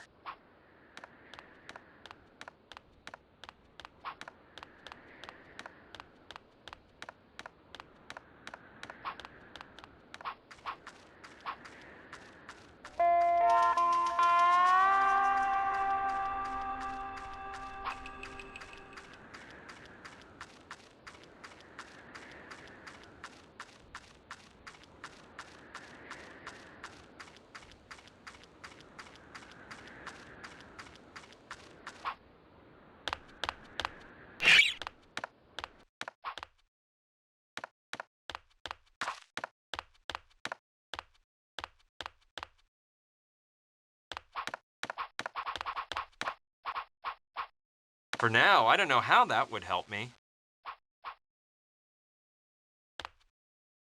I could swear I've seen that statue somewhere before.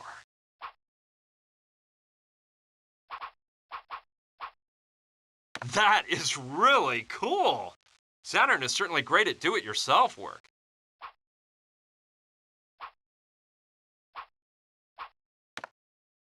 It's used to control the crane located on the central beam in the ceiling.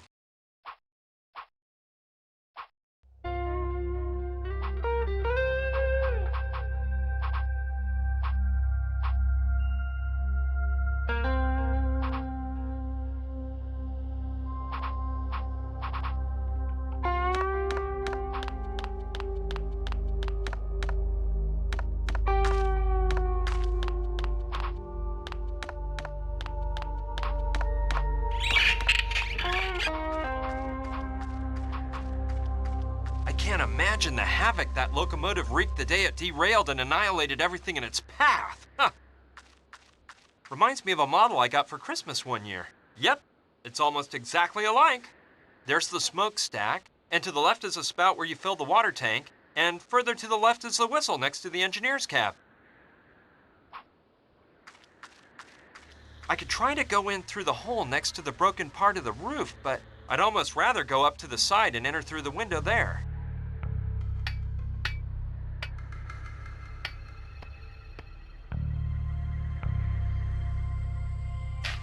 Okay, let's see what's in here.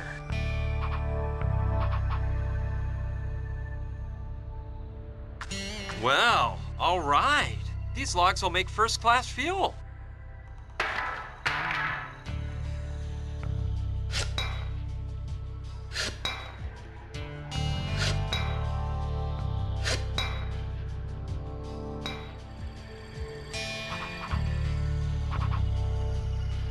That doesn't make any sense now that the water tank is empty.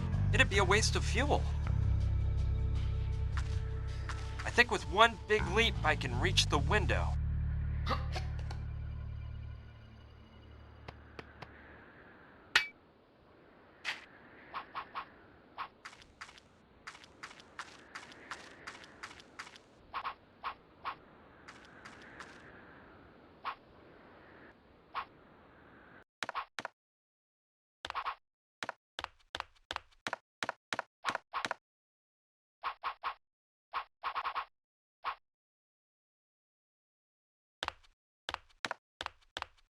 Okay. Ready! It's filled to the brim with water.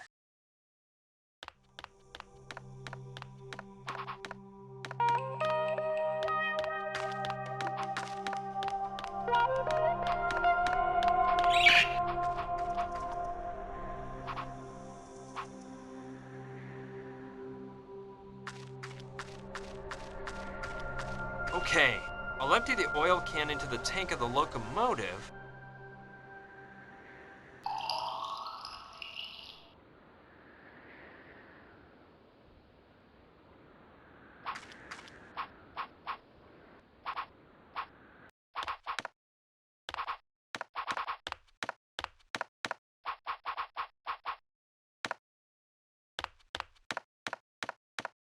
Okay. Ready! It's filled to the brim with water.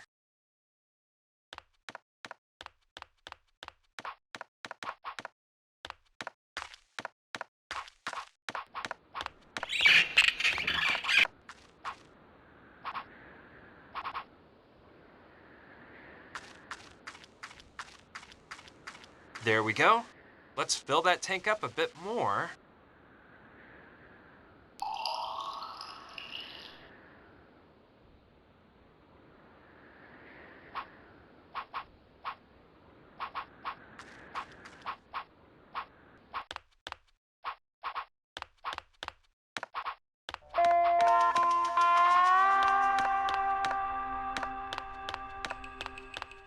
Okay. Ready! It's filled to the brim with water.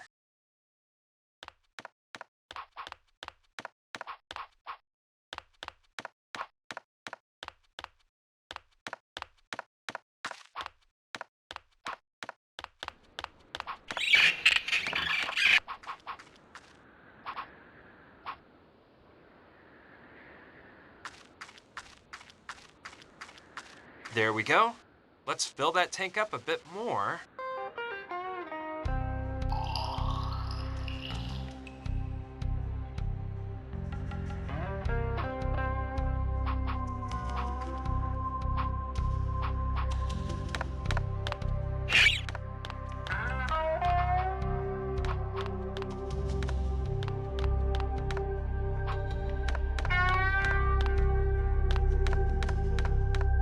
Okay. Ready! It's filled to the brim with water.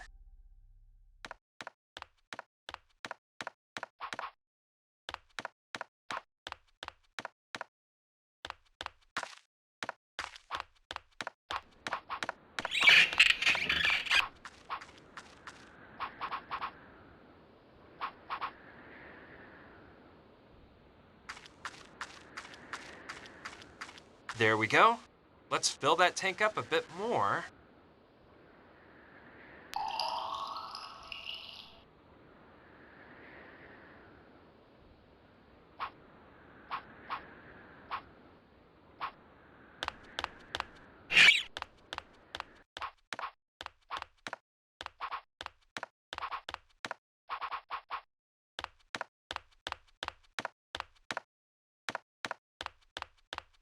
Okay.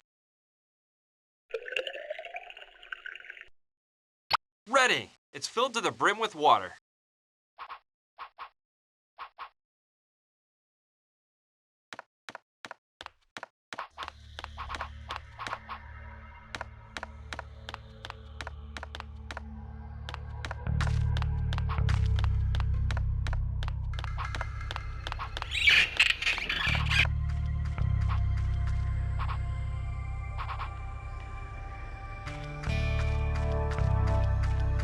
There we go.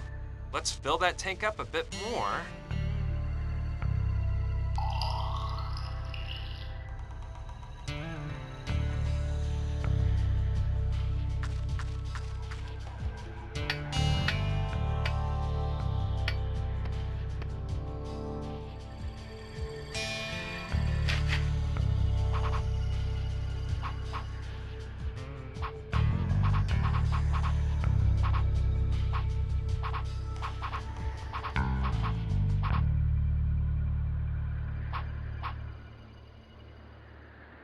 Yes!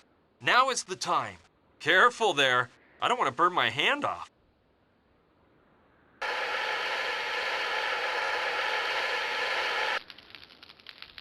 Okay, this is starting to work.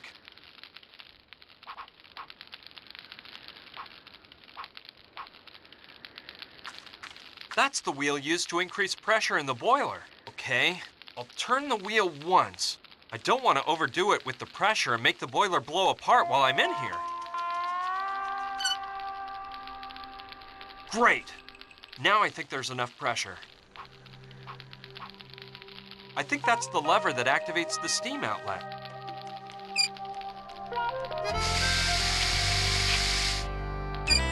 Yes, a burst of steam blasted out.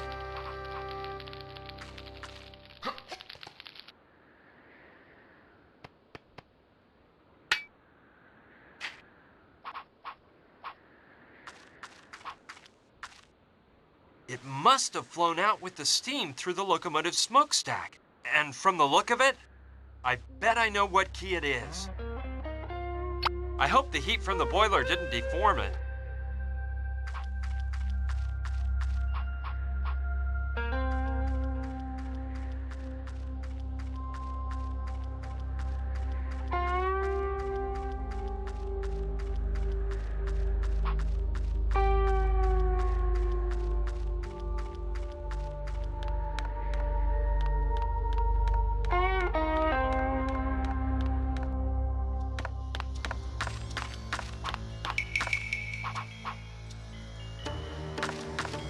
I hope the locomotive boiler didn't deform it and it still works. Wonderful! It opened right away.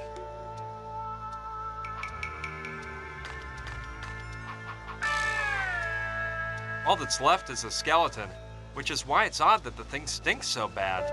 Ew! Maybe there's a colony of worms living inside its clothing. I don't think I'll take it. If I carry it around, people will think it's me that reeks. I should look around anyway, though, in case there's something I might need. I'll take this bottle of liniment. It contains mint.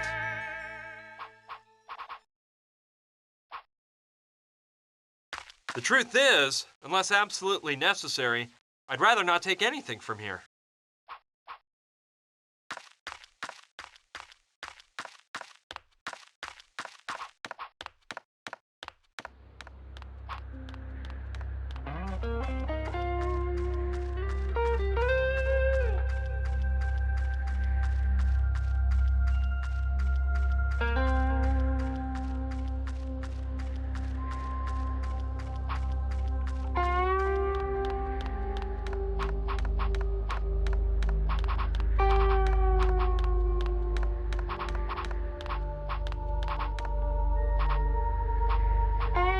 I don't see why I would want to go in there.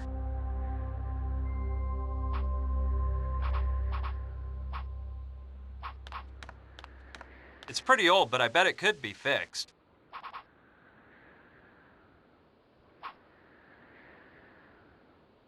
I don't think that's a good plan. I can't think of anything.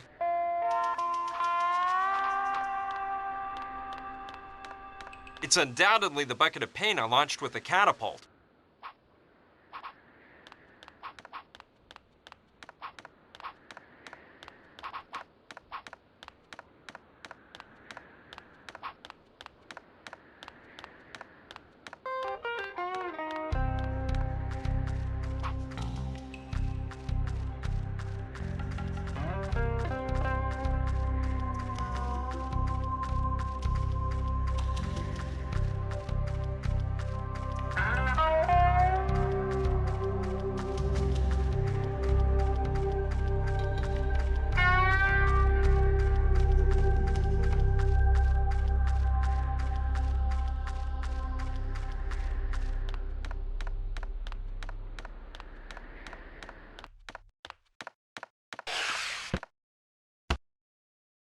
Hi, Sushi. Hi, Brian. How's it going? Did you find out anything else? I'm working on it. You see, there's something I want to talk to you about. Shoot.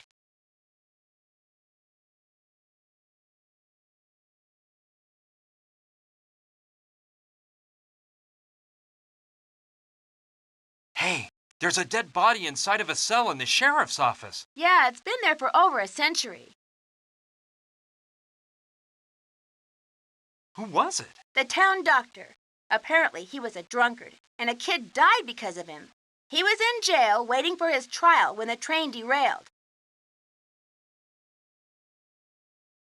Don't you think you should take him out and bury him properly? Well, the door was locked, and the way I look at it, that cell is the closest that guy ever got to a grave. I don't think it'd do any good to bury him at this point. And that cell is kind of like having your own pantheon.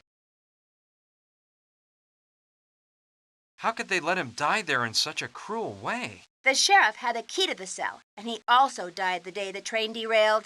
Legend has it, someone warned everyone that the train was speeding toward the town out of control with nobody at the helm.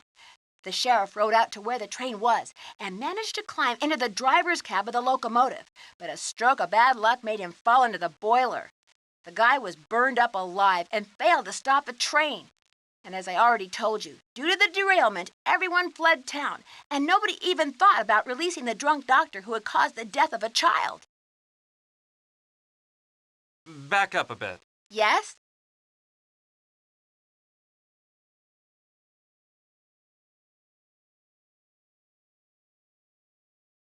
It's about the safe in the bank. What about it?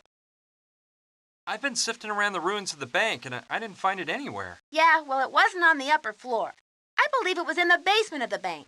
You know, to be on the safe side. The bad thing is, the way into the basement was completely blocked when the locomotive crashed into the building. I'm going to continue on my search. Thanks for all your help, Sushi. See you later. See ya, and good luck.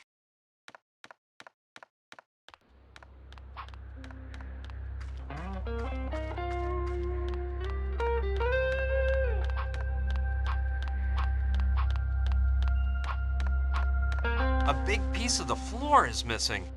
A blunt object must have fallen down and made that hole. The rubble and dirt are covering up most of the hole. I don't think I'll manage to get down to the basement.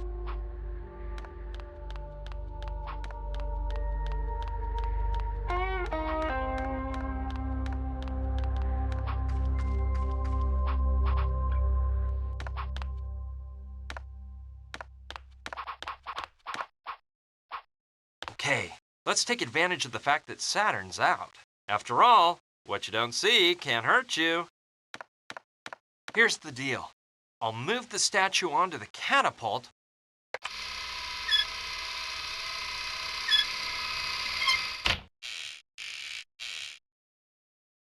There we go. Now let's lower it down carefully.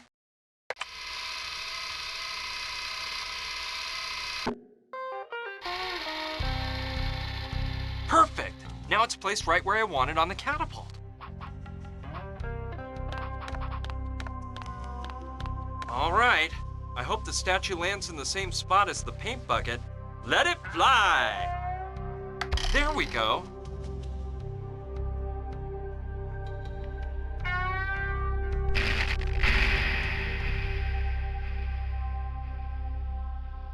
I hope Saturn doesn't miss the statue.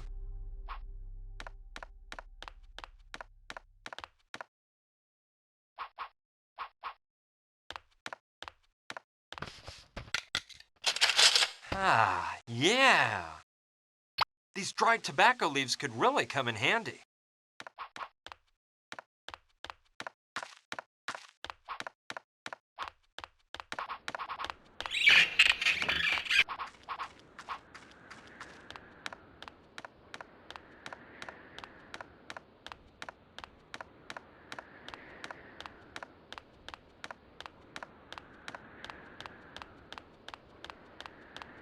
Great! Just what I was expecting!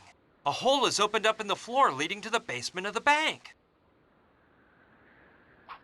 Here we go. I can use the statue as a ladder.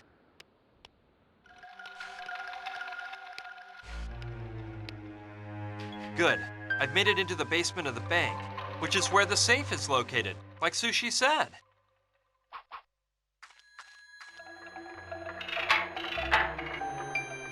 It's locked. I'll have to use the right combination to open it. Although it'll be one hard job to return the statue to Kevin.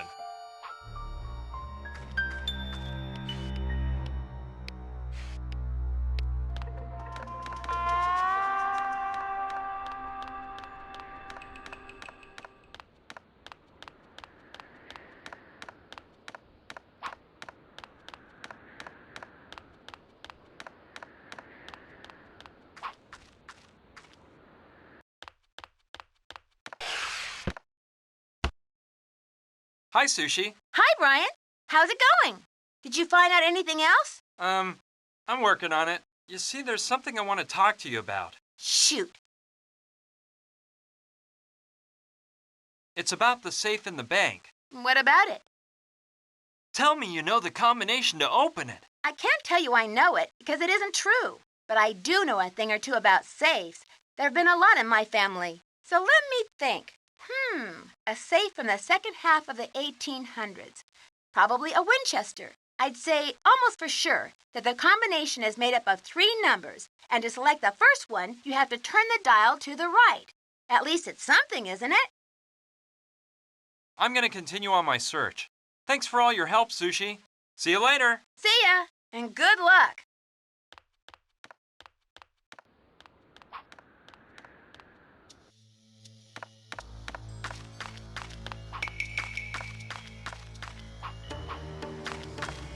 Okay, let's take one more peek to see what I can find.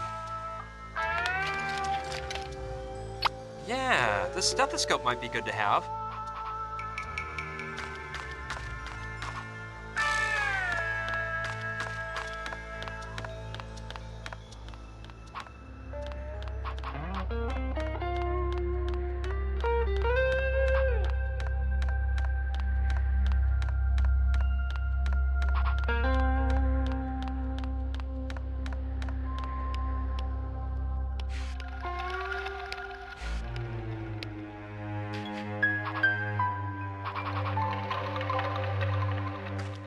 Yeah, great idea. That always works in the movies. Here we go. Okay, I guess I'll turn the dial slowly, number by number, so I don't miss the right one. I need to pay close attention to the sounds I hear every time the dial moves.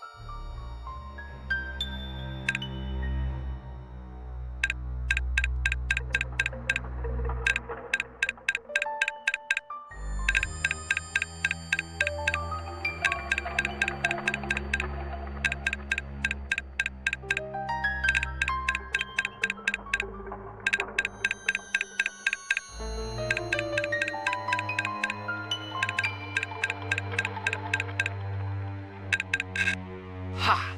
That sound was obviously the mechanism falling into place.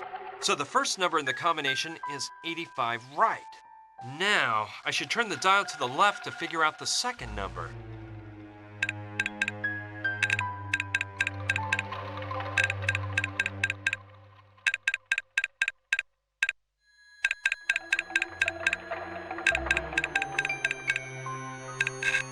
Yes, I've got it! 29 left.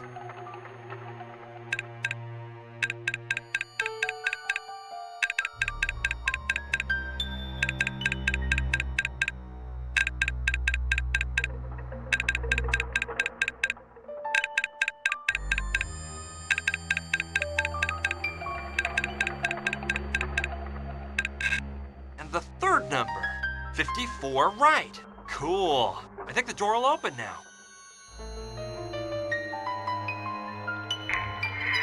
Let's see what I can find inside of this thing. Well, there are piles of old documents and a map of the mine. Finally, I found it. Let me look it over. Excellent. The site of the Hopi village is marked. With this map, I'll be able to get through the mine shafts and find my way there.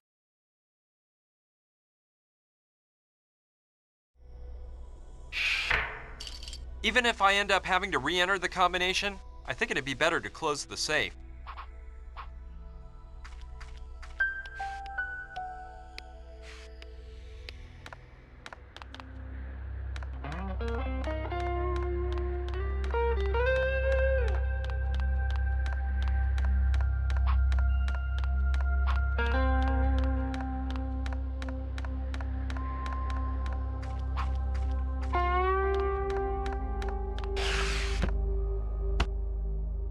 Hi, Sushi. Hi, Brian.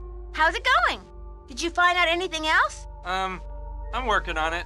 You see, there's something I want to talk to you about. Shoot.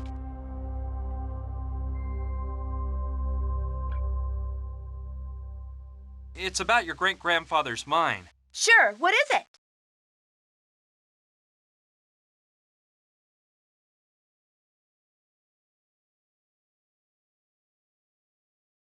Well, forget about the mine for a minute. Whatever. I'm going to continue on my search. Thanks for all your help, Sushi.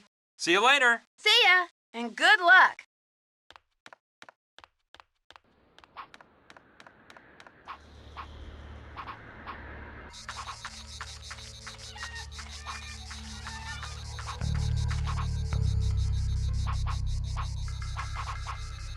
Yeah, that way I could prepare menthol chewing tobacco. But I'll need some sort of crushing tool to grind the tobacco leaves so I can mix them with the liniment. Put tobacco leaves into the bowl? Yeah, maybe I'd better, but later. I don't really know what to do. I don't see any reason for doing that. Put tobacco leaves into the bowl?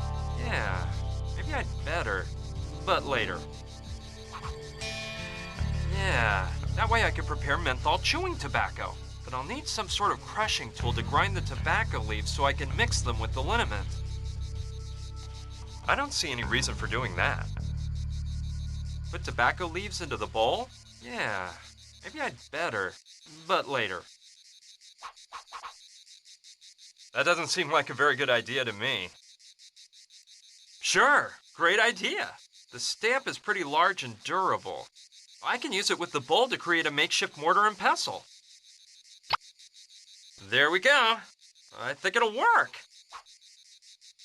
Yes, I think I can use the mortar I've improvised to mash the tobacco leaves in with the liniment. Then I'll have menthol chewing tobacco. Let's try it.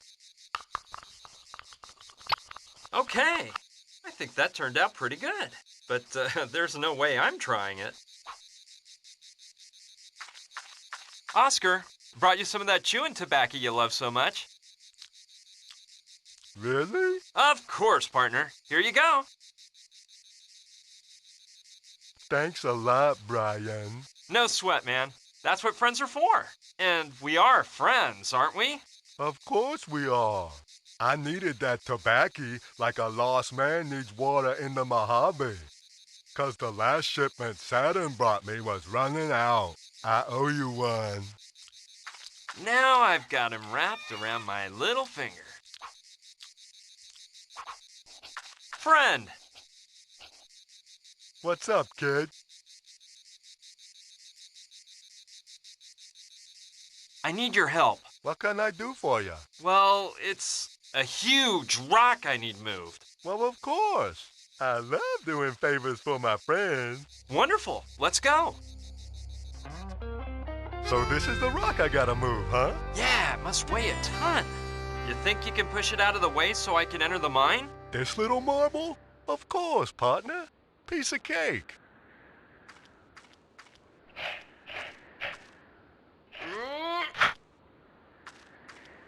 There you go. Is that okay? That's perfect, Oscar. Thanks, pal. You're strong as an ox. No problem. I like doing favors for my buddies. I'm out of here. I gotta mosey back to Mama Dorita's in case she needs me. All right, guy. Thanks a lot and see you around. Happy trails. And be careful if you're planning on going down that old mine.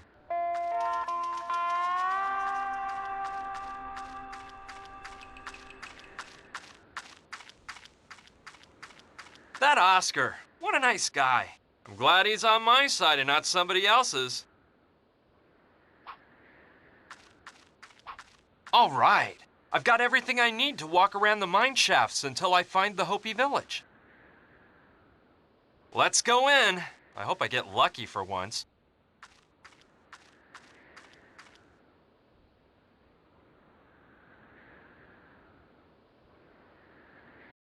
What can I tell you? Getting over the loss of Gina was really hard. Only one thing kept me going. My strong determination to unravel the whole mystery surrounding the crucifix, which ended up being the key to a sacred crypt. I wasn't too concerned about having to get through that old mine, since I've always loved spelunking, but I wasn't aware of the unpleasant surprise waiting for me in one of the chambers. Hey! I see some light over there. Although, according to the map, that's not the exit leading to the Hopi village. Well, I'll take a look anyway. Maybe I can get to the village somehow from outside of the mine. Plus, I'm tired of wearing this darn flashlight on my head. Man, finally! I couldn't wait to take that off. Hey, what is this? Oh no! I can't stand those disgusting beasts!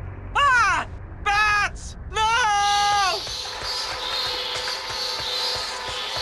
Help!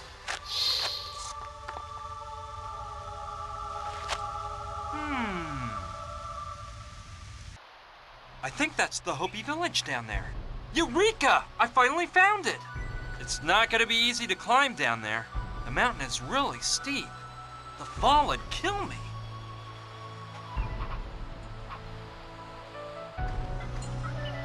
I'm pretty sure the Hopi village cave is down just a few yards more.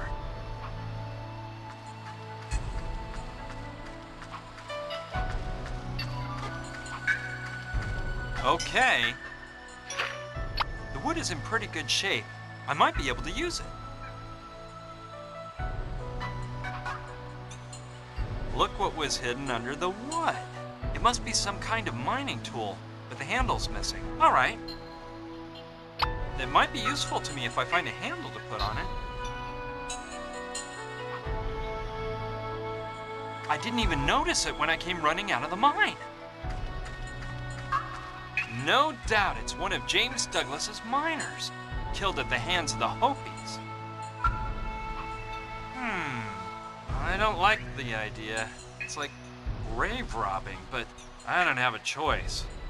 A bone might be just what I need. This femur has a little part broken off. I think it's just what I'm looking for. Yeah, I think the femur could make a stupendous handle. Cool. It stays on nice and tight.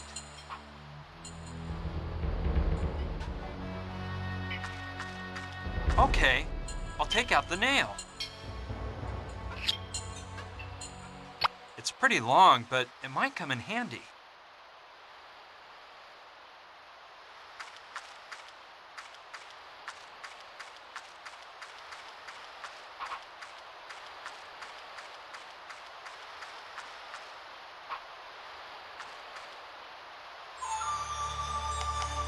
All right, I'll nail it into some hard ground so it'll hold tight. Ready. I think it'll hold up.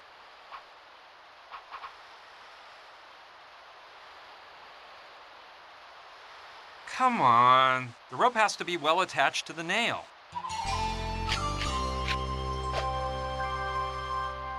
Ready. And now, let's do some rock climbing. No problem.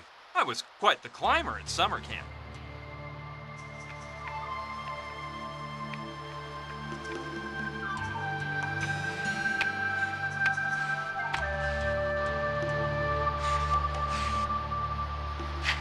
Gina! Brian! I can't believe it! You're alive! How did you get here? Long story. When I fell down that hole, I hit my head and passed out. I don't know how much time passed before I woke up. When I came to, it was totally dark. My leg was throbbing. I dragged myself on hands and knees through the mine shafts, trying to find a way out. Finally, when I thought I was about to faint, I reached a shaft with light. I could see the sunlight at the end of the tunnel, so I got a second wind and forced myself toward it.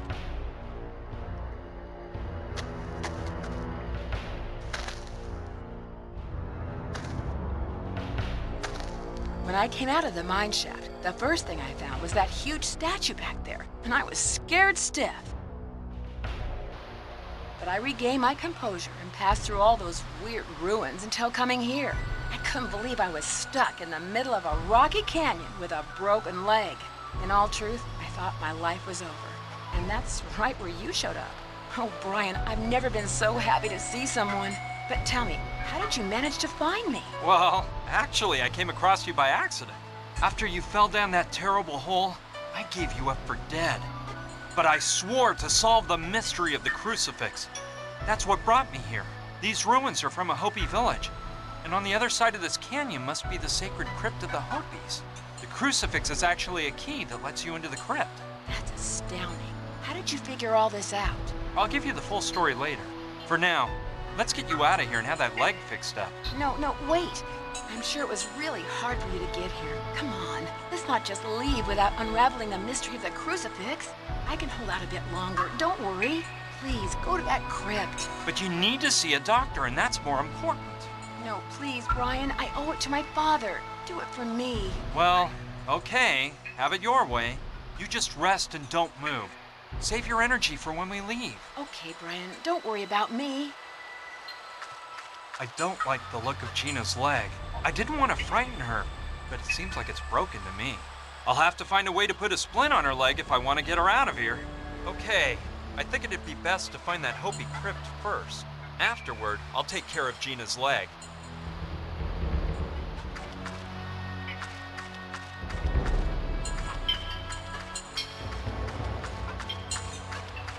Great. Let's look around and see if I can get a handle on this. Yeah, I bet the sacred crypt is up on the cliff up there. Man, it's not gonna be an easy walk. I can't stand those rickety old suspension bridges. Well, I can't turn back now, so off we go.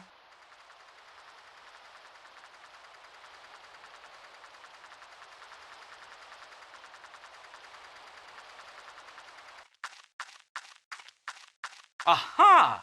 This must be the entrance to the crypt.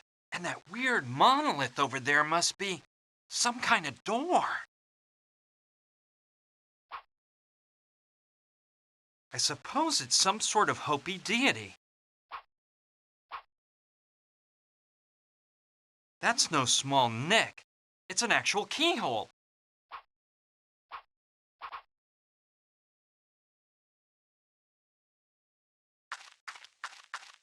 Yes, that must be the way to open the entrance to the sacred crypt. Bad news. The keyhole in the mouth of the monolith is jammed up with sand, and the key won't go in. Oh man, I thought this was all turning out too easy.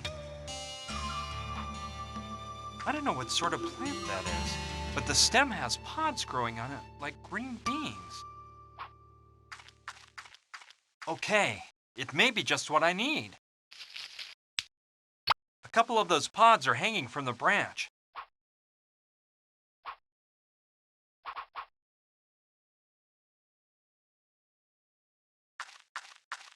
Yeah, I think it could be used to clean out that sand. Ready. Now I think I can insert the key.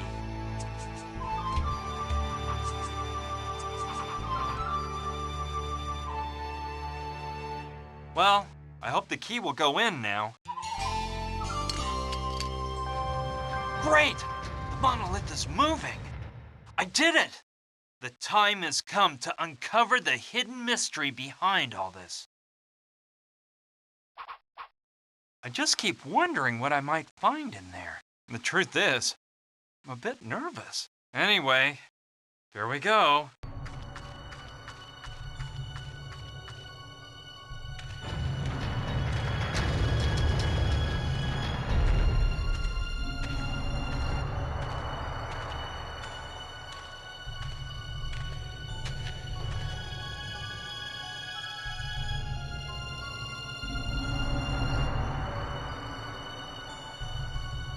Hello, my young friend. I see that you have taken the wise path and managed to reach this place. Hey! I knew you would be able to. Wapuchin? Is that you? Yes, I am Wapuchum, the last of the Hopi chiefs. Do not fear. Come closer. But what are you doing here? I don't get it. There is nothing to get. Listen. You do not know it, but this is what you have come in search of. But that's... I know what it is. The man who put it here brought dishonor to his Hopi blood by hiding it in this sacred place. It is up to you to remove it and distance this rotten seed from our pure land. Who does it belong to? I am not the one to answer this question. You must ask the one who brought shame to his race by hiding it here. That person's dead. So? What do you mean, so? I can't ask a dead person. I assure you that you can. But how? You must find the path.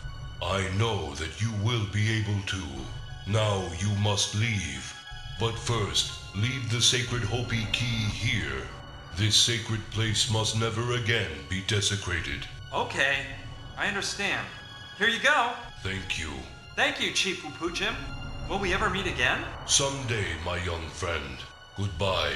and may Okiwak's light shine on your path. Same to you, Wapuchim. Goodbye!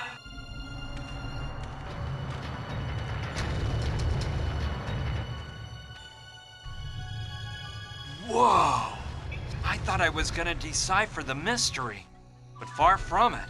I found an even greater one. We've crossed half the country for a bottle with a finger inside. It is a real human finger, I'm sure of it. Bottled in formaldehyde to preserve it properly. But who in the world does this finger belong to that it would be so important? And there would be so many people willing to kill to get it. And as for finding Wapuchim inside there, I'd rather not even talk about it. This is all nuts! Anyway, I'll eventually think of a plan after we get Gina back and get her leg fixed up.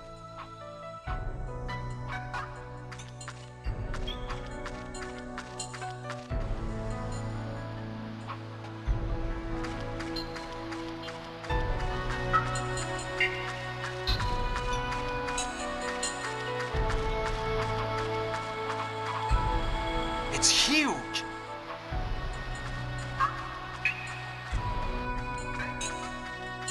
From up close, that statue looks even more amazing.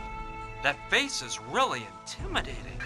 Now I know how the earliest miners of Douglasville must have felt when they saw this.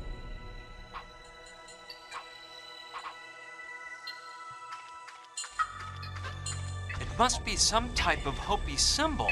Even though it's in the shape of a cross, it's probably not like a church cross. No, it's obviously not any kind of spring or mechanism. And this may sound a bit superstitious, but I don't like the idea of disrespecting the religious symbols of other cultures.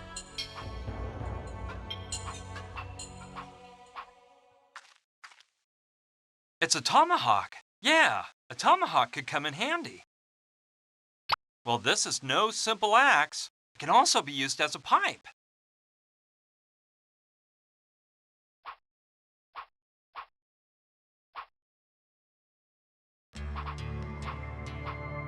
I can't leave without Gina.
Yes.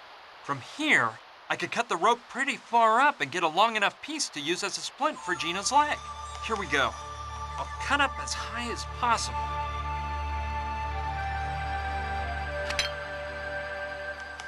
Done.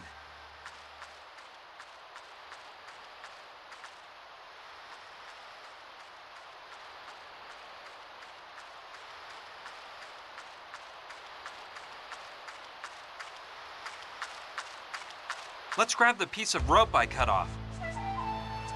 With this bit, I'll have enough to make a splint for Gina's leg.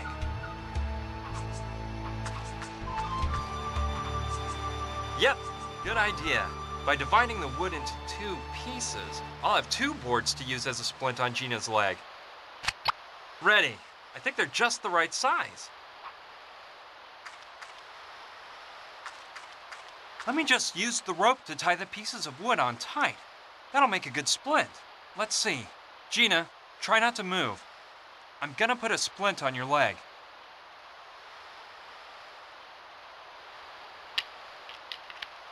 Ow! Okay, I think it'll work. Gina, it's time to go. We've got to get through the mine. But don't worry, I'll help you. And Yes, but tell me, what happened in that crypt? Did you get inside? yeah, I went in and, What did you find inside? Tell me. well, it was all really weird. I'll tell you on the way. But Give it a rest. We have a long walk ahead through the mine. We'll have to stop more than once for rest, so I'll have plenty of time to give you a thorough report. Come on, let's go. I think I know of someone who could fix up your leg. You're doing great. Put your arm around my shoulder.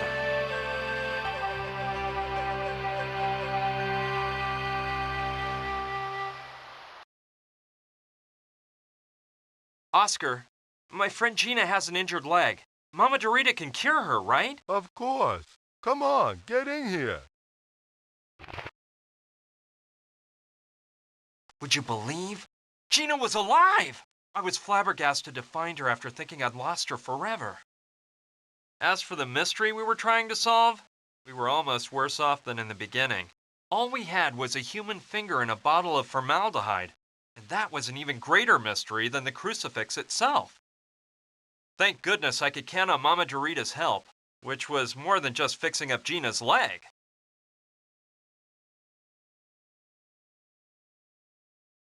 Now then, a bit of rest while the master plaster I've placed on her takes effect, and she'll be just like new in a short while. In the meantime, your little girlfriend had better stay here and not move a step. Thank you so much, Mama Dorita.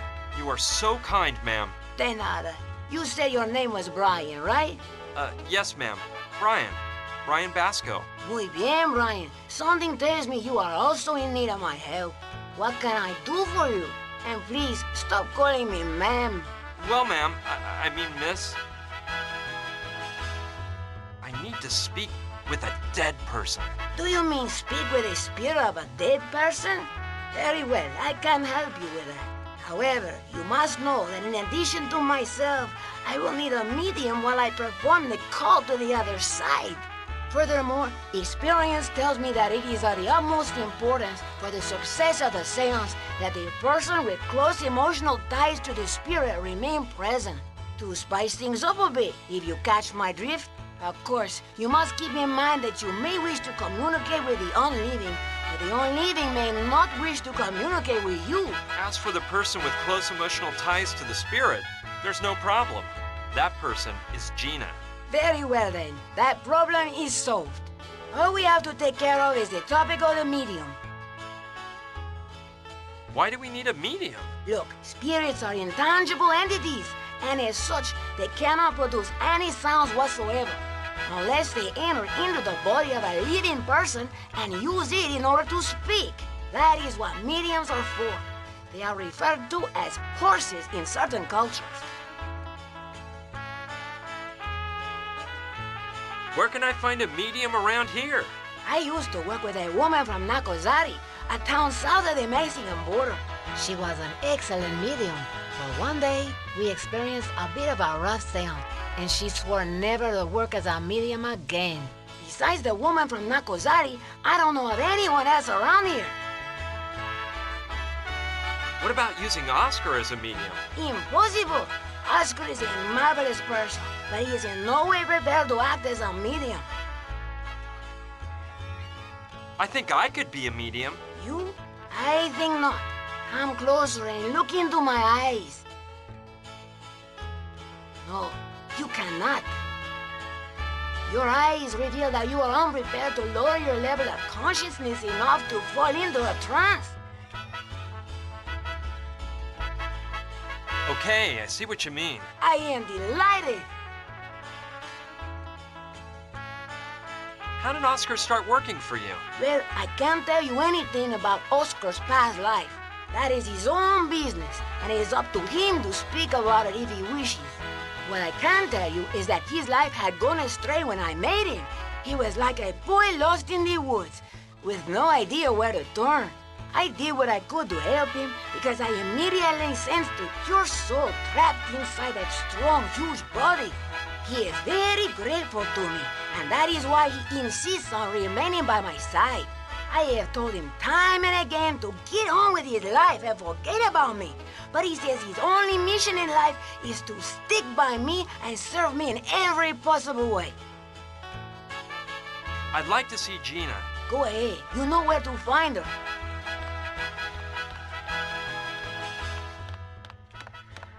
Gina! Brian, hi. Hey, you shouldn't move that leg too much. Mama Dorita says you'll heal in no time, as long as you rest. I'm just a bit nervous. The concoction that woman put in my leg is really making me itch. Plus, I can't stop thinking about what you told me inside the mine as we were coming here. Especially the part about the human finger in the bottle of formaldehyde. My God, Brian, what are we gonna do now? Well, I've been giving it some thought, and all I can think of is one thing. What do you propose? Look, I can't stop thinking about something that Indian chief told me. That Wapu something guy? Wupuchim, yeah. I asked him what that bottle with the finger meant, and he said that the man who took it there should answer that question. I told him that guy is dead. But Wupuchim said that wasn't necessarily an obstacle. You mean we should talk with... Yes, with your father. I know it'll be hard for you, but I don't see any other way out. I understand. Don't worry about it, but do you really think we can speak with a dead person? Just a few days ago, I would have answered you with a resounding no. But now, after all the things that have happened to me, and what I've seen since we met, I don't know. I think almost anything is possible. Besides, what harm can it do to try? I guess none. What have we got to lose? But how in the world will we do it? With the help of Mama Dorita. She's knowledgeable about these things. However, there's one thing that concerns me. Wupuchim said that the person who hid the bottle in the sacred crypt had Hopi blood, so it couldn't have been your father. Oh, yeah. No, of course not. It couldn't be him. Well, I suppose there are more people mixed up in this strange story. Yeah, I guess that's it. Anyway, your dad has to be able to explain everything. I'm sure he can. So, when should we do it? I have to get a medium for the seance. Okay. Well, keep me informed, please. How are you feeling? Better and better.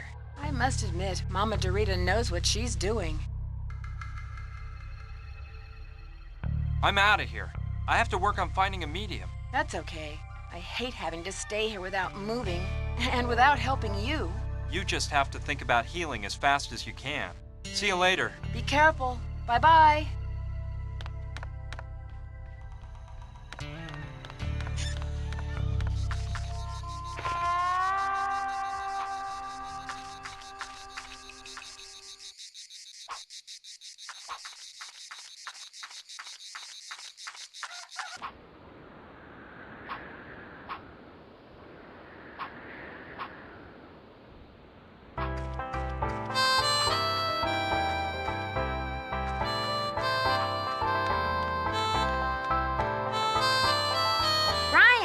So you made it to the Hopi village, did you? Come on, get up here right away and tell me how you did it. Okay, I'm coming.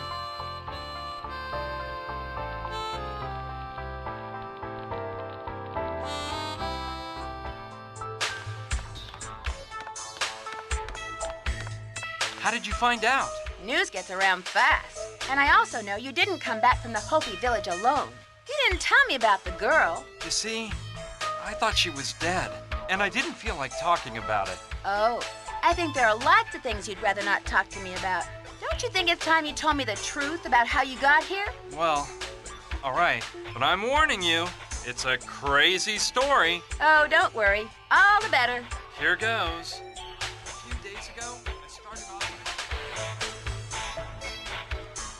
Gina is at Mama Dorita's house letting her leg heal, while I try to figure out the meaning of a bottle of formaldehyde with the human finger floating inside. That's all. You didn't believe a word I said, did you? No, you're wrong. I know when someone lies to me, and you weren't lying. Plus, Brian, I kind of like you. You can count on me to give you a hand with whatever you need. That's great, Sushi. Thanks.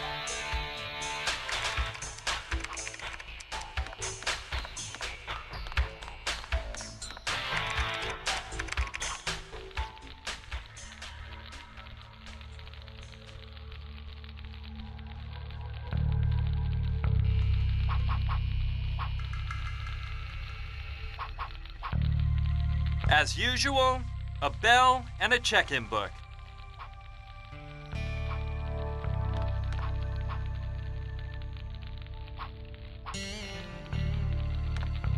Yeah, I may use it.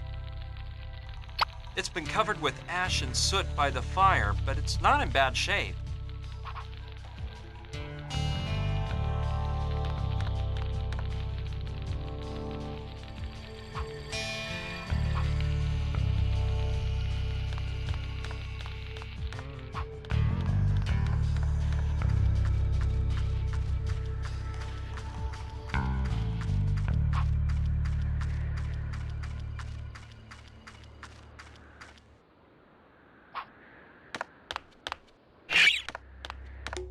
Hey, that guy over there must be Rutger.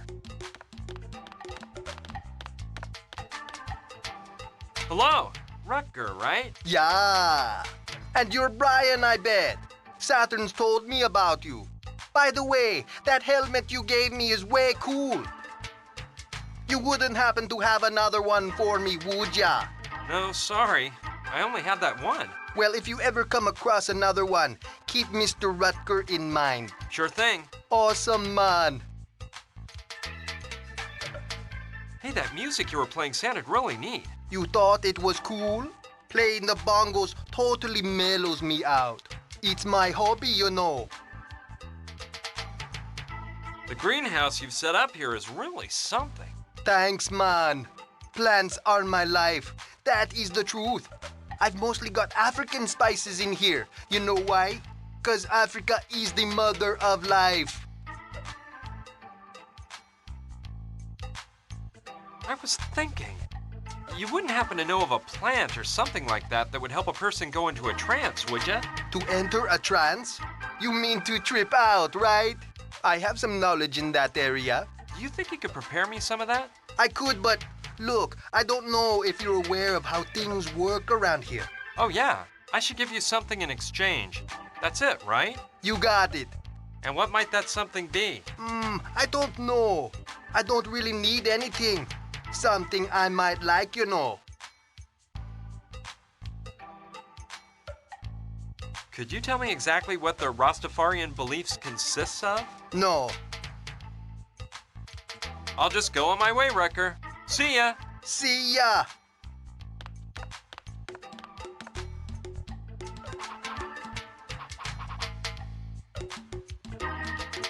Yeah, I think that might be the thing to do. Hey, Wrecker. Hey, what's up? I believe I have something you might be interested in. Let me see, man. Ah, yes. It's a fine Hopi axe pipe. Very nice, man. I'm glad you like it. Do we have a deal, then? The pipe, in exchange for preparing what we talked about. Oh, yes. It's a deal.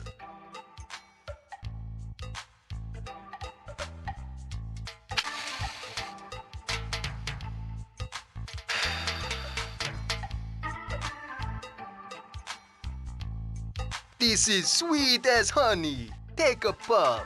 No thanks. I don't smoke. Listen, didn't you want some herbal pleasure to lighten you up a bit? Yeah, but... Well, this is the thing. Smoke. Okay.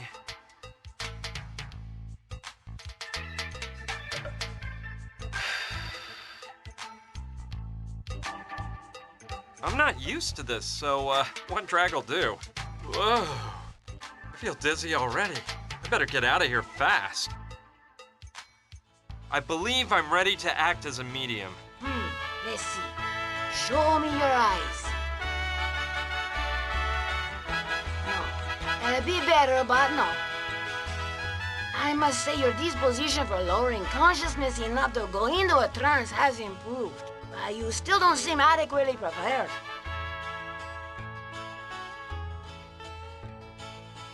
Well, I won't bug you anymore. Goodbye. Vaya con Dios, Brian.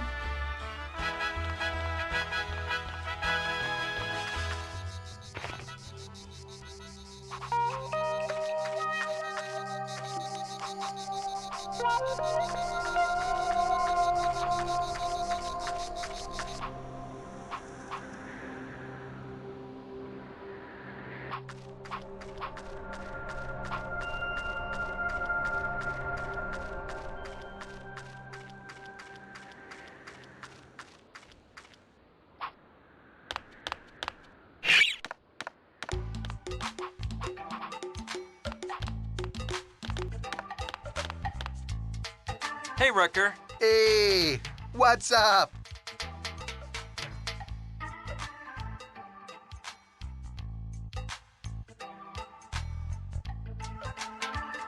That stuff you put in the pipe didn't work. I need something a bit stronger. More powerful, huh? I think I know what you need. I was just recently studying some old Indian shaman recipes. There is one that the Hopi tribe's medicine men used to use. Have you heard of them Hopi Indians? Yeah, I've heard something about it. Apparently, these Hopi medicine men used to make a brew that was mighty strong. They said they used it to help their spirit leave their body and be able to get closer to Kichi Manitou, the Great Spirit. That is just what I need. Can you make it for me? I'm afraid not. I have all the ingredients except one, the most essential of all, the Yawaskel. Yawaskel? Yeah, you get it from inside these pods that grow on a plant which grows in this area. The problem is, I haven't been able to find that plant anywhere, even though I've searched throughout the region for weeks. Seems this crazy plant only grows on sacred Hopi lands. Huh. And do you know what the Yawaskel looks like? From the drawings I've seen, they're bumpy balls of a dark red color. I've studied the topic quite a bit, and though I've never seen any of those balls myself, I'm sure I could identify one if I saw it. Very interesting, Rucker. I've got to go now. Let's keep talking about this later. Sure thing, man.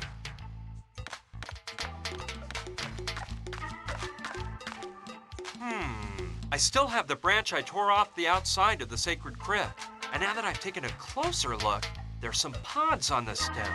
Yeah, what luck! I bet that plant I took the branch off of is precisely the one Rucker was talking about. I'll pull the pods off the branch. Done. Now I should open them and see if they contain those famous little red balls. These pods are really hard. There's no way I can open them with my hands. I need something else to tear them open.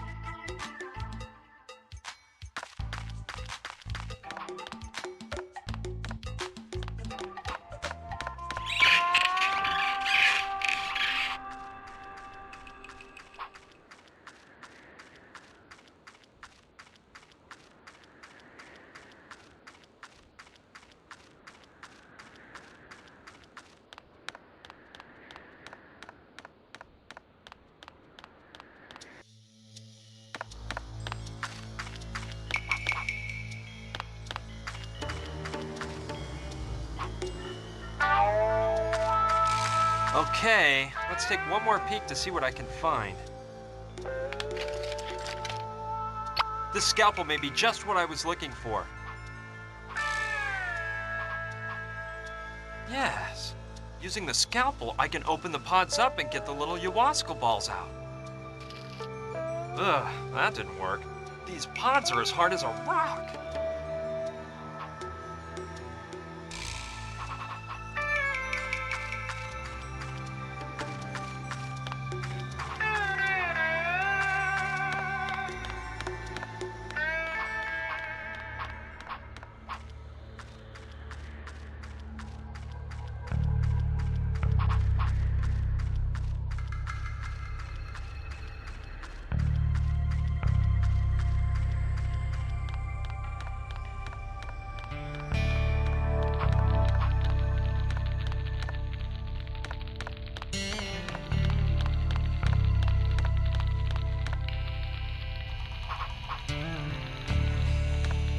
Yes, good idea.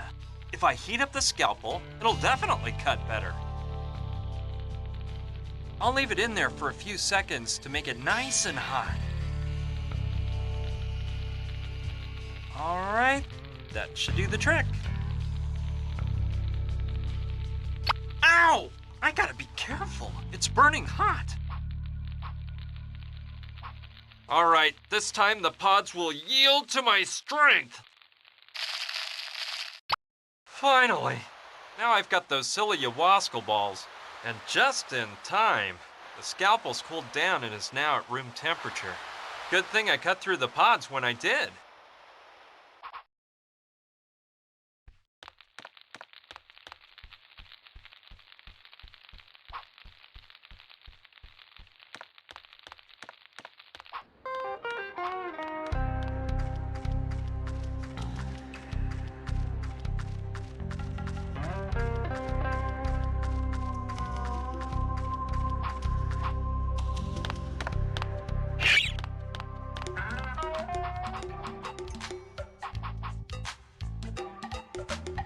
Whoa, Rucker's gonna flip when he sees this.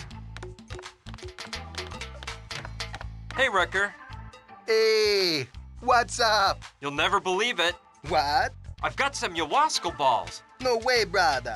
Don't believe me? Seeing is believing.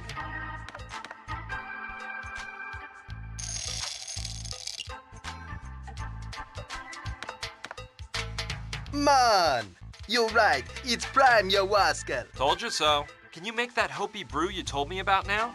Of course. I'll get right to it. Perfect. I'll let you work then. Well, a long time seems to have gone by. I think that Rucker must have that brew ready. Rucker! Yeah, I'm over here, man.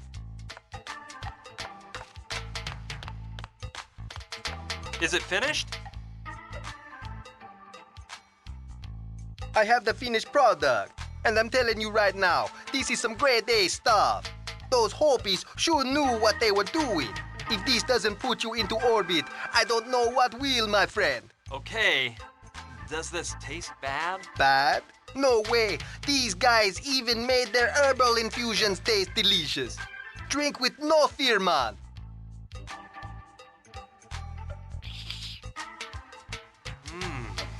Yeah, I can feel it already. It's as if I were levitating. I'm leaving before the effects get any stronger. Okay, sir, but I'm drinking the leftovers.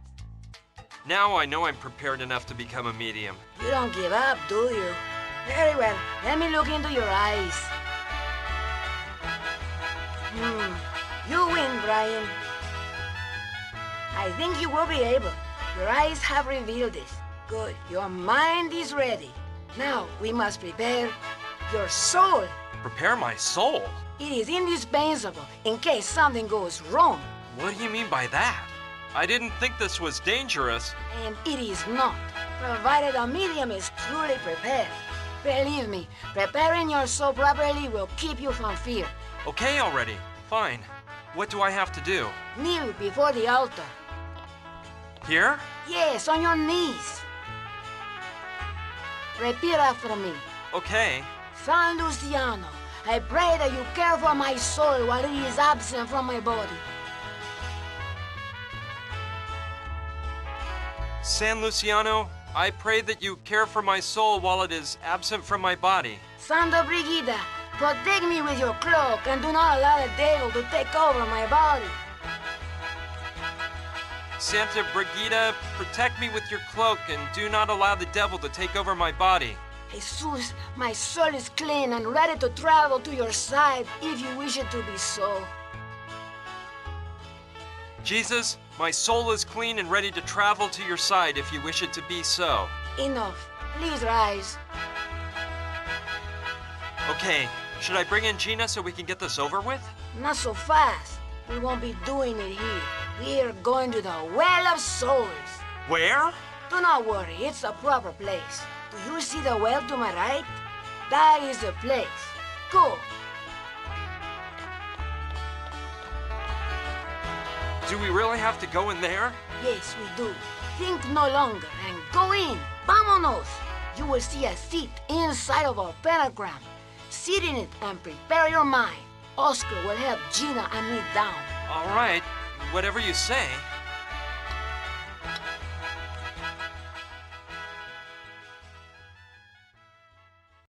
Let's begin. Now, Brian, it is important for you to stay relaxed. Was it really necessary to tie me to the chair?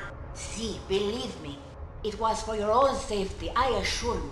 Now, stare into my eyes, por favor. All the tension is flowing out of your body. You are relaxed, more and more relaxed. You feel good. Muy bien. I am going to count to 3. And when I finish, you will fall into a deep slumber. 1, 2, 3. We are here to contact a being from the other side. We have the will and the medium. We have the will and the medium. The medium awaits in the center of the pentagram. Someone from this plane wishes to speak with that being. We invoke that being with all due respect. We have the will and the medium. Gina, it's your turn. Speak with that spirit. Tell him you want to talk with him. Johnny the Indian. It's me, Gina. I need to talk with you. You were about to tell me something and we were interrupted. Now we have the chance to finish our conversation. Johnny, it's me, Gina. Please talk to me.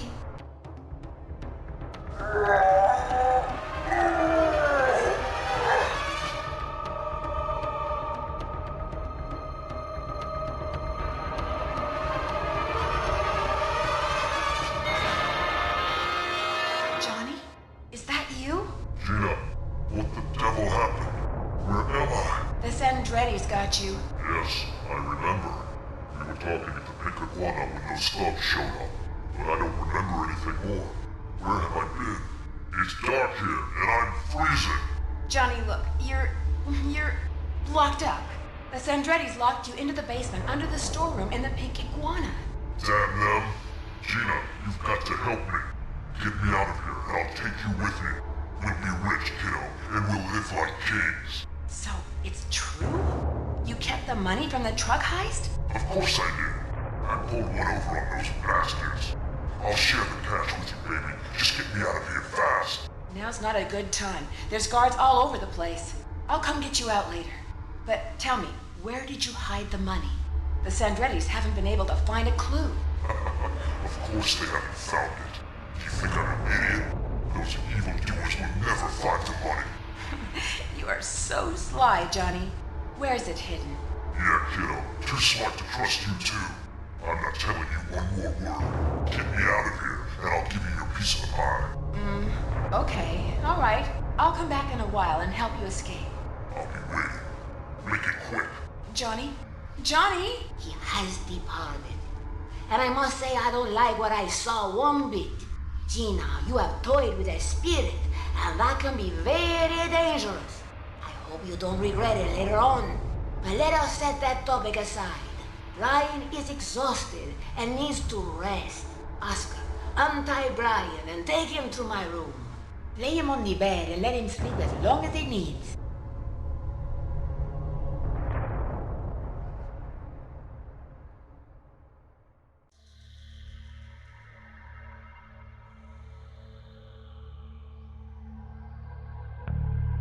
Ow!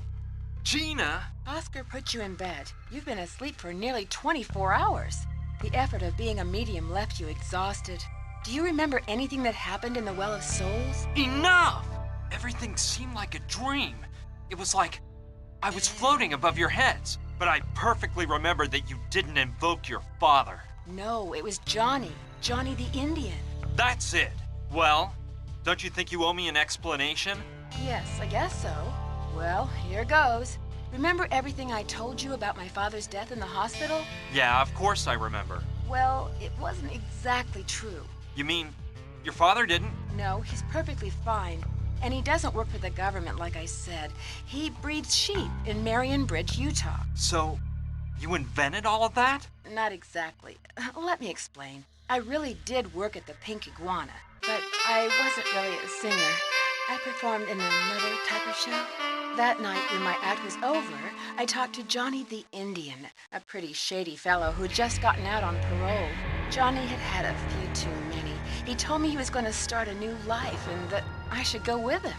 He showed me the crucifix he wore around his neck the whole 4 years he's been in prison and said it was the key that would open the door to that new life. He was drunk and I didn't take him very seriously. I thought the guy was embracing Christianity or something like that. And then the Sandretti brothers showed up. Johnny asked me to keep the crucifix for him and to disappear before they saw me. Everything I told you about my father's death in the storeroom of the Pink Iguana was true, but it wasn't my father they killed. It was Johnny. They interrogated him and beat him to a pulp.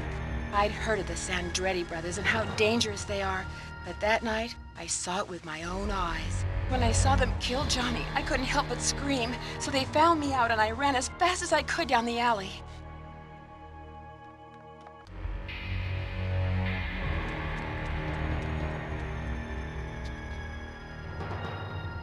But why were they interrogating him? What did he do? Well, Johnny had just spent 4 years in the slammer for holding up a truck. The whole heist was set up by the Sandrettis. Johnny was part of the group that did the job. In the beginning, the theft was a success, a fast robbery with no deaths or injuries. The money was supposed to be handed over to the Sandrettis in a garage a few hours later, but someone set a trap. The garage was full of cops, and the thieves were arrested. Luckily for them, the Sandrettis didn't show up personally, so no one could prove they were involved. However, they didn't catch all the thieves. For some reason, Johnny managed to get away, and they didn't find him till 2 days later near the Mexican border. More importantly, the money from the robbery never appeared. What do you mean? It wasn't in the garage, and Johnny didn't have it when they arrested him. He swore he escaped from the garage without taking a cent. Despite all their investigations, the police never found the cash. From what I heard the night they killed Johnny, the Sandrettis suspected he'd kept the money, and that he was the one who informed the cops and set up the raid on the garage. They thought he'd hidden the dough somewhere during the 2 days he was hiding out, and that he had let himself get caught, so the Sandrettis wouldn't suspect anything. You think someone with that much money would allow himself to be caught knowing he'd be put away for years? Yeah, if he didn't have any other choice. He knew that if he ran off with the money, the Sandrettis would find out and hunt him down long before the police did. He must have thought 20 million bucks were well worth 4 years in prison. 20 million? 20 million! No doubt Johnny thought that by the time he was released, the Sandrettis would have forgotten the whole story and that he could enjoy a great retirement. But things didn't work out that way. The Sandrettis don't forget 20 million bucks just because, and they were looking for him the day he got out of jail. So, when the Sandrettis interrogated him, did they get the truth out of him? No, that animal Gustav killed him too fast, and Johnny never acknowledged having kept the money. So we don't know if Johnny really even had it. Oh, yes, we do. He told me so through your mouth during the seance. The bad thing is, I couldn't get him to tell me where he hid the money. So, all you were really interested in the whole time was getting that money, huh? No, well, at least not at first. I was just trying to save my life. I had been an eyewitness to a murder and knew that they would snuff me out to keep me from talking. After that, I admit I thought if we found the money, I could start a new life far from the Sandrettis. Is that so terrible? Depends on how you look at it. What I don't understand is why they didn't knock us off in Chicago when they had us trapped in the museum. Someone at the Pink Iguana probably told them Johnny had talked to me before they killed him. They must have thought I knew something about the money, and they wanted to get it out of me. Lucky you were so great and got us out of that awful cabin. Oh, don't suck up to me now. You've been fooling me all this time. I'm such an idiot. I walked right into your trap. Please, Brian, you've got to forgive me. I swear I never wanted to lie to you, but I was scared to death, and I was afraid you wouldn't help me if I told you the truth. Well, you're wrong there. I'm so stupid I'd have helped you anyway. But this is the end of it. I'm leaving straight for California, and you? No, please. You know they'll kill me. Sooner or later they'll find me and do me in. My only chance is to find the money and use it to start a new life. You know that. Please don't leave me alone now. Help me. Okay. I'll help you find that cursed money. And then, I never want to see you again as long as I live. Don't say that. I really care about you. Oh, please. Don't play me for a sucker again. I already said I'd help you. Save the sorry act for the theater. Don't believe me if you don't want to, but I'm being sincere. Besides, if we find the money, half will be yours. I don't want a dime of that money. Do whatever you want. Well, we know Johnny safeguarded the money somewhere nearby. And no matter how strange it seems, the finger in the bottle must have something to do with it. But where should we start to look? Look, while you were asleep, I remembered something Johnny told me years ago, before the robbery. What? He said that he used to take time off between jobs to spend a few days in his homeland in Arizona, in an old trailer where he used to live before going to New York. That trailer can't be very far from here.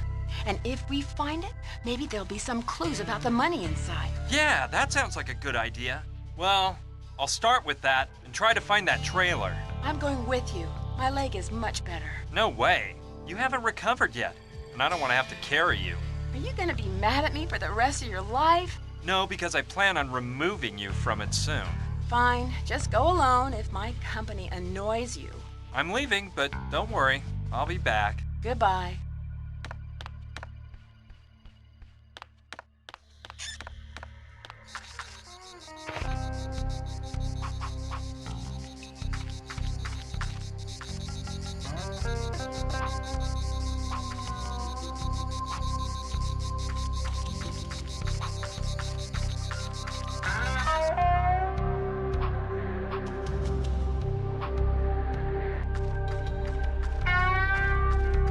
think the first thing I'll do is go see Sushi.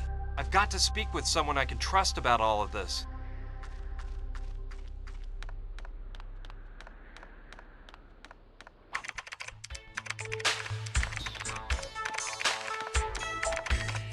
Hi, Sushi. Hi, Brian. How's it going? Did you find anything out? Actually, I did, but I'm not sure whether I'm too happy about it. Why's that? What happened? Everything Gina told me to wrap me up in this mess has turned out to be a pack of lies. Seriously? Tell all. Look, do you remember about Gina's father? Yeah, the poor girl saw them murder him in cold blood right before her very eyes. Well, forget about the murder. The old guy is living peacefully, breeding sheep in Marion Bridge, Utah. What? And that's when Gina told me the truth. She can't return to New York because she wouldn't last 2 days. She plans to have me help her find the money that Johnny stole so she can start a new life. I don't know what to do. I'm not interested in the money, but I don't want to leave Gina high and dry either. Besides, my life isn't worth much more than Gina's at this point. Well, the way I look at it, that money has no owner at this point. It'd be better for Gina to keep it and start that new life than to have it end up in the hands of those awful Sandretti mob guys. As for the bank the money was stolen from, I'm sure it got an insurance payoff years ago, so nobody will lose out. I don't know. Ever since I left New York, I feel like I've lost control of my life. I'm like a puppet with someone else pulling my strings. They decide what I can and can't do. Sort of like in those computer games. You know what I mean? Computer adventures? Yeah, I love them. Cheer up, Brian. You know you can count on me for help. Thanks, Sushi. You're wonderful. Anyway, I gotta try and find Johnny's old trailer. We know it's around here somewhere, and I'm sure I'll find clues in it leading me to the money. An old trailer? I don't remember seeing one, but the truth is that I don't leave Douglasville except to go into the city for provisions. Maybe Rutger or Saturn know something. Yeah, I'll go talk to them. See you around, Sushi. Okay, see you soon.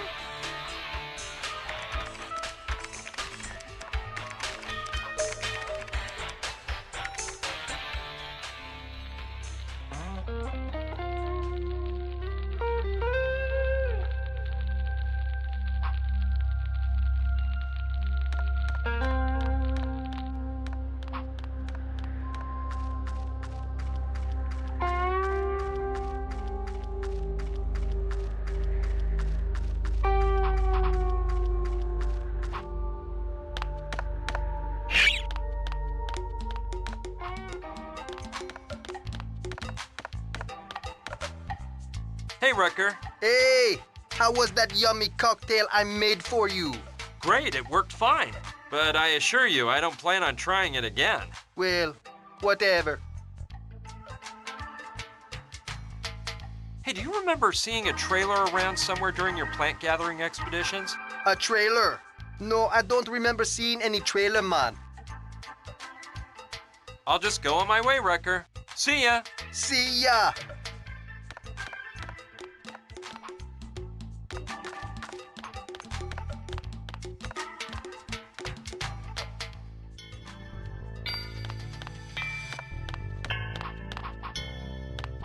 Hello, Saturn. How's it going with the idea blasting helmet? Hello, BB. The helmet is excellent, amazing. The only problem is the Great Desequa. The what? The statue I had hanging on the crane. It's disappeared. You wouldn't happen to know anything about that, would you? Me?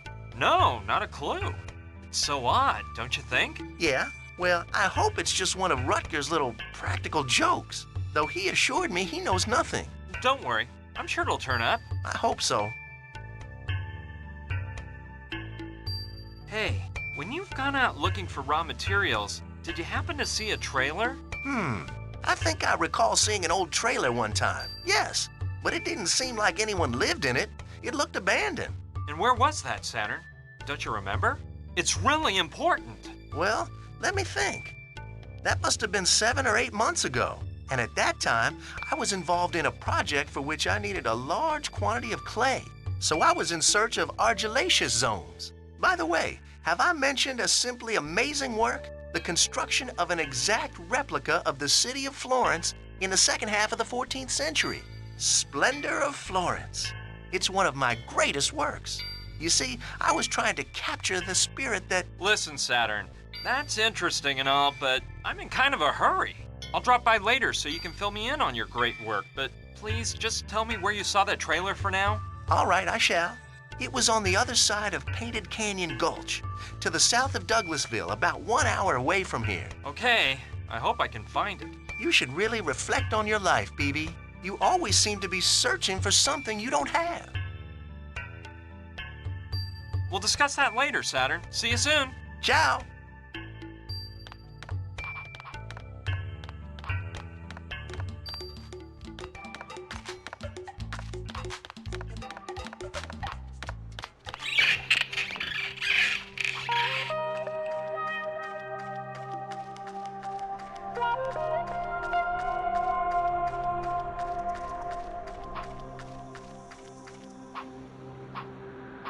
Okay, let's see if I'm able to find that trailer.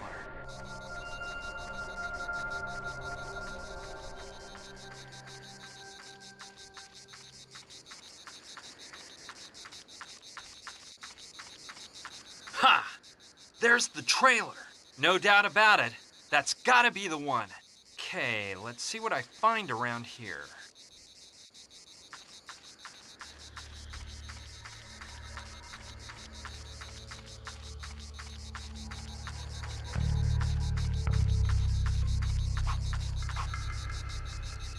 It's closed.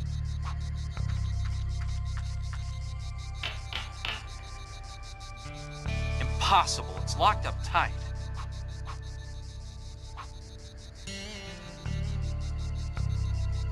Sure.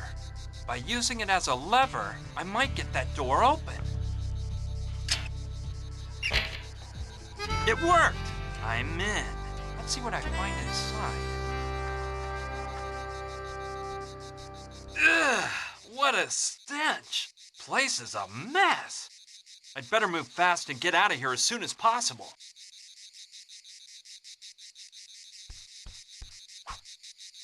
It's just filled with old clothes. It's as big of a mess as the rest of this disgusting trailer. Don't see anything tasty, just some leftovers and a couple of empty bottles.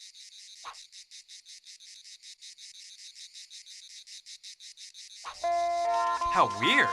This looks like a nun's habit. No, why would I want to take that? Plus, I'm very respectful about that sort of thing.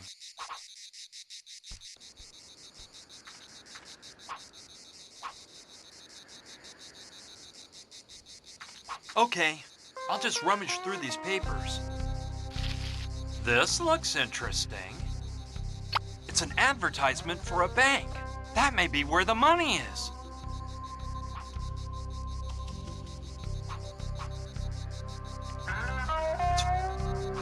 Okay, I'll take another look. There's nothing else of interest.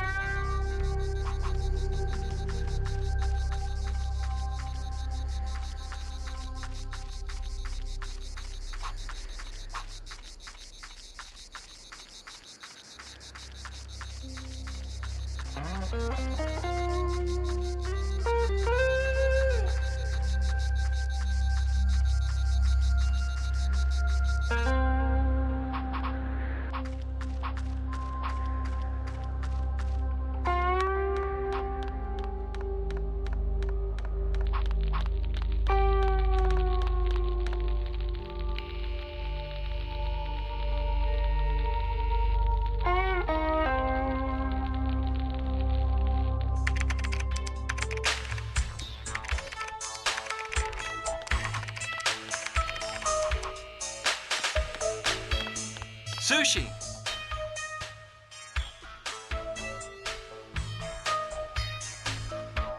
Hey, Brian. Anything newsy?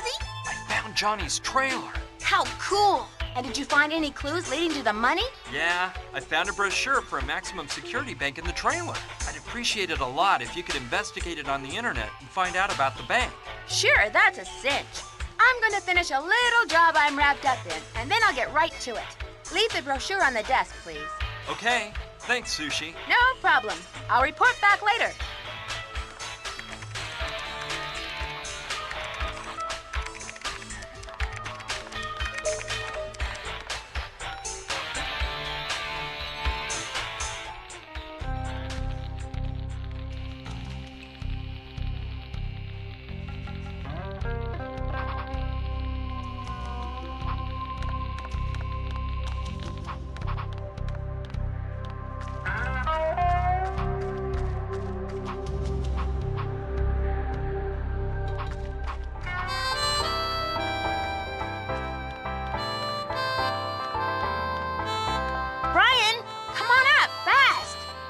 some really juicy news. I'm coming.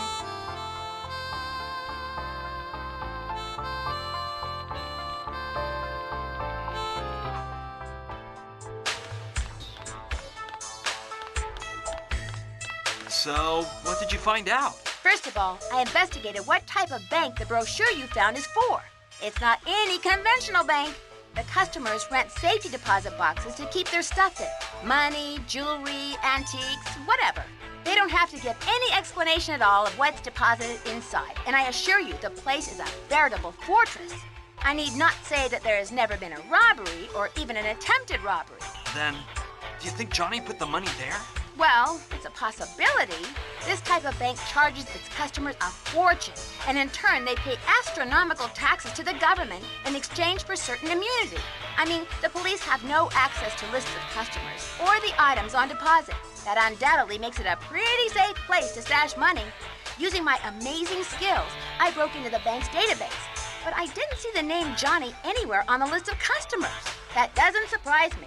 If Johnny wanted to hide the money there, I'm sure he was more concerned about throwing the Sandrettis off than the police. But what really gave me a big clue was the security system used at the Mojave Bank.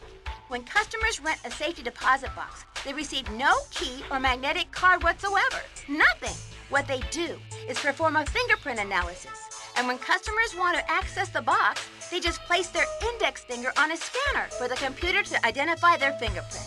And then they're let in. You catch my drift?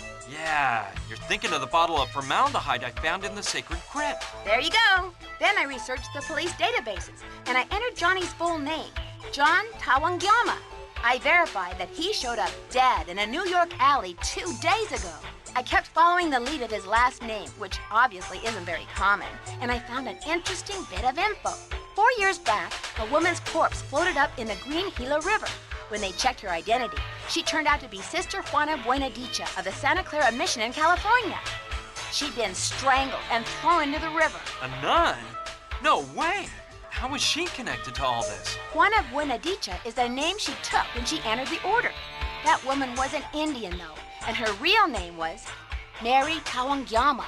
Was she related to Johnny? It was his twin sister. Guess what was missing from the body when they found it? I bet it was her right index finger. Bingo! And whose name do you think the safety deposit box at the Mojave Bank was rented to for 10 years? Sister Juana Benedicha? Exactly. It all fits together now. Johnny made his sister rent the safety deposit box at the Mojave Bank and put all the money there. I don't think he planned on killing her in the beginning, but by the end, he was afraid she would betray him while he was in prison. That scoundrel preferred not to risk it, so he strangled his own sister, cut her finger off, and tossed the body into the river. I guess he thought it wouldn't be hard to disguise himself as a nun and use his sister's finger to take out the money when the time came. Hiding the finger in the sacred Hopi crypt seems a bit unlikely, but I think he was running out of time by then, and he needed a safe place to keep the finger for all of the years he was going to be locked up in jail. He knew about the crypt, and it seemed like a good solution. I suppose that what he never counted on was that the Sandrettis would get suspicious and go after him the minute he was released from prison. Good work, Sushi. I'm amazed. Thanks. Well, I don't think there's anything to stop you from taking the money using the plan Johnny already cooked up. Just to be on the safe side, it would be better for Gina to dress up as Juana Buenadicha. She can put on a nun outfit and use the finger. I don't think she'll have any trouble taking out the cash. These banks are famous for not asking lots of questions. Sushi, it's only fair for you to get some of the money. You've definitely earned your share. I don't really need it. No, Brian. You know, I don't like to talk about this, but I've actually got a lot of my own money already. I inherited a truckload and won't be able to spend it all if I live 1,000 years. I'm not interested in money, probably because I've never needed it. That's just me. Don't think twice, Brian. Have Gina get the money and start a new life. You just have to get a nun costume, and that shouldn't be a problem. Wait, now I remember. When I was in Johnny's trailer, I saw a nun's habit on a hanger. How evil. I'm sure it was his sister's habit. Well, all the better. Go get that habit and you're ready. But don't leave without saying goodbye. Of course not, Sushi. Before picking up Gina to leave, I'll come by and say farewell. See ya! See ya, Brian.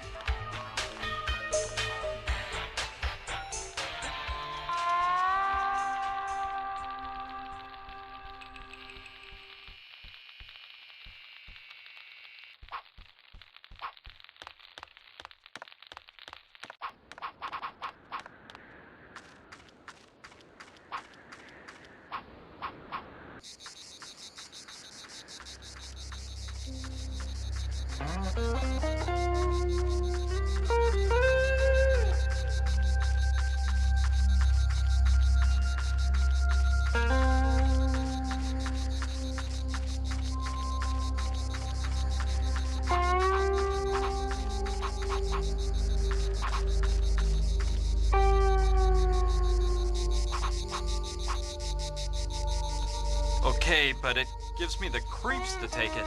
Look at that poor woman killed by her own scoundrel of a brother. I think we're in luck. The habit is just Gina's side.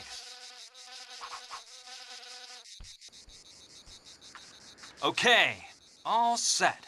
Now for the money. Hey, I hear the sound of an engine in the distance. I think a car is approaching. It might be dangerous. I'd better hide just in case.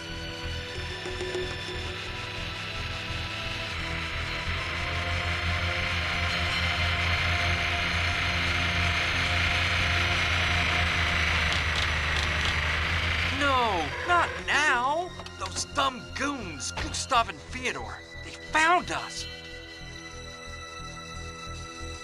Here's the trailer, just like Bob said. Yeah, but I don't think Johnny the Indian was dumb enough to hide the cash here. I don't either, but we better check. Did you see that? Fresh footprints by the door. Do you think they belong to that idiot and that bimbo? They only belong to one person, and by the size of them, they must be his. Something tells me they're close by. They probably split up to try and find where Johnny stashed the dough. I bet they'll come back here, either together or alone. What if they have the money? Nah, I don't think so. Plus, finding them in this area won't be that easy. This is a huge desert. Let's do a full search of this trailer and wait for a while to see if they show up. What if they don't? Then we'll go out and look for them. And mark my words, we'll find them, whatever it takes. And when we do, they'll wish they'd never been born. Come on.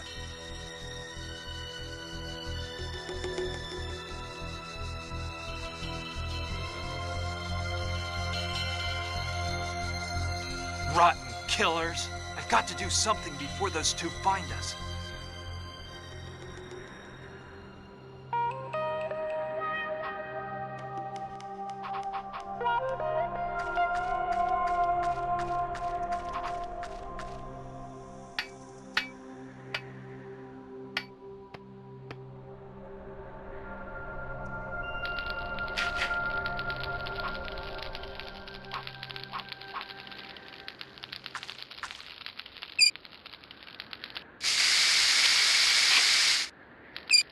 Yes, a burst of steam blasted out.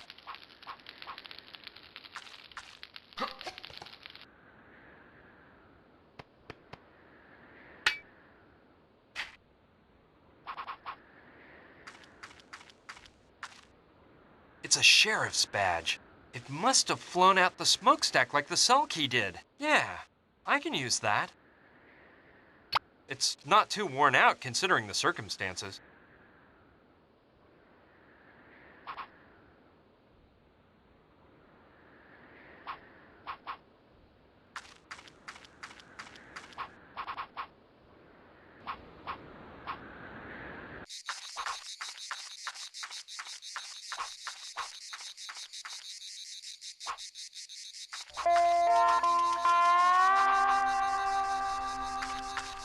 Oscar? What's up, Brian? Your life has a new mission. I've spoken to Mama Dorita about this, and she fully agrees. Well, what is it? Oscar, you've been named the new sheriff of Douglasville. Wow. Please raise your right hand so I can swear you in. Repeat after me. I promise to defend, with my life if necessary, the laws set down in the Constitution of this nation. I promise to defend, with my wife if necessary, the laws down in that Constitution of this here nation. And I swear I will do everything necessary to ensure that these laws are not violated and to pursue anyone who might attempt to break them. And I swear I'll do things necessary to ensure them laws aren't violated and to pursue anyone who might attempt to break them. Perfect. Oscar, I hereby officially name you Sheriff of Douglasville. Dandy. Sheriff Oscar, your first mission has already come in. Listen, you've got to go to... Hey, what about my weapon? What? My sheriff's weapon. What kind of law enforcement official can I be without a weapon? Yeah, you're right. Of course, your sheriff's weapon. Sorry, I forgot to bring that. I'll go get it. You wait here and I'll be back faster than you can say sheriff. Yes, I know the rifle Sushi shot me with when I got to Douglasville has to be around here somewhere. I know she won't mind if I take it. Now this is looking better. So you were saying? What is my first mission as sheriff? Look, about 3 miles south of Douglasville, there's a couple of guys creating a ruckus and frightening the locals. You've got to stop them and lock them up in the Douglasville jail. But watch your step, partner. These guys are armed and dangerous. Don't you worry, friend. In the penitentiary, they used to call me Terminator. I'm going after them. Good luck. I'm sure you can do the job, Sheriff. Okay, the best thing to do would be to head for Douglasville and wait there until Oscar's completed his mission. From this window, I'll be able to see Oscar when he arrives. Here comes Gustav and Theodore's car. And Oscar is driving, so I guess everything went okay. Yes, he's pulling them out of the car, and he's tied them up hand and foot. What a tough dude! He's grabbed each of them by one arm and is dragging him into the jail. Whoa, he's so buff. I've got to tell Sushi.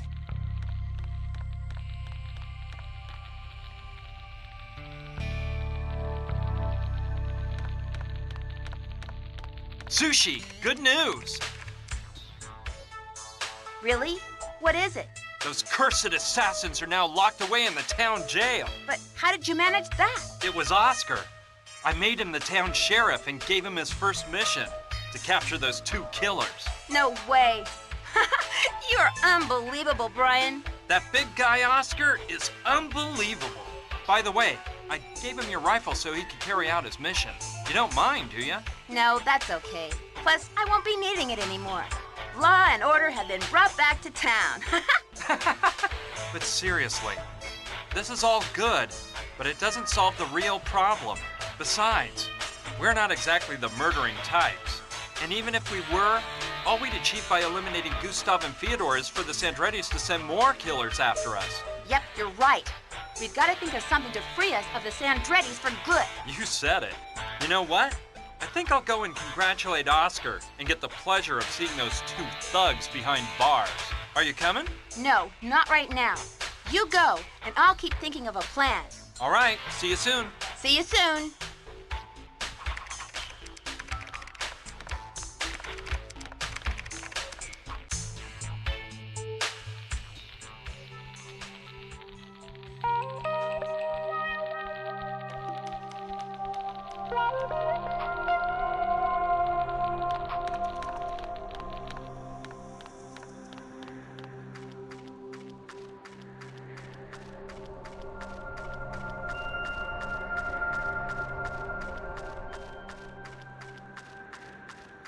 Oscar, good work!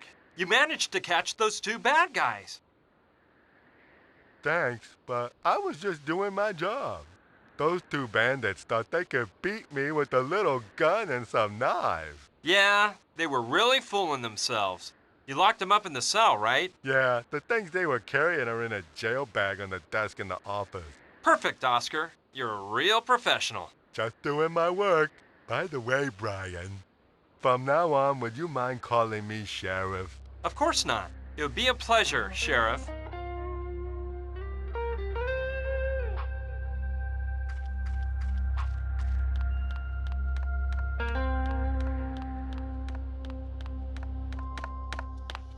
Hi, guys.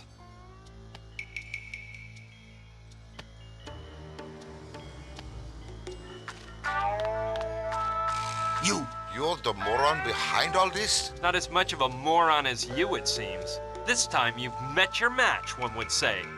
Wouldn't you, boys? You mean that orangutan? He caught us off guard. He didn't look dangerous with that silly face. I'd watch my mouth if I were you. If Oscar hears you, I accept no responsibility for his actions. You're some smart-aleck kid, but you're out of your league. Stop playing funny, boy. You're a dead man.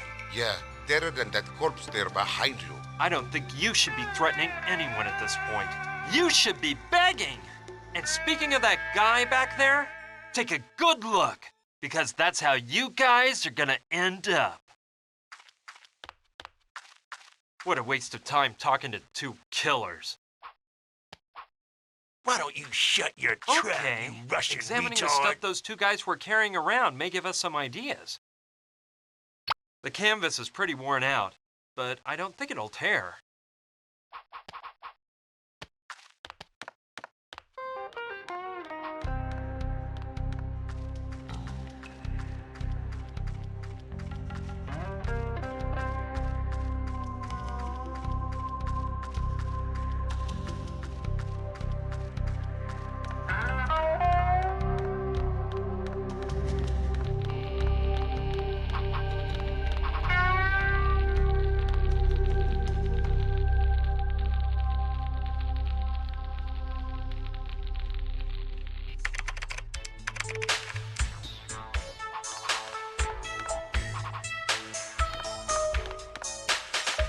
Sushi! Yes, Brian. I brought you everything Gustav and Fyodor had on him. Maybe you can use it to investigate on the internet or something like that. Okay, as soon as I have time, I'll take a look at it. Leave it on the table for me, please. All right, it's all inside a jail bag. Okay.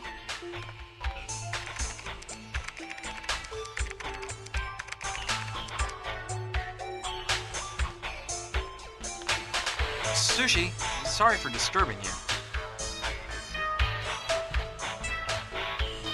No problem.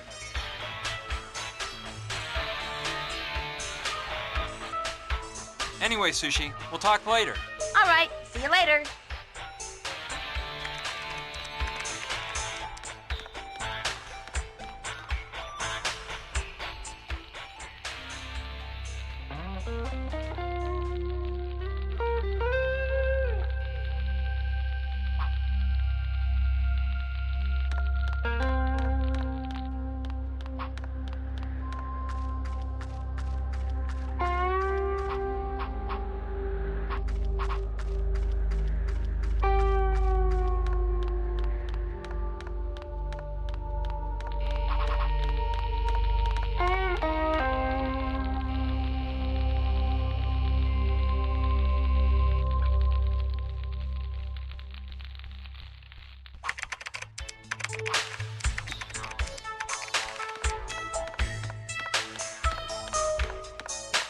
Sushi, sorry for disturbing you.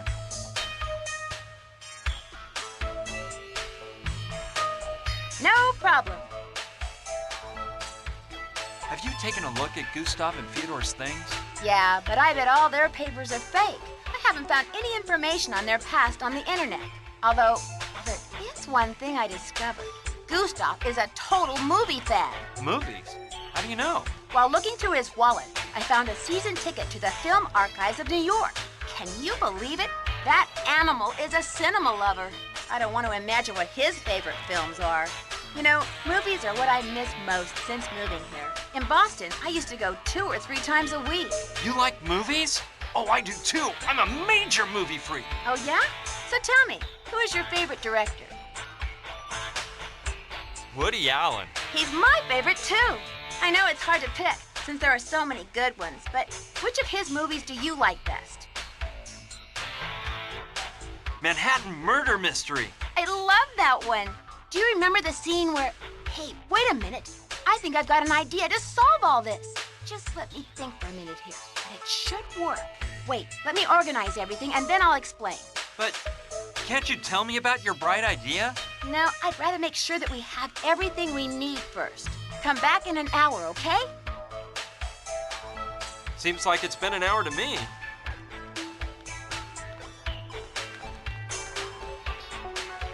Well? Let me explain. Remember how in Manhattan Murder Mystery they record the husband's voice in order to pretend that he makes a phone call later on? Yeah, sure I remember. My idea is to do something similar. We'll call the Sandrettis pretending to be one of the thugs. There's a cellular phone in Gustav and Theodore's things. I've looked through it, and there's a number memorized as bosses, which is undoubtedly the number they call to report to the Sandrettis. We use a more sophisticated system than in the movie. A voice emulation program I downloaded once from a website called The Way Secret and Fully Invincible. What would we achieve by calling the Sandrettis and pretending to be the thugs? We'll make them suspect that Gustav and Theodore are intending to keep the cash for themselves. Yeah, that sounds like a good plan. How do we do it? You have to record the thugs' voices so I can enter samples into the program. It'll analyze them and create a filter which we can use on any voice to make it sound like the voice of those killers. Program is that good? Guaranteed. Meanwhile, you have to record Gina saying something like, "You lying murderer, you killed him and now you want to keep the money." Gina is on our side, so we can just use her voice. We don't need to emulate it. Got it? Yeah, but are you sure this is gonna work? Of course I am. Don't you worry. Just do your part and leave the rest up to me. There's an MP3 recorder on the table. Go get it and record those voices, please. All right, I will. Okay, don't take too long. It's small and incredibly light.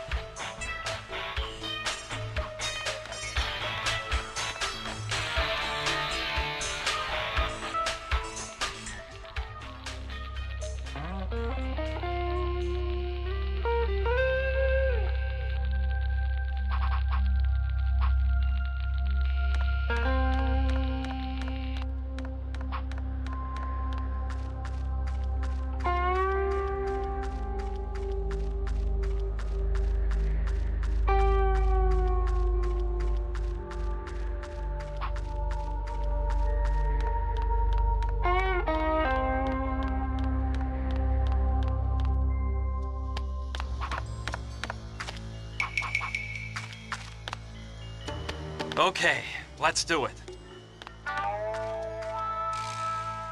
Hi guys, how's it going? What kind of game do you think you're playing, kid?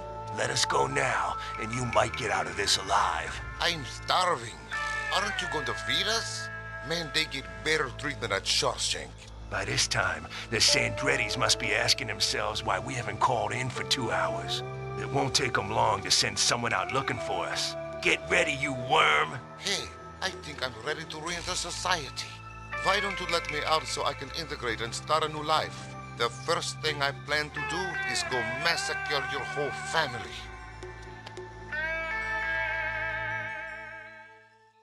Why don't you shut your trap, you Russian retard? Give it a rest, One Eye. Come on, boys, don't argue.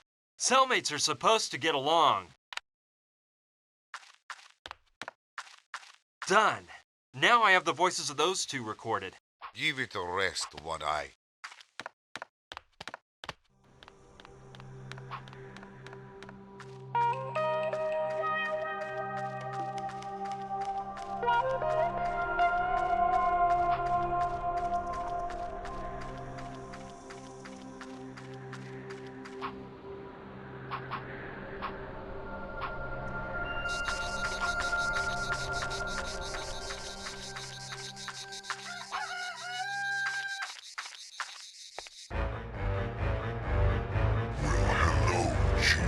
Johnny!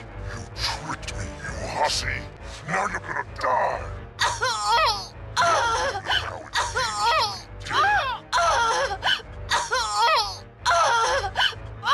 Calm down.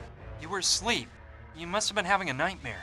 Yeah, it was horrible. Johnny was rising from his grave to kill me. There. It's all over now. Yeah, good thing you got here and saved me from Johnny. You don't look so angry with me anymore. Well, let's drop that. Listen, come up with a plan for us to keep the money and get rid of the Sandrettis forever. I need to record you saying, "You awful killer, you killed him and now you want to keep the money for yourselves." But what for? Explain it to me. There's no time, Gina, just trust me. Come on, let's rehearse once before recording. Let me remind you of the sentence. "You awful killer, you killed him and now you want to keep the money for yourselves." You awful lying killer. You killed him and now you want to keep the money for yourselves. That was pretty bad, Gina. When you lied to me, you did a much better job. Come on, try again. You lying killer. You killed him and now you want to keep the money for yourselves. Better, but it still doesn't sound real. Try it once more. You lying killer.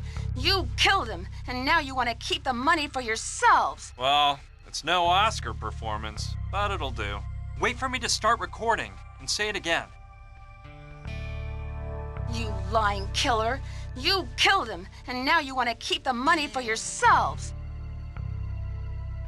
Okay, I'm leaving. There's no time to lose. Get ready. I'll come back for you shortly, and we'll go find the money. Aren't you going to tell me your plans? Later, I promise. Right now, I have to leave. All right, but don't take long, please. No, don't worry. See you soon. See you.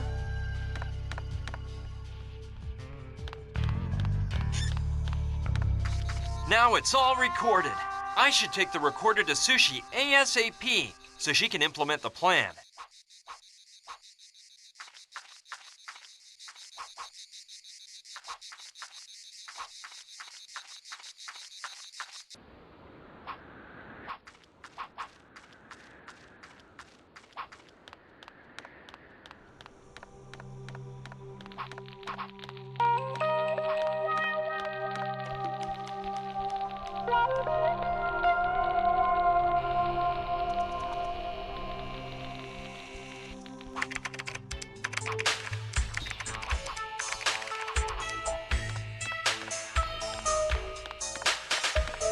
Hey, Sushi. Hi. Did you get the recordings? Yes, I have it all. Excellent. Leave the recorder on the desk and give me an hour to organize everything. Whatever you say. See you in an hour. Bye.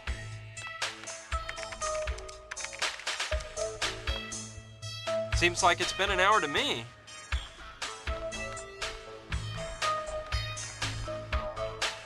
All set? All set. Look at this. Brian, you're a bag of pond scum. How does it sound? Wonderful, Sushi. And you said I was unbelievable. You're the amazing one. Well, it's no big deal. I ended up using Gustav's voice because he seemed like the thug leading the show. We'll make the call using my computer, but the computer has a system that will make them think they're receiving the call from Gustav and Theodore's cell phone. I've also prepared the sample of Gina with a few touch-ups, including gunshot sound effects I added in. Let's go. I hope everything turns out okay. I'm sure it will, Sushi. I trust you.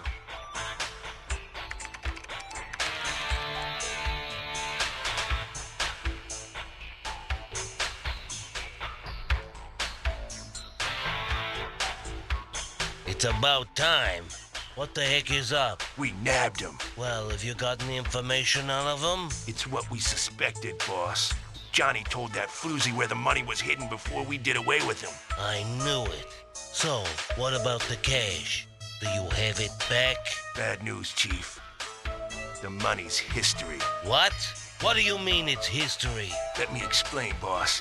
When we got here and found that bimbo and her little friend, we decided to follow them without them seeing us. You know, to see if they lead us to the cash. And? And it worked, boss. We followed them to an old abandoned mine. And apparently that's where Johnny hid the booty after the heist.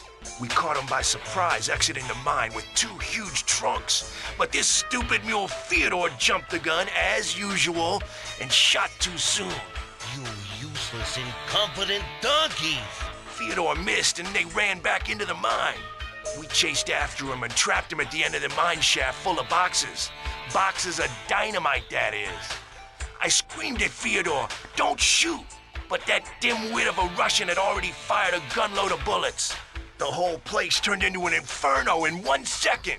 We ran out and escaped from the mine by an inch. Stupid morons. The whole mine blew to bits with the floozy and that idiot inside. And the money, unfortunately. I'm sorry, boss. The way we left that place, there was no way to get the money out, and... You lying killer. You killed him, and now you want to keep the money for yourself. What was that? Gustav, you filthy rat! That was the girl who was screaming! Gustav! Gustav! You won't steal a cent from me! Perfect. The seed has been sown. Cool. Oh, and thanks for calling me an idiot. I'm sorry, but it has to be credible. It doesn't matter. This came off great. It sure did. Excuse my lack of modesty, but I did a wonderful job here. And you don't even know about the icing on the cake yet. What icing? Listen, and try not to fall to the floor and kiss my feet.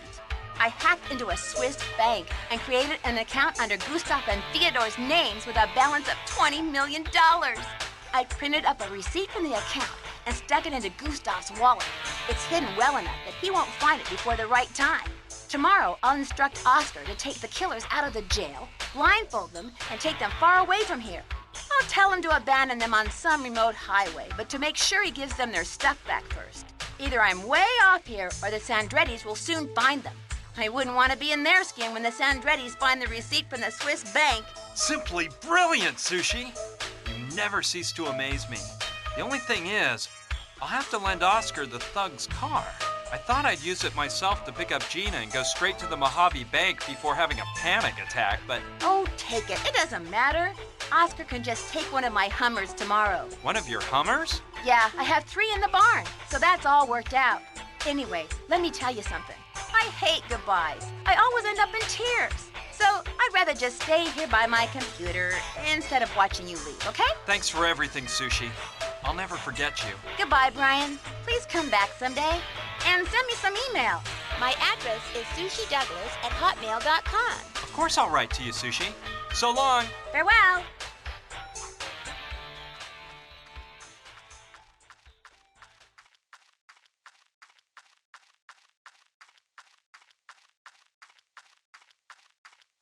Sheriff, I've got a mosey. I've got an urgent mission elsewhere. I'm taking the prisoner's car, all right? Sure. The keys are in the ignition. About those 2 guys in there, just follow Sushi Douglas's orders. She's the mayor of Douglasville. I'll do that. See you soon, Oscar. Adios, amigo.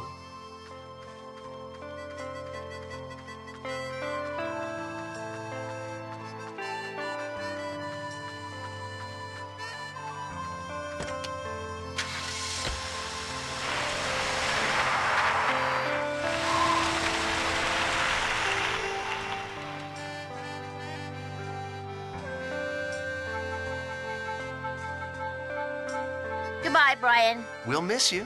He was gay, wasn't he, man? What? It's amazing how Sushi helped me put all the pieces together, isn't it? She's an amazing girl. I picked up Gina at Mama Dorita's house. Her leg had almost totally healed, so we headed for the Mojave Bank. We got there at dusk. That wouldn't be a problem. Sushi made sure it was the kind of bank where customers can do transactions at any time of day.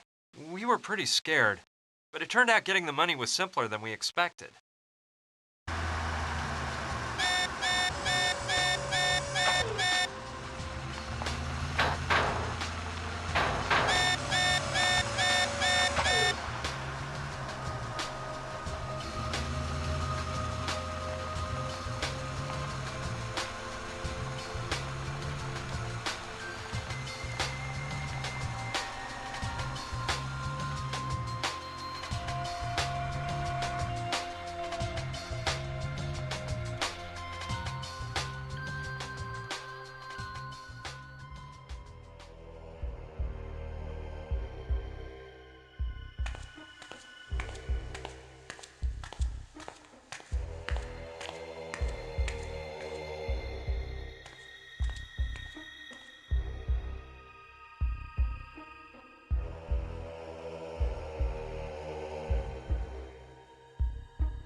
Can you believe it? There I was, driving a car stolen from a bunch of murderers with a beautiful woman at my side and $20 million in the trunk. Las Vegas was close by, so we headed that way. We ditched the car and checked into a luxury hotel. Throwing caution to the wind, Gina insisted we get the best room in the hotel, the honeymoon suite, obviously for newlyweds. So, we signed in under bogus names, pretending we just got hitched. Let me tell you guys, that sure made up for the bad days I've had. Gina and I, well, let's just say we had time to get more up close and personal. One morning when we went down to breakfast, we read in the newspaper that 2 guys' bodies had shown up riddled with bullets in a New York alley. Their description left no room for doubt. It was definitely Gustav and Fyodor. They didn't give any further information in the paper, but I can imagine what went down. Stop lying, you leeches. Where's the money? I swear we don't have it, Don Roberto. That tramp's little friend is smarter than we thought.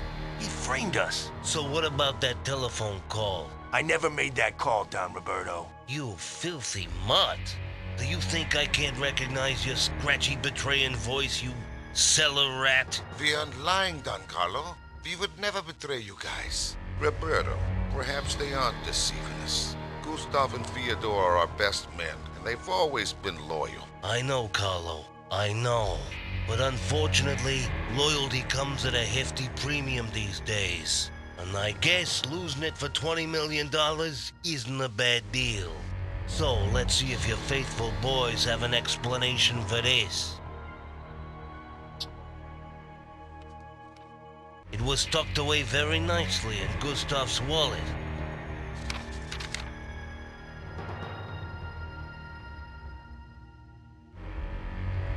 Hey, you scumbags.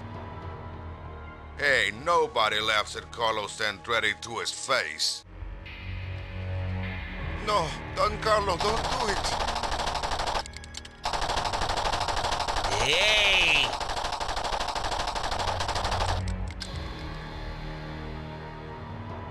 Damn it, Carlo. If they're dead, we'll never get back the money. I don't care. We got more than enough dough. The most important thing is that nobody else will be enjoying our money.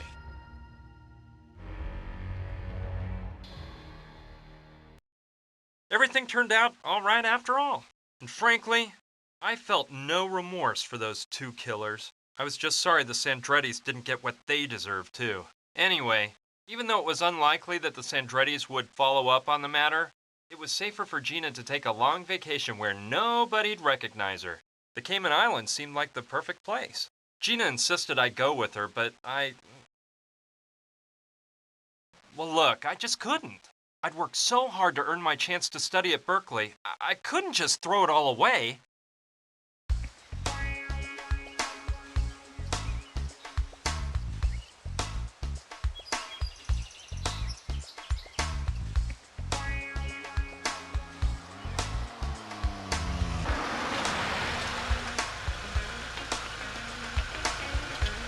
We made it. Brian, are you sure you don't want to come with me? No, Gina. I worked really hard to be able to come here, and I can't just let it all go by the wayside. Whatever you want. I'm gonna miss you. I'll miss you too. But it's for the best.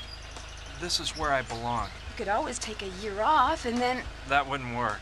Be happy, Gina. See you soon. I'd be happier with stubborn old you. Goodbye.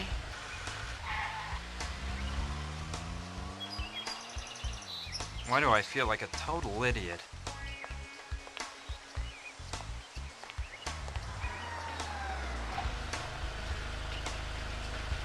What did you forget now? Well, something tells me you're dying to come with me. Am I right? Maybe, but what about you? What about me? Are you dying for me to go with you? Of course. You know that's silly. Well, now that I think about it, Berkeley's been here for over 100 years, so I guess it can wait 1 year more.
Surprised, aren't you?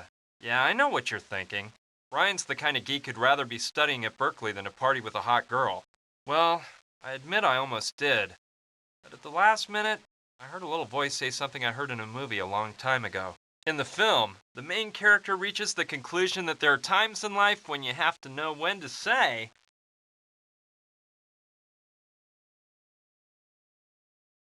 what the heck? Hey, darling, can you rub some lotion on my back? Of course, dear. I'll be right with you. Well, friends, now I must bid you farewell. As you can see, duty calls. I hope I haven't bored you too much with this little adventure story. So, I'll be seeing you real soon, okay? Brian, are you coming? Yep. So, like I said, friend, see you soon.